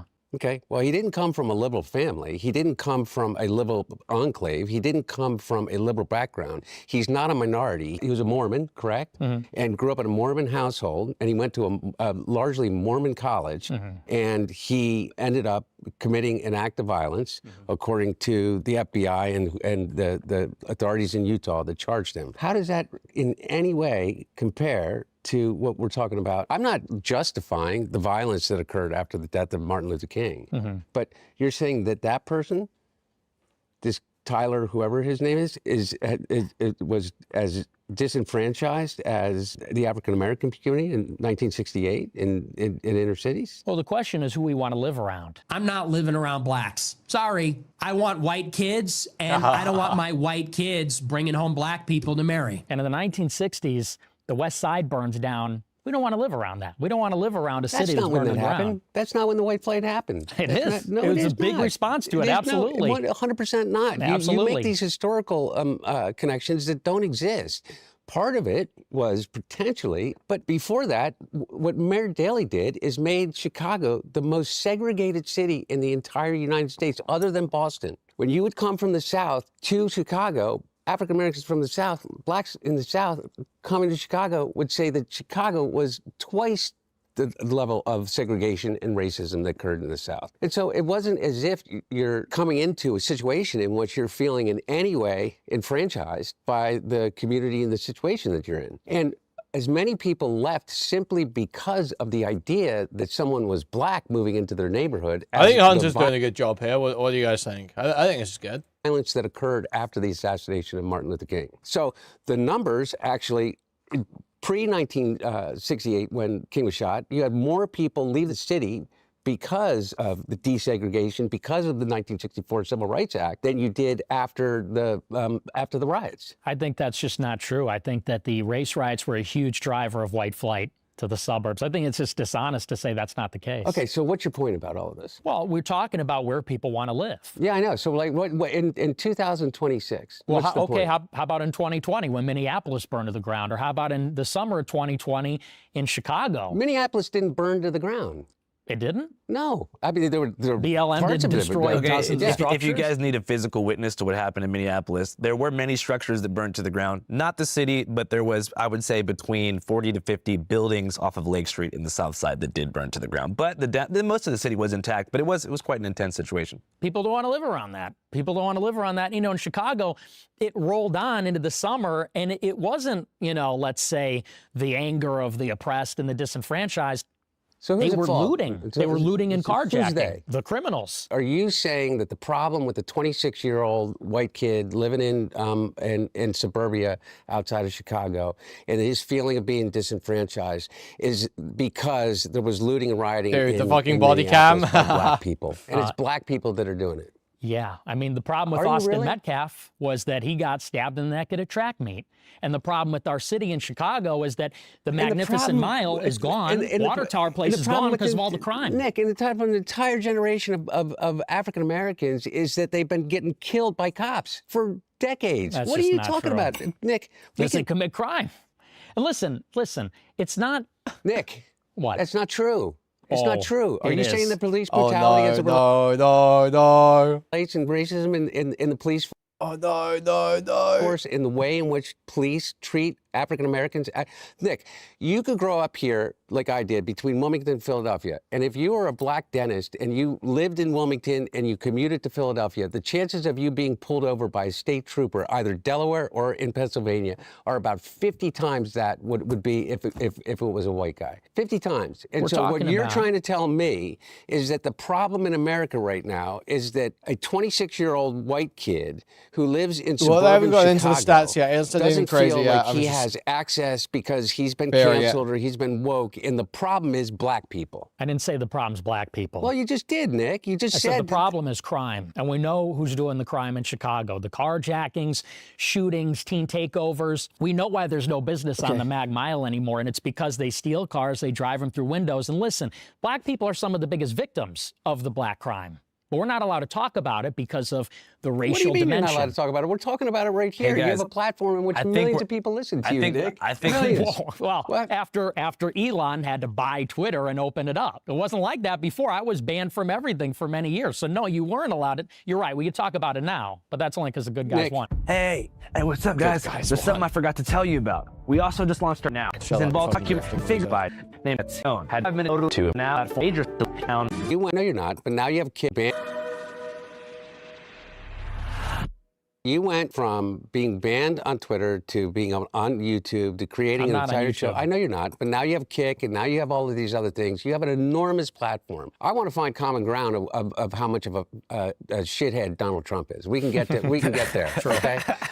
What I don't understand is how you didn't recognize that in 2016, and how you didn't recognize that in 2020, and how you didn't recognize that. He in was back. 2000. He was back and forth. He was back and In forth. 24, because Donald Trump I hasn't didn't 24. He was in and out. Donald Trump hasn't changed. Donald Trump hasn't changed at all. Donald Trump has been Donald Trump since he came out of the womb of a woman that was an immigrant to this country. And so what I want to know, though, is that I don't know how we get past this idea that the biggest problem that you have with your personal situation and how you extrapolate that to the situation of other white kids that are your age, that feel disenfranchised, that feel left out, that feel they don't have a shot at the American dream, is because of black and brown people, because of Mexicans, because of Venezuelans, because of Haitians, it's always other, Nick, with you, it seems to me. And I've listened to a lot of the stuff. It's always them. We need to build a wall. Where's the wall, Nick? He never built the wall. Why'd you vote for him in 2020? Why'd you vote for him in 2024? I didn't vote for him in 24. Okay. My point being is that whenever you identify your problem as being something that is other, that you can point to, that's a minority, that is a group of people, that's the Jews,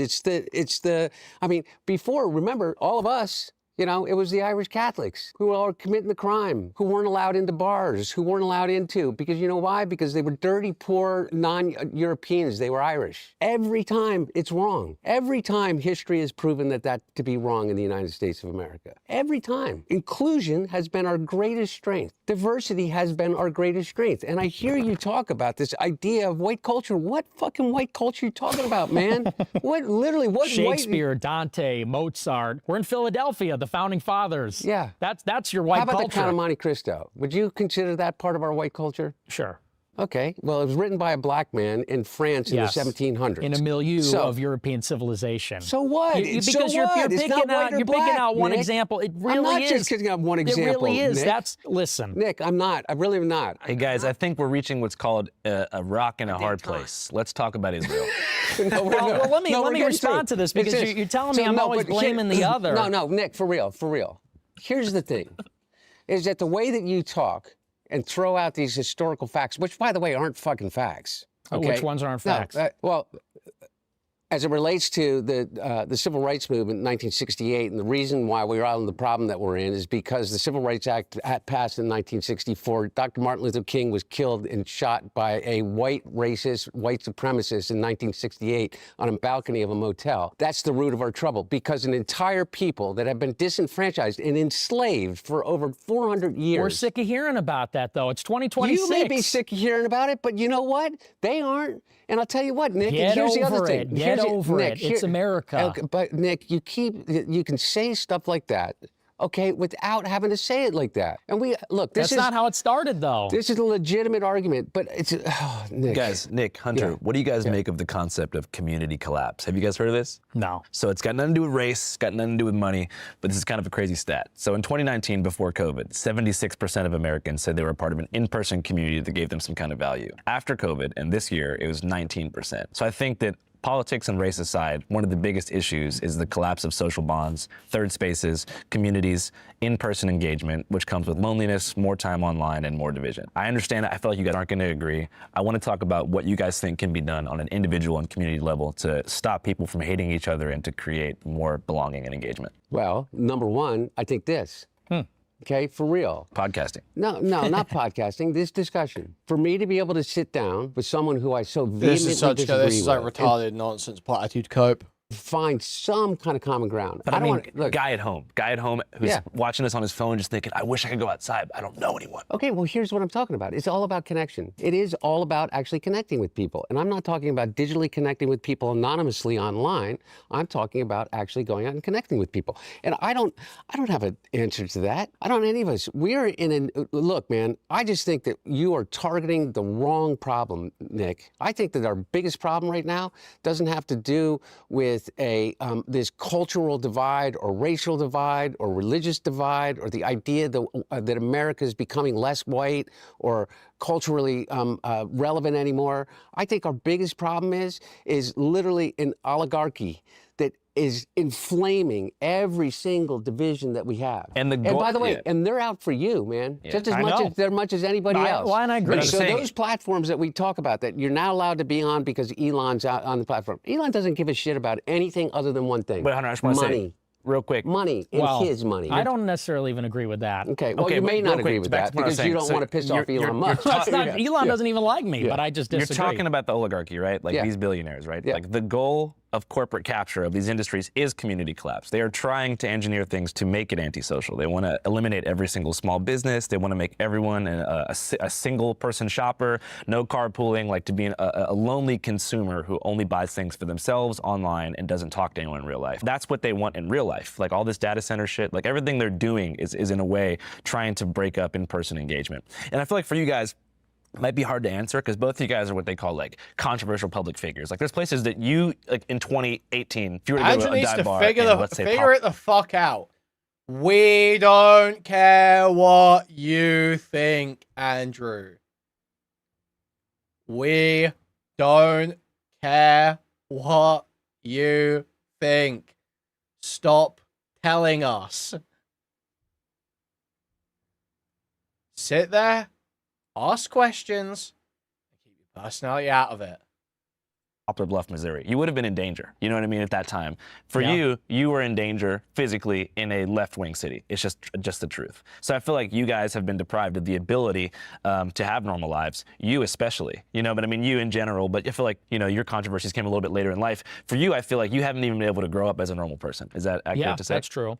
Well, and in terms of, you know, building community back and everything like that, you know, the data says that really the loss of society is the fact that we don't encounter people anymore. For example, on your way to work or, you know, in ways that are unexpected. People wake up in their house, which is separate from everybody else. They get in their car by themselves, drive to work by themselves, you know, and then they meet with their colleagues and everything, but then they go right home. Go home, have a beer, watch Netflix until they go to bed. Next day starts all over again. And so, you know, I think it has a lot to do with maybe how we structure the cities. I think, honestly, a big part of it, there's like this abundance mindset with liberals. Liberals want to have prosperity and everything like that. How can you have that when the cities are not safe? I think that one of the ways, for example, If you want to have those encounters that are unplanned or spontaneous, they're going to happen maybe on the subway, on the bus, on your way to work. People don't want to ride the subway anymore. People don't want to ride the bus. They don't I just feel like that it's if safe. you look at the data, like right now, 2026, I think 2025 had the lowest homicide rate of any year in America for like the past 4 years. I feel like if you compare data from the 90s, like the cities, I get what you're saying, but the cities I have noticed are a lot safer. They're also, you know, becoming more expensive as well. It could have something to do with it. You're absolutely right. It's what you're saying, Nick, is impossible to refute, right? Because everybody has an experience with violence or witnessing a crime, or whether it's just in their local newspaper or not. Is that I don't think that is in any way limited to only urban environments. I take the top 10 poorest red states in the country, and their crime rates are 10 times what many urban centers are. So you'd be comparing like West Virginia, coal country, disenfranchised to like an urban neighborhood. Yeah, in terms of per capita crime, in terms of per capita murder, in terms of per capita child sexual abuse, yeah. I think the things that people really care about, you know, things like that, is their own personal safety. Yeah. It is not limited to African American urban or Latino American urban environments. It's not. It exists. Carjackings do happen, but you know where they happen? They happen in Biloxi, Mississippi, just as much as they happen in Chicago. I'm skeptical of that. I mean, I just think the idea of Biloxi, Mississippi, just as much as they happen in Chicago. I'm skeptical. But you know where they happen? They happen in Biloxi, Mississippi, just as much as they happen in Chicago. Happen, but you know where they happen? They happen in Biloxi, Mississippi, just as much as they happen in Chicago. I'm skeptical. That's not true, is it? Vehicle theft is twice as high. Of that. I mean, I just think the idea of like safety, at risk, crime has been. I feel like media has overblown the level of danger. Everybody's going to fact check both of us on this, and but I agree with you. But my point about all of it is that you can always point to a reason, Nick. There's never been a time in which there hasn't been crime in major urban areas where you pack a lot of people in. You're right, though, is that the difference between us feeling like each other are neighbors and that we can find some common ground is the fact, you know, you can live in existence now and by the time you're 56 years old and never really have to leave your house to make a living, to, you know, you don't go to the community center anymore. And I don't know how to fix that. And I certainly don't know how to fix it in the age of AI. Right? Because community is like an essential human need, if not the most important thing. So when you are deprived of that, you're more likely to look for a radical solution and be like, everything's broken, we need to try something really out there. So you might embrace. Wow, what a retarded chat message. Do you not know what declarative prompting is? That's what interviewers do. No one's complaining about declarative prompting. We're complaining about the fact that Andrew has a set of pet issues or concepts that he feels like he's come up with and are very novel. He feels he needs to constantly insert into everything and steer the conversation into. So instead of them debating about some Nazi shit or something, or staying on the crime rates topic, which instead sitting here going, oh, isn't disenfranchisement and community so important? Saying this nonsense platitude bullshit that's just there for Andrew to fucking jerk himself off. Something more reactionary on left or right to be like, fuck this, you know, we need something new. And I'm not trying to draw this like male loneliness, like incel pipeline that the media tries to do all the time. But do you see a connection there between like people being lonely and having less friends and subcultural choice taking over community value systems or community engagement and people just like driving to the extreme? 100%. I think social dislocation is probably the #1 problem of our times, because you look at the young people and you're right, it is one of those essential human needs, is to connect and have that sense of familiarity, to be seen, to see and to be seen. And that's something young people don't have. And I think, by the way, you look at the way young people socialize and even the mentality, I think a lot of young people. Declarative prompting does not require you to steer the conversation into a pointless derail that exists only to jerk yourself off. No, that's actually not entailed by declarative prompting. Declarative prompting is a style of question asking, or not really question asking, but a style of interviewing to steer conversation. It's a technique used to steer conversation. It does not require you to do any specific topic, or a topic that is basically just about you jerking yourself off, which is what he's doing. That's what's being criticized, not the style of question asking or interviewing. You fucking retard. Have this absolute drive to go to college. Why? It's an extension of high school. And what do high school and college have in common? it's a community. You're in the quad. You can see and be seen. There's sort of like a status, reputation. You're constantly involved with other people. And I think everybody, young people, look at when they graduate from college like falling off a cliff and now life is over. Because now you just have your job, the gym, and going back home, and that's it. And this is why a lot of young people then want to move to the big cities. Got to go to New York, got to go to Chicago or LA where it's happening. And they want to get a condo or an apartment downtown because they want to go to the bar scene and extend college a little bit longer. And I think that's just not really a sustainable way to have a society. There has to be a way for people to still have that sense of community outside of, let's say, college and high school, even into their adulthood, and then into their old age. So, yeah, I mean, that's one of the biggest problems going on. And I agree. I think it drives, even to your point about the whites-only community in Arkansas, I think it is driving these, let's call it ghettoization or insulation of people going into these artificial values-based communities. Yeah. Because where are you going to find people? Go online. Sorry, Bushcat, you've not followed what happened. You've actually just not followed what happened at all. They were talking about Trump 1 minute. Hunter Biden was like, let's find common ground about how dogshit Trump is. And then Andrew, because they're getting angry at each other, interjects and starts going, oh, well, don't you think, guys, that everything could be solved if people had community? Don't you know that during COVID? You fucking idiot. That's what's being complained about. That's what's being complained about.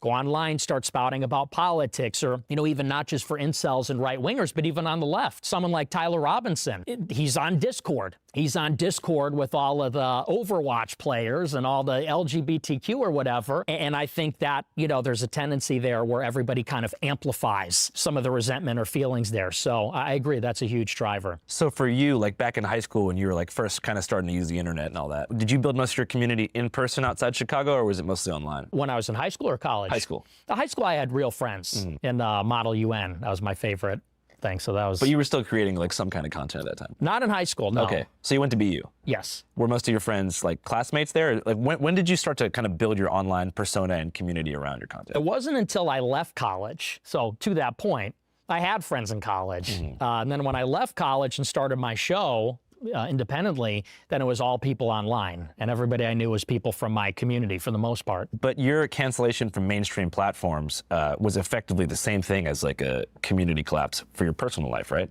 Yeah, well, I wouldn't even say it was just the cancellation, but even more just returning home from college. What do you think would have happened to you, like career-wise and personal life-wise, if you never would have been mainstreamed? I mean, I guess removed from major social media platforms. Oh, it'd be a lot easier to make friends. Let's say, because, you know, being banned on Instagram, you might as well be dead. In Generation Z, that's how everybody sees each other, meets each other, talks to each other. So I think I probably have a wider, livelier circle. Do you feel like you had less friends after that? No, I'd say it's about the same. No, but I mean, you said that like you feel like it would have been easier to make friends. It would have been easy to make more friends, yeah, sure. So aside from your career, how was your like personal and social life affected in those following years? Well, it's brutal, you know. I mean, because everybody that I knew from high school is on Instagram, on Facebook, and I'm just not on there. It's almost like you're removed from the earth. For Generation Z, I understand for older people, for different generation, people still meet up or stay in touch in other ways. But if you're not online as a young person, you might as well be dead. Do you think you would have said like some of the more extreme things that you did say this is if like you, so you know, I guess were melodramatic, allowed to remain on the mainstream internet? Absolutely, yeah. Looking back, and I'm not trying to get you to like take something back necessarily, what's like one thing that you said when you were younger where you're like, fuck, I wish I could take that back? You know, I don't know if I regret what I've said. It's just how you say it. Yeah, like, you know? Can you think of an example of like when you listen back to something and you're like, jeez, I wish I could. Yeah. So I did this rally. Okay, Bushcat, that's not what you want from the interview. Everyone else in chat does want them to talk about Trump. They're just circle jerking on a different topic. Now they're just circle jerking on Andrew's pet topic. And it sucks. It's boring. I'm here to listen to talk about politics. Not sit here and be like, oh, don't third spaces are so important. Isn't therapy so important? Third spaces are so important. Community, guys. I love my community. If you want to hear that, you should be in a home or prison, not a camp. in 2023 called Fuentes Rally 2. And the one comment I said, we're talking about a spiritual battle between Christians and everybody else. And I said, we're in a holy war. I said, and we're going to make them die in a holy war. And the second I said that, I was like, didn't mean to say that. It's an extemporaneous speech. So you don't rehearse it, you just say things. And I was like, didn't mean that, shouldn't have said that. So it's always the how, it's always in the delivery that I... Nick, I can think of about 4 things that I really wish you would take back right now. Like what? The cookies in the oven. Whoa, Babka. Call the JN. I was talking re-education, not death. Okay, not death or work. I was talking re-education, not death or work. It's a joke. But it's not, Nick. My wife is Jewish. My son is Jewish. No, Nick. I promise you. Don't get mad. I'm not mad. Okay, it's just... I know. But okay. But you gotta understand how incredibly, whether it's a joke or not, it's a lived experience passed down from generation to generation, whether or not... Bushcat, we've been over it already. We're not complaining about declarative prompting. Not what anyone's complaining about, you fucking retard. No one's complaining about Andrew interjecting a statement in order to prompt more conversation that can be agreed and disagreed with. Nobody's complaining about that. They're complaining about the nature over the prompting. They're complaining about the fact that Andrew is not prompting on interesting topics. He's instead prompting on his pet topic. And it has resulted in a circle jerk about nothing. So either disagree with that point, or I'm just going to time you out for the rest of the day. And by the way, not just from the Holocaust, not just from 1939 on, 2,000 years of history, okay? Forget about Israeli politics and Netanyahu, because I think we agree about Bibi Netanyahu. I'm positive we do. Mm-hmm. And I've listened to you talk about it. But you got to understand. Look at me, man. I see. It hurts. It hurts. Does it? Nick, I promise you it does. When you compare my wife's family to cookies going to an oven, it hurts, and you've got to understand that. And by the way, I'm looking at you, and I believe that you do know that. See, that's where you lose me. That's where you lose me. Okay, Nick. Okay, I'm telling you. Well, listen, are we here to talk, or are you here to lecture me and preach to me? Okay, no, you're right. Let me listen. Okay. So you're right. So You're right. this is the thing, because, you know, and I think this is a disconnect. I think that the left, and even people on the right, they're losing the young people. Why do people love me? Not in spite of, but because of the outrageous things that I say. Not in spite of, but because I say offensive things. Because I, let's say, drop the N-word on a video or something. Yeah. It's because people are sick of the preachiness, the Nick. lecturing. Okay, I'll listen to what really you are. say. But Nick, I disagree. I think that you're appealing to the lowest common denominator of thought. If you're hating on the people that they think are the reason for their suffering, then you must be on their side. I don't think that you believe that about the Holocaust. I think you think the Holocaust did happen. But forget about whether or not you think that it is used politically in a way that is obtuse and wrong. But I think that you do believe that. And I think that you have to. Like, what's your cultural heritage? I'm Italian, Mexican, and Irish. Mexican. When did they come in Italian? When did the Mexicans come? When did the Irish come? Mexicans came turn of the last century. Yeah. Italians came in the 1860s. Yeah. Irish came in the early 1900s. Okay, so maybe you wouldn't care about something that is like grossly offensive just on the face of it and think that, oh, why can't people just believe that that's funny? But you got to understand, it's from a perspective of somebody that has that trauma, and I think that there is such a thing as generational trauma, and those stories are passed down generation to generation. When you say something like that, they completely shut off. They can't hear another thing that you're saying about this cultural disconnect, about losing communities, about the feeling of being left out or left behind in a world in which there no longer is this sense of community. All the other things that you say. Everybody else is left. And what you do pick up, you pick up the ones that hear the dog whistle. You pick up the ones that say, yeah, that's the way that I feel, because it's radical. It's like he's willing to say the thing that nobody else will say in this environment. And then you get, an enormous amount of niche, but love from that. And but I just don't believe that you believe that. I don't believe that you think that it was appropriate for you to say something like that. I don't think you believe that it's appropriate to say women shouldn't vote. Let's give Nick a second to respond to the first thing. I know, I talk constantly. That's how I do this.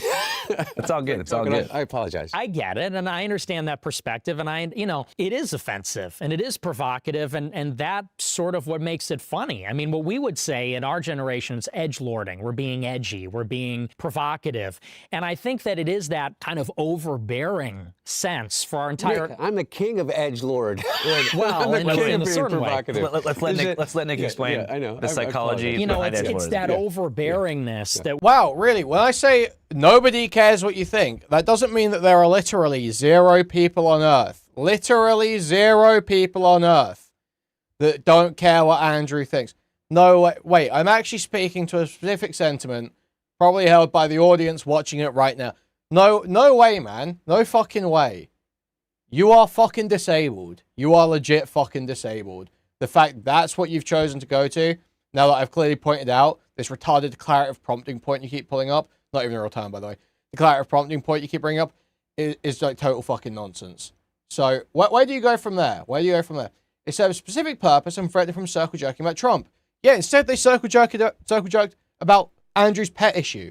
You're correct. That's what I said, you fucking idiot. We've already addressed that 3 fucking times throughout the course of me talking to you. You fucking moron.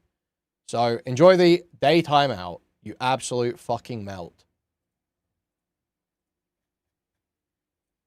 My generation's had our entire lives. That's not appropriate. That's not funny. Think of the trauma. That's racist. That's white supremacist. That makes it funny. That makes it different, interesting. And let me grant, by the way, I think that now, and this is maybe a concession towards you, now that my kind of humor has become mainstream and popular, I don't even think that that's funny anymore. People do the edgelording thing. It's become so commonplace and so tired. I don't think it's that funny or impressive. That's a big part of why I kind of moved past it, because 10 years ago, it was treated like sacrilegious. And there's something funny about the fact that you could say a word or make a joke and make people lose their minds and freak out. And it was like an international incident if you said the wrong thing. And I think that's what made it tempting, especially for a young person. You want to rebel. You want to be defiant. You want to be a little revolutionary or something. Now, as time has gone on, I think that's become a fad. Everybody does it. It's lost its power. And I think that, by the way, part of why we're getting less of it is because instead of getting the preachy lecture from the left saying that's not appropriate, people just roll their eyes. Now, when an edgy white person says the N-word, people roll their eyes and go, really? You know, that joke again? People hear someone wears a Nazi costume, makes a Holocaust joke. People go, really? That joke again? It's not impressive. It's not funny anymore. We've seen it before. And ironically, that is what makes you get less of it, when you disempower those things by not giving them this over-the-top reaction, pretending like it's some great travesty. So you think the new counterculture is going to be woke again? No, I think it's a synthesis. A synthesis of post-edgelordism and wokeism? Yes, because I think that wokeism had its excesses. Yeah. Edgelording also has its excesses. And I think now we're finding a middle ground between saying the edgiest thing we can think of with no regard for anyone and saying everything is racist. You know, if you say something, you should lose your job. We're finding a middle ground where, you know, maybe it's tastefully offensive in small doses, less is more. So it sounds like you believe in the survival of the American experiment. Yeah, I really do. And listen, I don't think everything about wokeism was bad, necessarily. What's the best thing about wokeism? I think that genuinely it has made people more respectful and empathetic. Because let's be honest, 20 years ago, let's say when I was growing up, I think there was a lot of cruelty. And I think there were some hateful attitudes. And I think as time has gone on, this younger generation, they may not be even left-wing. They may not be what you'd consider woke. But I think they are respectful of people that have different ideas or, you know, a different way of life or from a different culture. You know, we make jokes all the time about the fact that I'm like a far-right guy and I'm Mexican. People say I'm a white supremacist, I'm Mexican. And people make a joke that a lot of far-right people are Hispanic. And I think that's a consequence that there's very little genuine racial hatred in anybody's DNA anymore, or any kind of hatred. And I think that's positive, but that went too far. I think some of the other stuff went too far as well. You know, one of these strange things about sitting in a room with these two is that they agree on almost nothing, but they didn't. When I was in Model UN, I was entering high school as a freshman. They looked at my name on the roster without knowing me, and they told me this after the fact, the leadership of the club. They said... Also, so much this interview is just the same dog shit Nick Fuentes interview that I've seen a million times. I've literally heard him tell these same stories 60 to 100 times in my life. Oh, we thought you were just some Mexican kid, so we gave you a bad committee assignment. Wow. But see, I heard that and I laughed. I said, that's funny. You know, whereas a lot of people would say, oh, that's Halfway through none of the big topics. Yeah. Why spend any time talking about Israel? How about we talk about community instead? How about we talk about community and how important community and third spaces are instead? Also go to therapy. I'm a victim of racism. You know, I think that's, you know, it's just a human thing. Yeah, I always felt like growing up as like a white kid in America. What if you went, wait, what if you were and identified as being Mexican and they came to you and they didn't tell you that's the reason that they gave you all the bad committee assignments? That would be unfair. Yeah.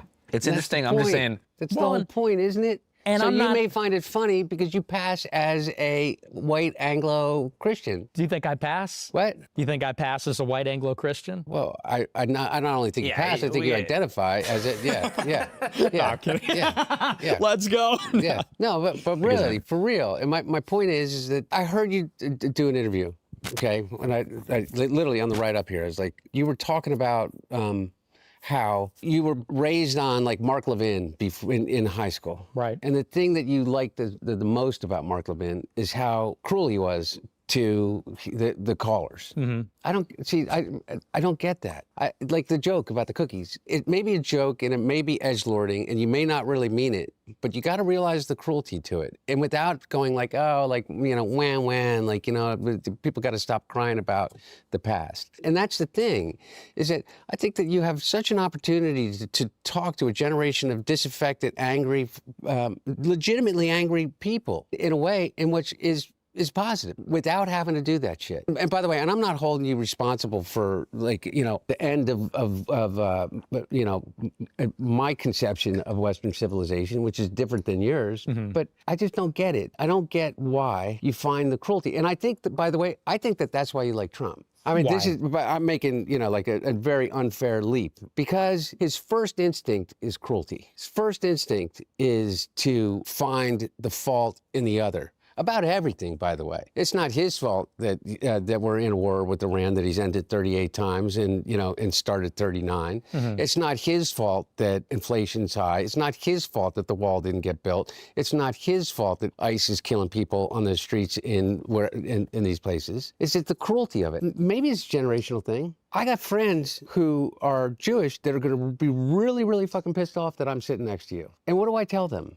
What do I tell them why it's okay for me to sit and have this conversation with you? I guess I just have such a different opinion of that. You know, why should we have to explain ourselves to talk to anybody? And why is it that saying the wrong words or making a particular joke makes it so the Jewish person wouldn't want to watch my show? I have a lot of Jewish fans. I mean, some of my best friends are Jewish. I've had Jewish employees, and they recognize that, you know, just because I'm not necessarily nice all the time doesn't mean I'm hateful, doesn't mean, I don't even think they see it as cruel. I think they see it as it's a little rough around the edges. And maybe that's the difference, is I guess it's just attributing this weight to something that be considered a joke and maybe doesn't have a cruel intention behind it. Like, you know, Mark Levin, you got to remember at the end of the day, it's an entertainment show. It's entertainment. People call in. He gets frustrated with them. It's part of what I do on my show. And it's not always nice, but it's funny. And I don't think it's mean-spirited necessarily, and I don't think it's that big of a deal. So, I mean, the thought that I would, like, for example, with you, people would say, why do you talk to Hunter Biden?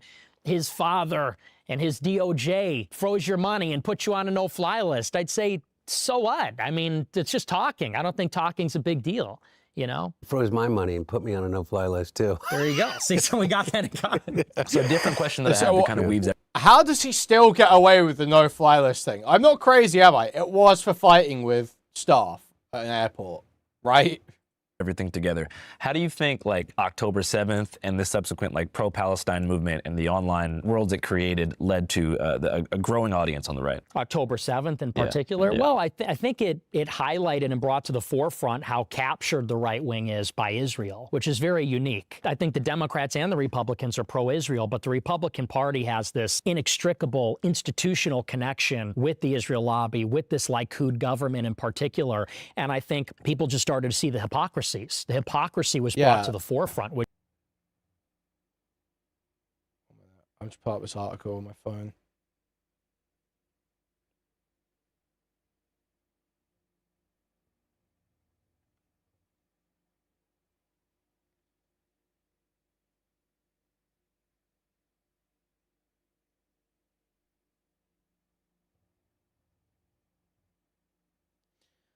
The real story of how Fuentes ended up on the no-fly list wasn't because of his far-right anti-Semitic beliefs, nor his refusal to comply with any masking rules at the time.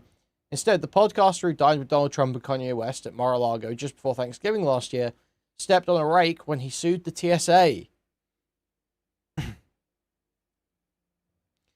TSA reported they banned Fuentes from flying because he posed a safety risk to crew members and threatened to strangle flight attendants. Among the evidence submitted to the court was a clip from Fuentes' own podcast where he laid out a very specific scenario involving a flight attendant who asked him to put his mask on. The incident went far beyond any normal venting about the modern American commercial flight experience. Let me tell you, I'm going to land and then I'm going to get in the airport parking lot.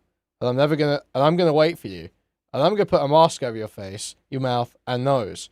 Fuentes recounted on his show 2 days before the January 6th insurrection. You still need to be wearing the mask even if you can't breathe, Fuentes continued, making a strangling gesture on camera before adding a quick, kidding. Threatening a flight attendant is a felony and carrying a sentence of up to 20 years in prison. Which is America first, but not with Israel. No new wars except for with Yet Iran. he still gets away with going on shows saying, I'm going to put a no-fly list. I don't no-fly. Shut up. Under Trump, we will have no more wars. No more wars. No more wars. They said he will start a war. I'm not going to start a war. I'm going to stop wars. Tonight, Iran's Navy is gone. You know, we're going to be racist and all these things, but don't you dare be anti-Semitic. Don't even, think about it. I see good things about Hitler also. Every human being has something of value that they brought to the table, especially Hitler. So I think that on the right wing, it made it unignorable that there's this ideological institutional capture. I just feel like a lot of straightforward, like just anti-Semite influencers were taking advantage of the post-October 7th discourse to push other ideas, broader ideas about Jewish people as a whole. Come out and say it. Like, I think that Jews are causing a disproportionate amount of problems in the United States.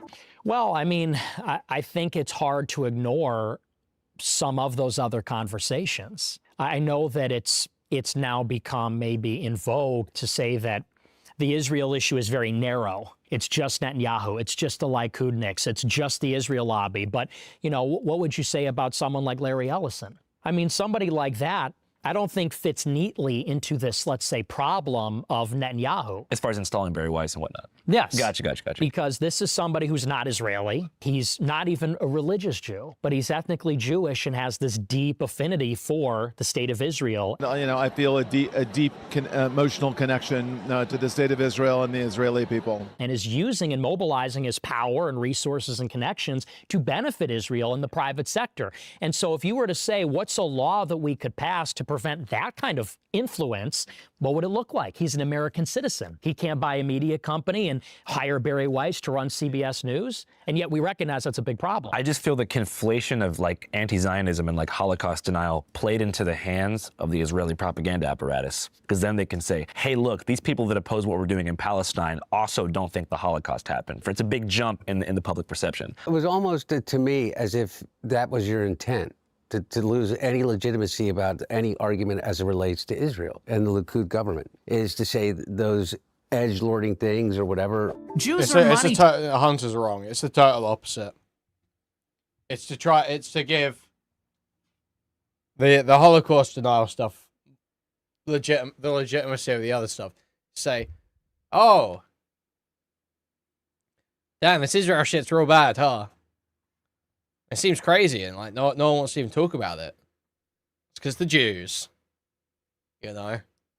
It's like you're hijacking it. You've already got your foot in the door. Changers, bullshit artists, psychopaths, charlatans, grifters, manipulators. I don't know anybody that can hear you after you say that, including myself. It delegitimizes everything because I don't think that you a little bit of more compassion. Let's try to stay a little. I don't want to do any character attacks on Nick. I'm not attacking his character. I'm not attacking. I promise you. I'm no, not. but as far as compassion, I more just mean straightforward. Do you feel like the rise in anti-Semitic online influencers post October 7th has given Israel more ammunition to work with in terms of casting everyone who opposes what they're doing as just like a rabid Jew hater? In some cases, yeah, in some cases, sure. But I also think that's overstated because I think that, look, let's just be honest. I do believe the political left wants to make the Israel issue very narrow. And they want to say that the issue is this genocide in Palestine.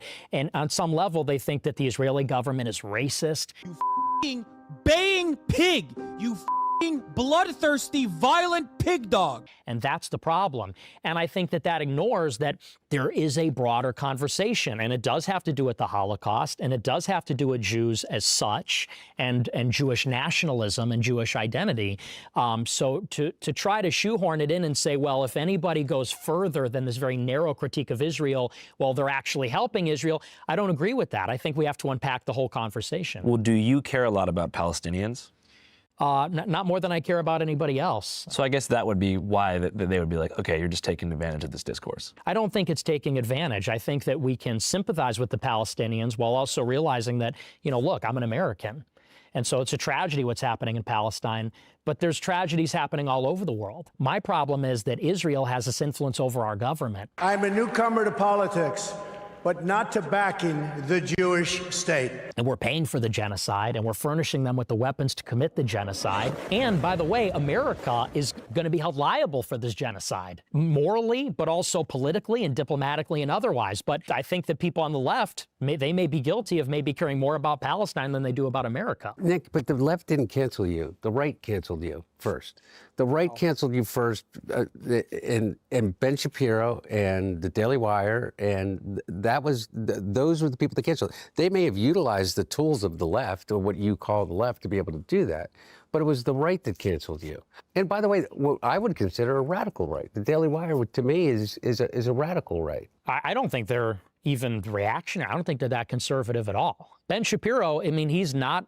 Like he's in favor of mass migration. In 2016, they were alt-right. No, they were not.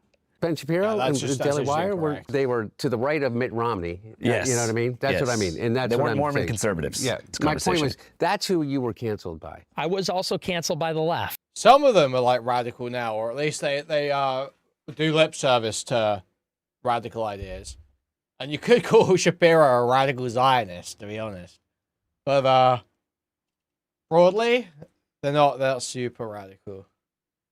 They're like mega, like, they're like chills. They're like fake as fuck. Matt Walsh does this like bullshit white nationalist signaling and never goes the full way. No, I know. They came along. They came along because some of the more egregious things that you said is edgelording. They came along. And whether you call it canceling or saying like, what the fuck? This Babka, maybe by you reading BuzzFeed or whatever you were up to back then, you thought Ben Shapiro was considered part of the alt-right. Ben Shapiro was not the alt-right. The alt-right was like, it was like barely even Sargon. Sargon would insist, I'm not alt-right, I'm not alt-right. The actual alt-right was your Richard Spencers. Who were the YouTubers who were doing like alt-right stuff at that point? Tumblerina detected. That's crazy. Andrew Anglin. Matthew Buddha.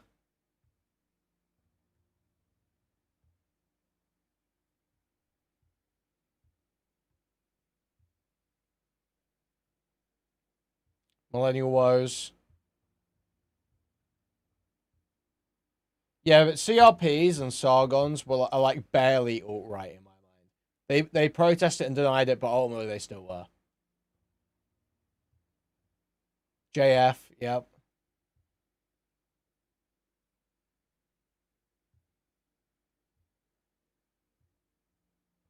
Milo. Well, Milo wasn't even alright at first. Milo wasn't alright at first. Milo would do the... Yo, I'm not racist, I've got a black boyfriend. I'm Jewish. You know.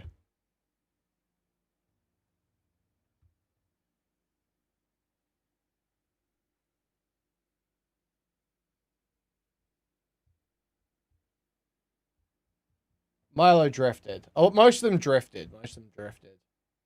Like Sargon, Milo.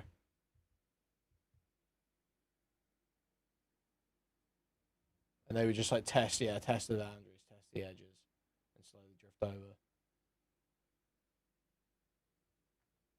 This is what I call it. What the fuck? Like, you know, like, what the fuck? You know, and so, like, I don't find it funny. And just like you're able to say, well, I just think it's funny, I'm able to say, I don't find it fucking funny. I didn't find it funny then, I don't find it funny now. I didn't find it funny that some of the things that, you know, you said about me. Mike Enoch. I'm willing to sit here and listen to you because I want to get to this, and this is my whole point. What about fucking Donald Trump? Yeah, we can get to that. Yeah, Sargon did not stay the same whatsoever. Sargon, literally, if you go back and listen to Sargon's videos in 2015, 2016, 2017 versus the last 3 years, it's night and day difference. Sargon literally did present as basically an edgy lib back then. How, of all the people in the world, but you could look at and say he doesn't believe anything. So for context for the viewer, Donald Trump is currently the sitting president of the U.S. For our audience abroad. The war with Iran was supposed to be over. Now we're back in business, baby. Khomeini had a pretty sick funeral, if you saw the video. So you guys don't like Trump? You used to like him. I did. You've always hated him. He's tried to destroy your life. Yeah. You guys were cool. You guys hung out once at Mar-a-Lago with Kanye. You've never hung out with Trump, right? Would you want to? No. Yeah, but Malka, it was like anti-woke, but without any like the prescriptive stuff about women and shit behind it. It was like, oh, I think it was like colorblind, sex-blind liberalism. You know, it's like, I think there should be no laws about race ever. I think there should be no laws about gender ever. I think there should, you know, like, no one should ever be discriminated against, man or woman. You know, it was like that sort of thing. You know. I'm an egalitarian, not a feminist. That's what they would always say. That's classic. Do I want to? Yeah, I did. Okay. Look, man, I would like. Can we get him? Can we get him in the motel room? So I want you to imagine. Let's get him in I want you to imagine he's in the motel with us. Yeah. That's Trump. What do you want to? How about what do you want to ask him? Oh, you know, put me on the spot. I don't want to ask Donald Trump anything because I know, and I think you would agree with me, is that Donald Trump isn't going to give me an authentic answer. Donald Trump never gives an authentic answer. He gives what people refer to as being authentic, but it's not authentic, it's audacious. It's like the example that I give that is the best metaphor for this is that he says he's 6'3", weighs 225 pounds. And everybody laughs because that's a little bit like edgelording, right? Everybody knows that he is maybe 6 feet and weighs maybe 300. And 285? He's a big guy. He's a pretty big guy. Yeah, big guy. But by virtue of every picture ever taken of anyone that's 6'3", he's not 6'3". I am. Okay? Yeah, I know you are. Thank you. You're 6'2.5", maybe. That's maybe. But my point is that the reason I don't have a question for him is because I'm absolutely certain that he is not going to give me an authentic answer. Look, he came into the Oval Office and the transition this time. And he told my dad that he thought that he did an amazing job. He did an amazing job with the economy. He did an amazing job that with NATO, he did an amazing job, and that he got a raw deal from his side, and anything he could do, particularly for Hunter. Hunter got screwed. Whatever I could do, you let me know. Bullshit. He then went out, and he has now since then done nothing but blame Joe Biden for every single one of his problems. 11 months ago, I inherited a mess. Joe Biden handed us over a country that was in very serious trouble. Biden gave us a horrible economy. And I really mean this. I think the good parts are the Trump economy and the bad parts are the Biden economy. He mentioned my dad's name or my family's name 6 times a day in the first 100 days of this administration. 6 times a day. He does it maybe 4 times a day now because he has no answers. All he has is a finger to point. And that's all he does. My point is, I don't know what to ask him. You know, why are you such a dick? What does your dad think about the war? Right? What I don't. I'm not going to get into what my dad thinks about the war. Really, because I don't want to get into. I don't put words in my dad's mouth, just like I wouldn't ask you what your dad thinks about the war. But your dad wasn't the president of the United States, which is a little bit different. I don't even know if you know what's going on. I'm an Eagles fan. Look, all I can say is this: is that every single Israeli prime minister since at least Jimmy Carter was president, has walked into the Oval Office or picked up the phone and called the president and said, we have to attack Iran.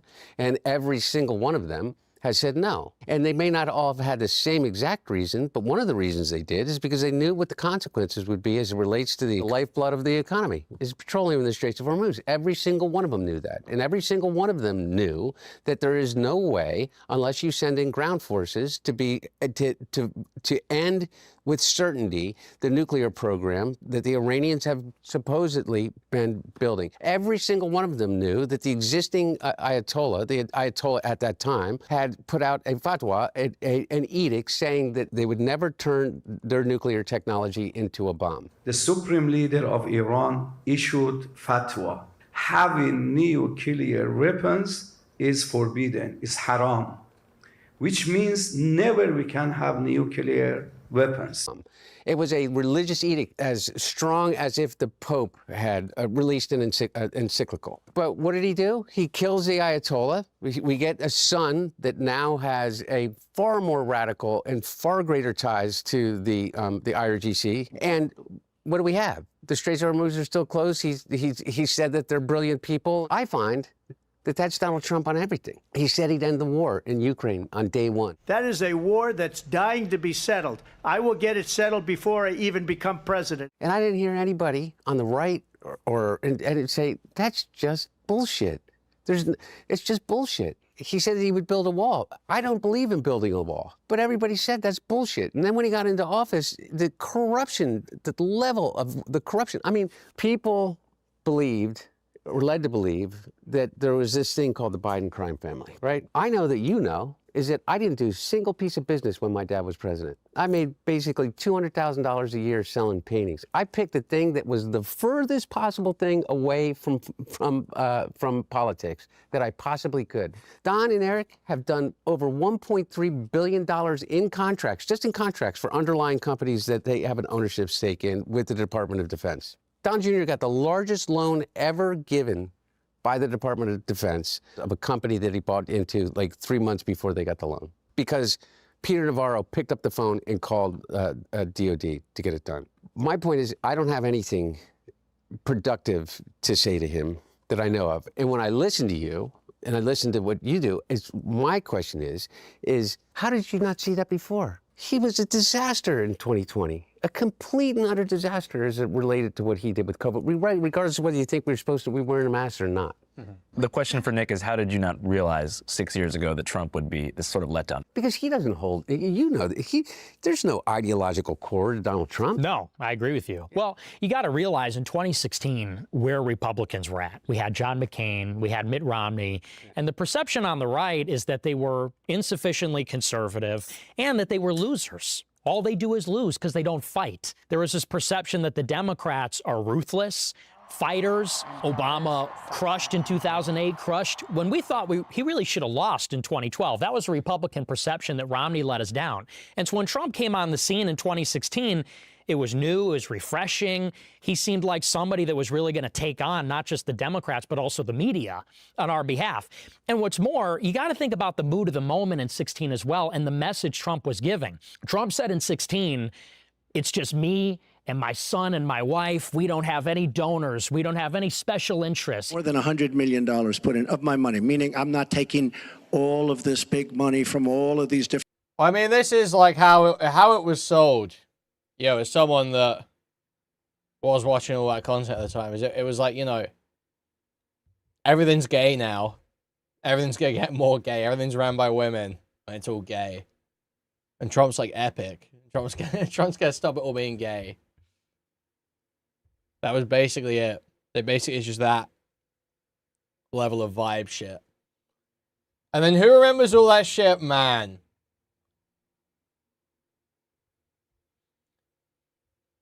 Who remembers when Medica started randomly spouting off about what is it that is it Trans-Pacific or like NAFTA or like some fucking trade agreement?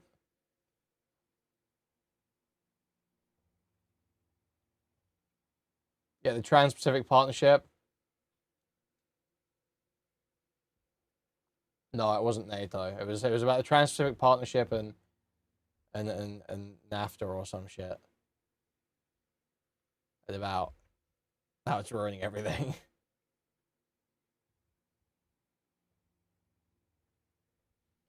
Different corporations like she's doing. We're going to put America first, make the country great again.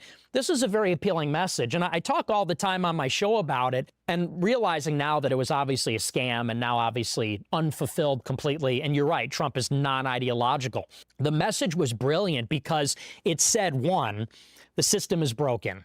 America's not great anymore. Yeah, literally, America was like totally retarded. The only thing he was even close to right about was COVID. That's only because it affected him. To be. We can make it great again, but in order to do it, we need to actually bypass the system. Why is it that we never have victories? Why is it that things don't change? Because of money. He said, and that's why I'm different. I'm rich. I'm a billionaire. If I self-fund my campaign and don't take super PAC money, then I won't have to listen to the lobbyists and the special interests. I could fire the people I need to fire, do the things I need to do. That was like a very powerful message in 2016. And after 4 years, I was one of the people even back then that said, look, it never materialized. He did wind up taking super PAC money. He took AIPAC money for that matter, Sheldon Adelson money at that time in 16. Even in the first term, bombed Iran. In the first term, didn't build the wall. In the first term, didn't even reduce illegal immigration until 2019. And I remember the timeline perfectly because I covered it every day. It was like in May and June 2019, 20-year illegal immigration high in terms of America went hysterical in the other direction for COVID, but at least it was like in the right direction. But why did I go for him in 2020? At the height of the pandemic, we all thought on the right that if anyone other than Trump was president, you were going to get a vaccine mandate, which we really didn't want to be forced to take the vaccine. We thought the lockdown might never end. We thought that censorship would kick into overdrive. And so we said, really, it's unacceptable that anyone other than Trump would just be a disaster. And then obviously Biden came in, and I don't think it was as bad as we thought it would be, to tell you the truth, honestly. But by 2024, I mean, I was out in 2024 because everything you're saying is totally true. And I was telling people on my side, I was saying he's not going to build the wall. And I know you're against that. He's not going to do the mass deportations, promising that. He's not going to start no new wars. I said in 24, he's going to take us to war in Iran. And the Ukraine war, I said, that's not going to end in one day. Too complicated. We're already in it. And so I didn't vote. I didn't vote in 2024. And I told my followers not to vote for Trump for that reason. And it was only until a year later, after all the exuberance died down and people saw the bearing of the Epstein files, the war in Iran, people said, you know what? You were right. You were right about Trump. Even Alex Jones told me you were right about Trump. I was all in on him. So, I mean, as far as him being vaporware is concerned and a scammer and fundamentally, you're 100% right. No ideological core. He's not an ideological guy. Yeah, it is. He's literally all about him. And I agree. He's a cruel narcissist. Yeah. And you said I like the cruelty. I do not like the cruelty. No, by the way, no. I didn't say you liked the cruelty. I said I'm listening to your thing, and you said one of the things that you liked about Levin was the cruelty. And not for the cruelty's sake, it didn't seem to me like this, is because it was raw. Dazzling, it was, yeah. And that's, so I'm not saying that. No, but I agree. I think he is cruel. And even what he said on Easter, I mean, we're Catholic. On Easter Sunday, he says we're going to annihilate Iran. And then he made fun of Allah on Easter Sunday. So, you know, that kind of stuff, it just totally turned me off entirely. Is there anything that you think Trump can do to like regain the support of the, I guess, Gen Z and millennial right? No, it's over. People see what he's made of. And Hunter's right. He's a liar. He is a liar. He is a bullshit artist. And especially, you look at what he did with the Epstein files, with the war in Iran, what he did to Thomas Massie. This guy named Thomas Massie. There's something wrong with him. They just vote no. They love voting no. They think it's good politically. You realize that if you are America first, you have no place in this Republican Party, because he said it. He said our Republican Party, or rather, he said MAGA is Mark Levin, Laura Loomer, Randy Fine. He said, and who is not MAGA? Megyn Kelly, Tucker, Alex Jones, Candace. And I think most Republicans said, well, we're with those other people. We're not MAGA anymore. So what do you think happens, Nick? I believe that we need radical change. And I'm not talking about violence or revolution or things like that. I'm talking about the only ways that you can have this kind of radical rethinking of the system. Like, there's so many questions. Like, what do you think about the Epstein files? What do you think about the accountability? Or do you think that he's broken the system to the degree that we now are basically in a dictatorship light? No, I have a lot of confidence only because I think the Democrats are going to take the House in 26, which I support. I'm telling my people, vote Democrat. We want the Democrats in the House, because what they're going to do is they're going to use the oversight powers to bring all the corruption to light. Because I know Republicans will watch this, and when you say, you know, we didn't commit crime, they're going to be skeptical. However, for the sake of argument, let's say the income you made during Biden was ill-gotten. For the sake of example, it's just doesn't hold a candle. It doesn't even come close, doesn't even touch Jared Kushner, Howard Lutnick, Steve Witkoff, Don Jr., Trump himself.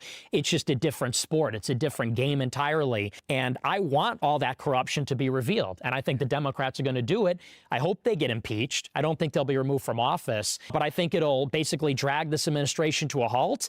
And then in 28, I think there's an opportunity for a clean reset with both sides, right and left.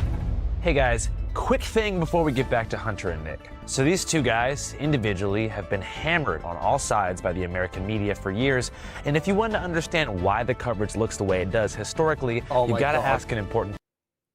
I knew it was ground news, man. Family, go to talk about Trump. Sometimes you explain this like nightmare scenario that revolves around a Vance presidency. Yes. What about J.D. Vance being in power scares you so much? If Trump doesn't have an ideological core, then Vance really doesn't, because Vance is a chameleon. That's not his real name, for openers. Never had a real job. These are all sinecures given to him by Peter Thiel. 6 years ago, he's a never Trumper. I'm a never Trump guy. I never liked him. I think that he's leading people in a very dark direction, and that's ultimately what worries me the most. Terrible candidate. Idiot if you voted for him. Might be America's Hitler. I was wrong about Donald Trump. I didn't think he was going to be a good president, Brett. He was a great president. Now he's a national conservative, national populist. And so we don't even really know who he is. I mean, to me, this is basically a Manchurian candidate. This is a shell. And who is the power behind him? It's the oligarchs. It's the little tech oligarchs in bed with the CIA, you know, especially at this fever pitch with AI. I think that's really dangerous. So to me, him being president is just a worse scenario in my mind. For the uninformed viewer, what is the Palantir-J.D. Vance connection? Well, Palantir was founded by Peter Thiel, and Peter Thiel's very close with David Sachs. J.D. Vance was given his first job in Silicon Valley by Thiel. Thiel hooked him up with it. You know, the CEO of that company said it was a personal favor to Thiel that I hired him. And then Thiel got him all his jobs at these various venture capital firms, including his own, and then funding J.D. Vance's venture capital firm. Peter Thiel gave $15 million to Vance when he ran for Senate in Ohio in 2022. Peter Thiel secured President Trump's endorsement for him in 22, which basically got him the nomination and the seat. So, I mean, as far as anybody's concerned, Vance owes his entire political career to Peter Thiel, who derives his fortune from Palantir. And now he's a Catholic like you and me. Well, he's a convert, so, you know. Beware the convert. Yeah. So do you think that Trump's unfulfillment of his campaign promises was a result of him being, like, compromised by somebody connected to that structure, or do you think he always just never cared?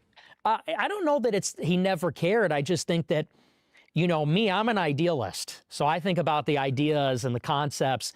Trump is a businessman. And so I think with him, everything's transactional. And I said this in 2024.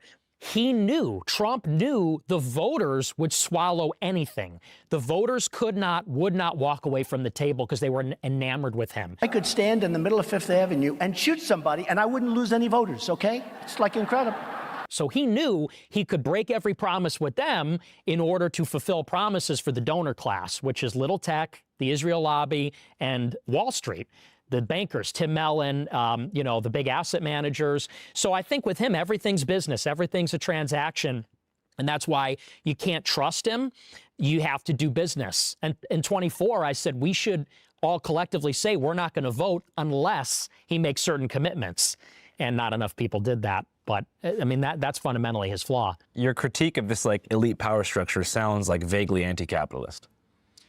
It's not anti-capitalist. You know, capitalism says the capital, large amounts of capital will be held in private hands, which I believe in. I am a capitalist.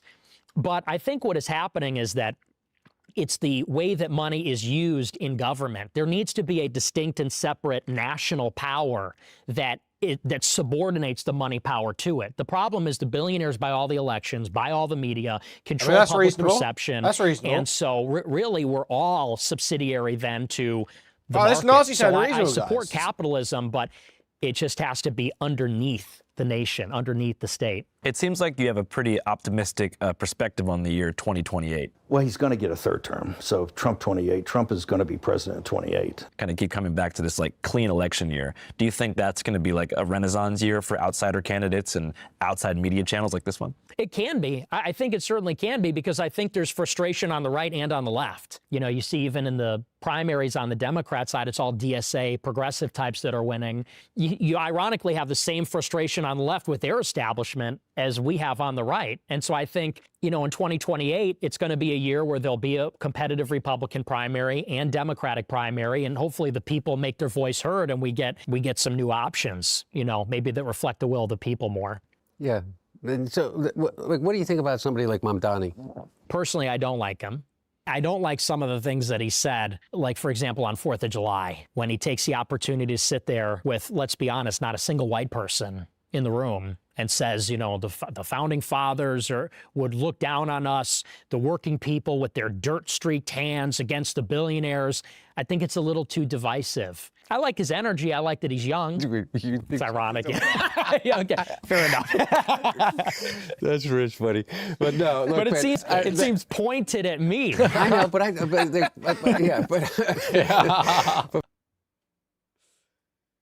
Dude, Nick's so funny. It's so fucked up. Fair enough. That's rich, buddy. But no, look, but it seems pointed at me. I know, but the thing. It's like he was dissing you in that video. Yeah, a like little bit. Staring down the camera, like, just for you, Nick, you son of a bitch. People like me. Yeah. But what I see is somebody is using government for exactly the purpose that you just said, is to break the oligopoly, to target the anger towards a tiny percentage of the population that has controlled the levers of government from the White House down to the mayor's office in New York City or Peoria, Illinois, to that matter, and even more so as you go further down that chain. And so I look at somebody like Mamdani, and regardless of his delivery, which may be off-putting, particularly from somebody coming from your side, is that he's delivering, man. You know what? I mean, he's really delivering. You know, like I saw somebody going after Mamdani for some of this stuff, and particularly about rent control, you know. And I was like, well, how do you think the middle class was built after World War II and the GI Bill and rent-controlled buildings that created those communities that we were talking about an hour ago? The GI Bill provides returning soldiers and veterans a range of benefits, including mortgages to purchase homes, loans to go to school, and this really was instrumental in creating the new American middle class. Created the availability for somebody that was 26 years old, that had a job with the MTA, to be able to live and work in the city and put the kid in a school with the idea that they would be safe walking there and go to a park that, you know, where the water fountains worked. That's what I see him trying to do. I mean, by the way, it's just so tired and, you know, ridiculous. He's a communist, like it's about the communists. Like, who even says that anymore? Nobody, like, you know what? We're just 1981 and, you know, we're watching Rocky V and worried about the communists. You know what I mean? I just don't, I don't get it.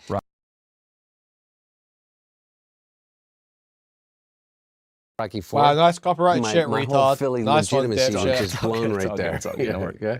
But it's just kind of, and so I look at somebody like Mamdani, I think, well, he's just talking about good government. Like, what do you think about healthcare? Don't you think that there should be a single-payer system? Don't you think that there should be some guarantee as a right? Because I don't know how you make it in this country and aspire to a middle-class life and be able to afford a catastrophic event as it relates to your health. I mean, it's over. You're done. Yeah. Like, I don't support single payer, but I do believe that everybody should be entitled to some minimum level of coverage, catastrophic insurance. So, in principle, I agree. Which is Medicare for all to a certain degree, right? Right. I mean, because that's all the Medicare does right now. Well, why is that radical?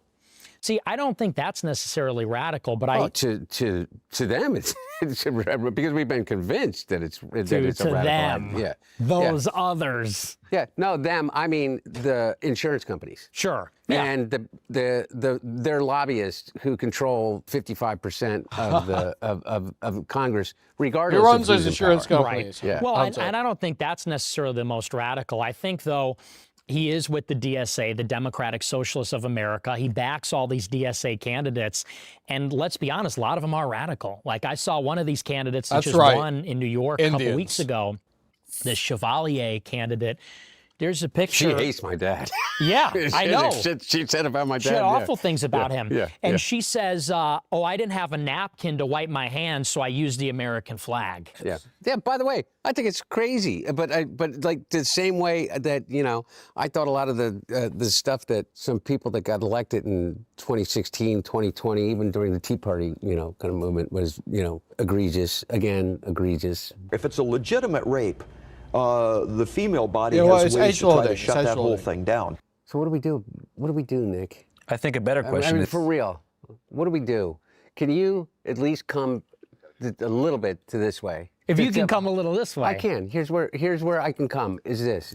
Do you get what I'm saying? Yes. About the Holocaust?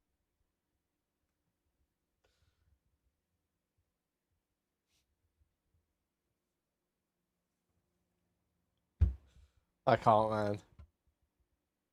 I can't. Can you at least come a little bit to this way? If you can come a little this way. I can. Here's where I can come, is this. Do you get what I'm saying? Yes. About the Holocaust thing? About that. Yeah. No, I mean, really. I do.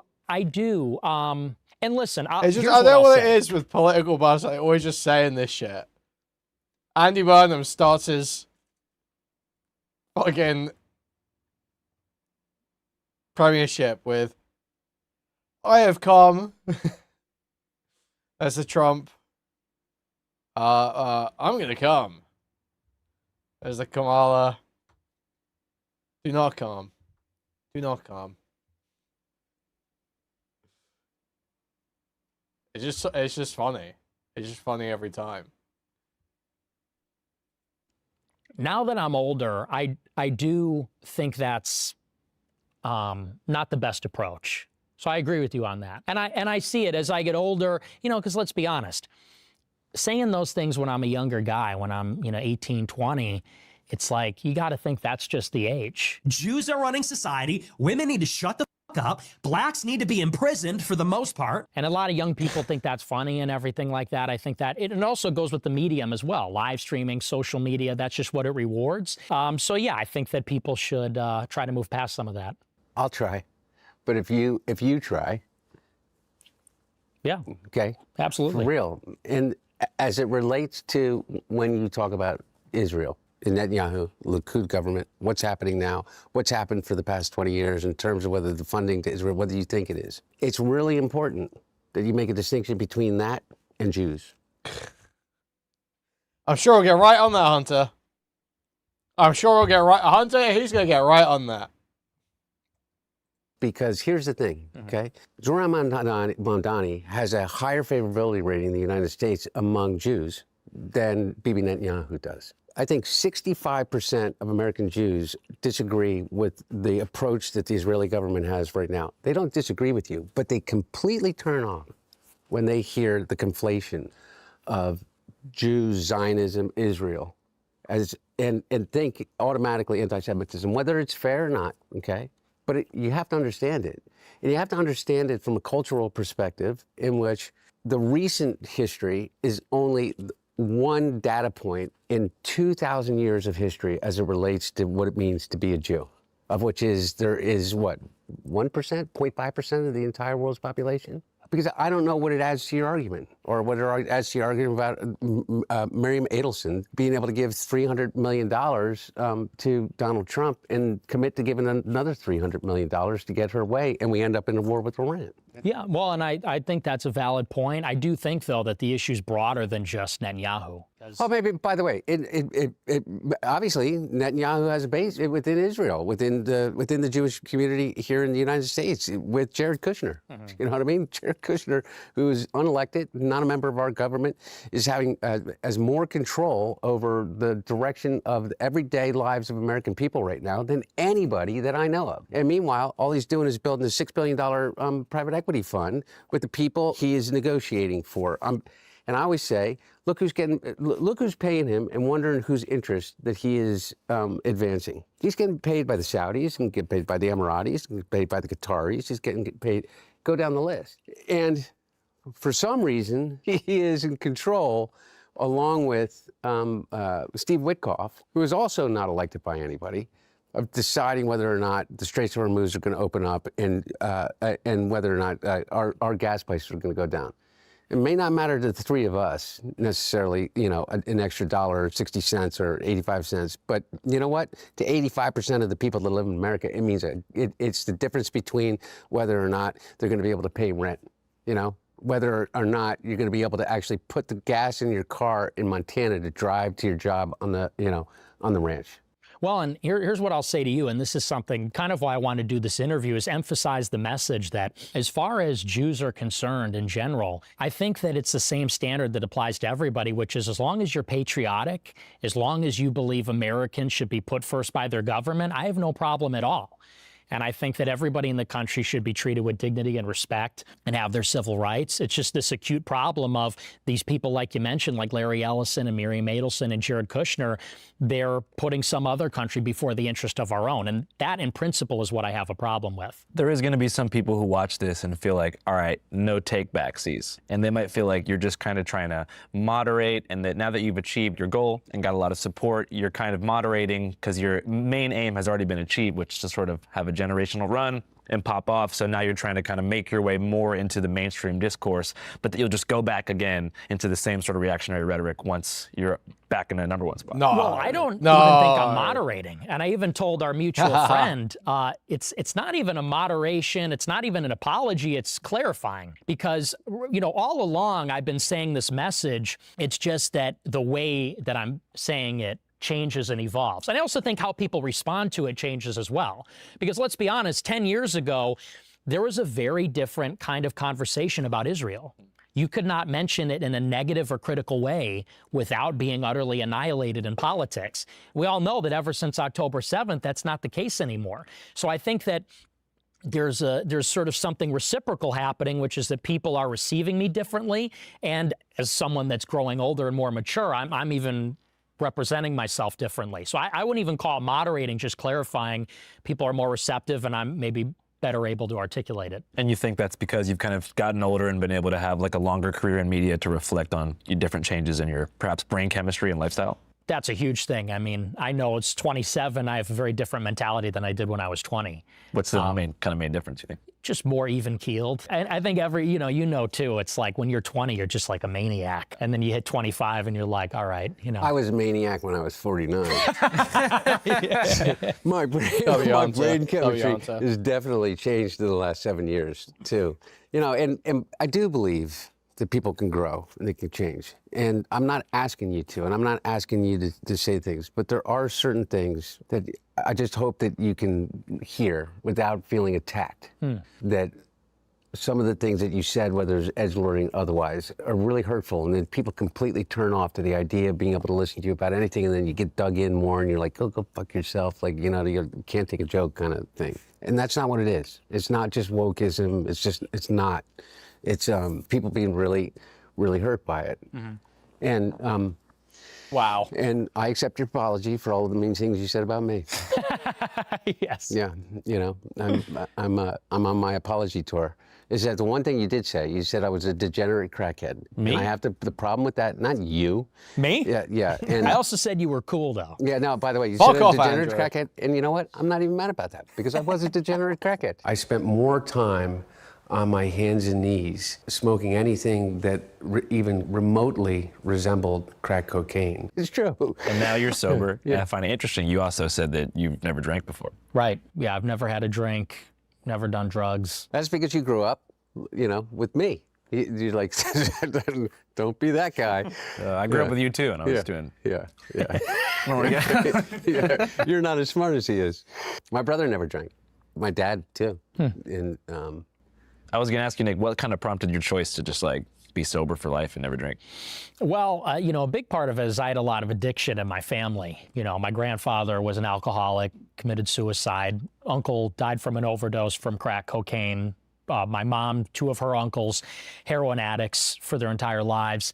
And it just devastated my family, devastated both of my parents. And so I know I have that addictive personality and probably have the genetics for it. And not only that, but I like being rational. I like having my sober mind. I think that's actually a sacred thing.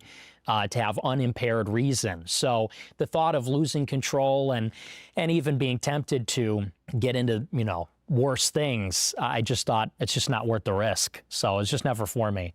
well, how much, by the way, sorry, do we have time? Yeah. Is it, how much do you think COVID warped not just your generation, but everybody? Because I have this theory that there was this thing that broke for us with COVID. And that nobody's really come to terms with how traumatic that was for everyone. And especially for the younger generations. I think severely less for the older generations, but for the younger people, missing the graduations, missing critical years in school, that's when the socialization happens. That's when you learn to get along. And so you think about how this generation is going to grow up having 2 to 3 lost years. You know, no sports, no school, no extracurriculars, vacations. It's devastating. And we already had a problem with that isolation, social dislocation, loneliness. I can't even imagine. So it's going to be devastating, I think. But that's a lockdown. So maybe if you're watching this video after this, you know, put your phone or computer away, go outside, make a friend, just do anything but scroll to the next video. Back in the day during Nickelodeon, they had Go Outside Day. Oh, yeah. You know, I feel like we need like one day a week where it's mandated in a tech oligarch sense that no one can go on their phone or use the computer. Man, I would love that. I mean, that's one thing. Is if we could, the one thing we could all agree on. The way I say it now is you're all carrying around a bag of heroin in your pocket. Everybody is, and it's probably even more dangerous in some ways. Would either of you guys ever run for office? Are you asking me for real? Yeah. No. I think that politics, the way that my dad engaged in it, and that I'm obviously incredibly biased, is an incredibly noble thing. But that's not where my head is in terms of what I want to do. I want to reach. My whole thing is that forget all of this. I want to reach 1 million people in addiction. I think one of the biggest things about addiction, and one of the reasons why it is it continues to be this epidemic, is that we don't talk about it. Is that you don't even talk about it around your dinner table. And what you realize, if you're coming from my particular unique situation, is that everybody comes to me and they tell me their story. And sharing that is like, breaks that cycle of shame. And so I want to reach 1 million people in addiction. How about you, Nick? Would you ever run for office? I don't think so, no. Just because I don't think you can fully be authentic when you're running for office because it's a different role. And I think my role, they say, according to the Overton window idea. Ideas that are inside the Overton window are ideas that are politically safe. The public is ready to accept them. They say that if you want to change people's opinions and what they consider acceptable, you kind of have to be the first to the punch and maybe considered a bad person or evil or whatever in order to promote your view. And so that just doesn't lend itself to that kind of politics. So I think to protect my own integrity and authenticity of the message, I have to not run for office. See what we just did? We just made probably the entire audience happy. One half is glad I'm not running. The other half is really glad he's not running. Well, if not you guys then, is there any candidate or prospective candidate that you feel like could run in 2028 that would, have a fair shot that y'all support? Nobody in particular for me. Honestly, I haven't really been too impressed with who's come out of the Republican Party. So I'm hoping they'll just be somebody we haven't heard of, somebody maybe that hasn't been in office before. He's voting for Gavin Newsom in 20. That's right, yeah. Well, if it's Newsom and Vance, I'd certainly think about it. Yeah. How about you? Anybody that, creates a twinkle in your eye?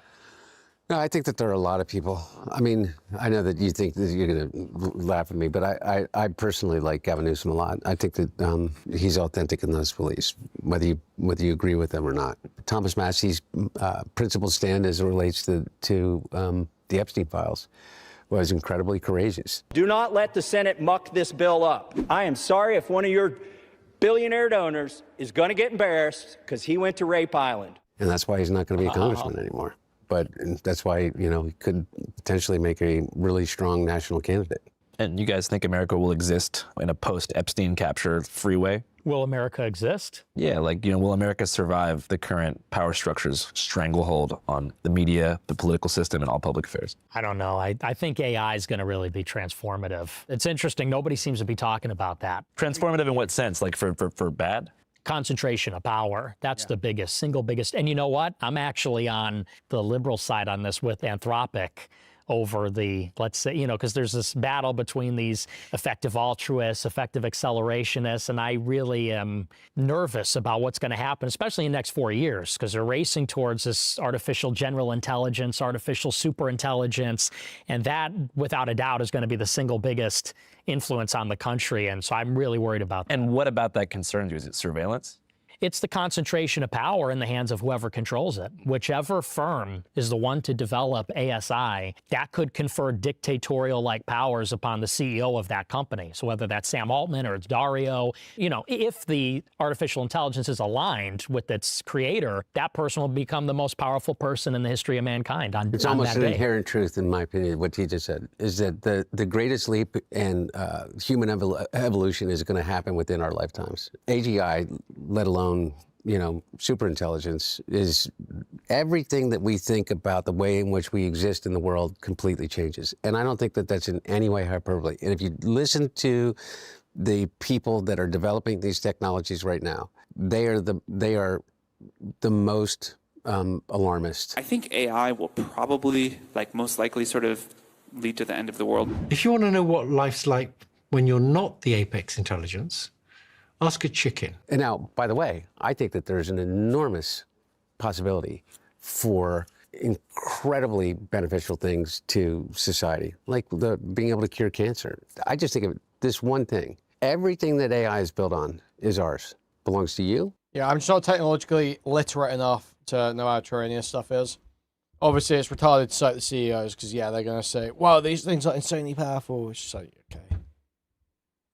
And you, all the way back through the human civilization. That's what they're stealing from us, and they're putting it into the hands of literally a handful of people. All of that human knowledge, and the value that comes from it. And I think that that's ours. So any AI that is developed, particularly that goes to HEE, should be it should be communal. It should be shared in the not just the beneficial offshoots of it, but the actual money of it should be shared. Yeah, I totally agree with that. I think it's like nuclear bombs, but it's also a commodity at the same time. The weapons potential, the economic potential, I think that's going to be the biggest thing. And I hope on some level that liberals win that argument because, what Trump is doing with the Pentagon, Anthropic, and OpenAI, the way they're handling it is so reckless and sloppy and just honestly unbelievable. So we need some adults in the room on that one. Well, it's been a great conversation. I appreciate you guys for coming. You guys have any final questions you want to ask to each other, or maybe a message you want to give to the American people? I still believe in America, and I truly believe in these conversations. And I think everyone that's watching would think that I would not want to sit down with Nick and this is, I guess, what I'm getting at with you, is that I hope you see the humanity in me, and so when the way that you talk in the future takes that into consideration. And what I'll do is I'll see the humanity in you. Yeah, I agree. I think it was a great conversation, and I think that, you know, we have to come together on the things that we agree on, which is, for example, that we love the country, we both believe in America, we both want the country to succeed, and I like what you said, that we see the fundamental humanity in each other. And I think that, you know, especially in the events of the last year, the killing of Charlie Kirk. Yeah, that's like retarded shit to come together on, because you both have totally different meanings for that. I hate when people do this. It's like the most retarded platitude shit. We both see the good in people. That you see totally different things as good. The stuff you should come together on is stuff you actually agree on. You just said you agree about AI restrictions. You agree about getting it under control of the government. That's the sort of thing you should agree on. That's the sort of thing you should come together on. You realize that's actually not something that people on both sides share. I think there's people on the right and the left that don't see the humanity in the other side. And so maybe that's the new consensus, or that's where we can come together, is on the basis that, you know, we disagree on fundamental issues, and even sometimes it gets heated and we yell at each other, but that we do ultimately want the best for each other. We love each other. We want the country to succeed. And I think that's a starting point for any solution and any conversation. All right, American brothers. Thank you guys so much Absolutely. for your time. I really appreciate it. Thanks, buddy. Good job, guys. After interviewing Hunter and Nick about a variety of contentious topics, not limited. Wow.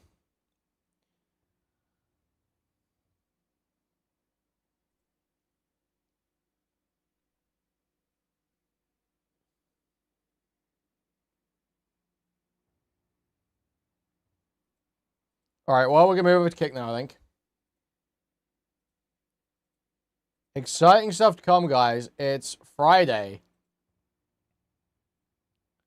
Well, no, it's not Friday. It's Sunday. It was Friday. Sorry. It's not Friday. It was Friday 2 days ago. It's been Friday. It's Sunday right now for me. Saturday for Americans. It's been... I'm not kicked. I just mixed up what I was saying. I realized immediately what I said. I knew what day it was. I knew what day it was. I let you check that earlier, bro. It was Friday 2 days ago. So that means there's the new music post from that Instagram account that Deep recommended me.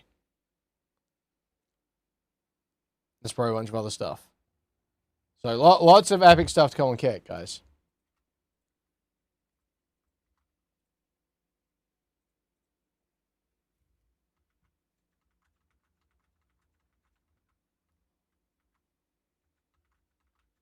Link in the chat, link in the chat. Moving over, moving over.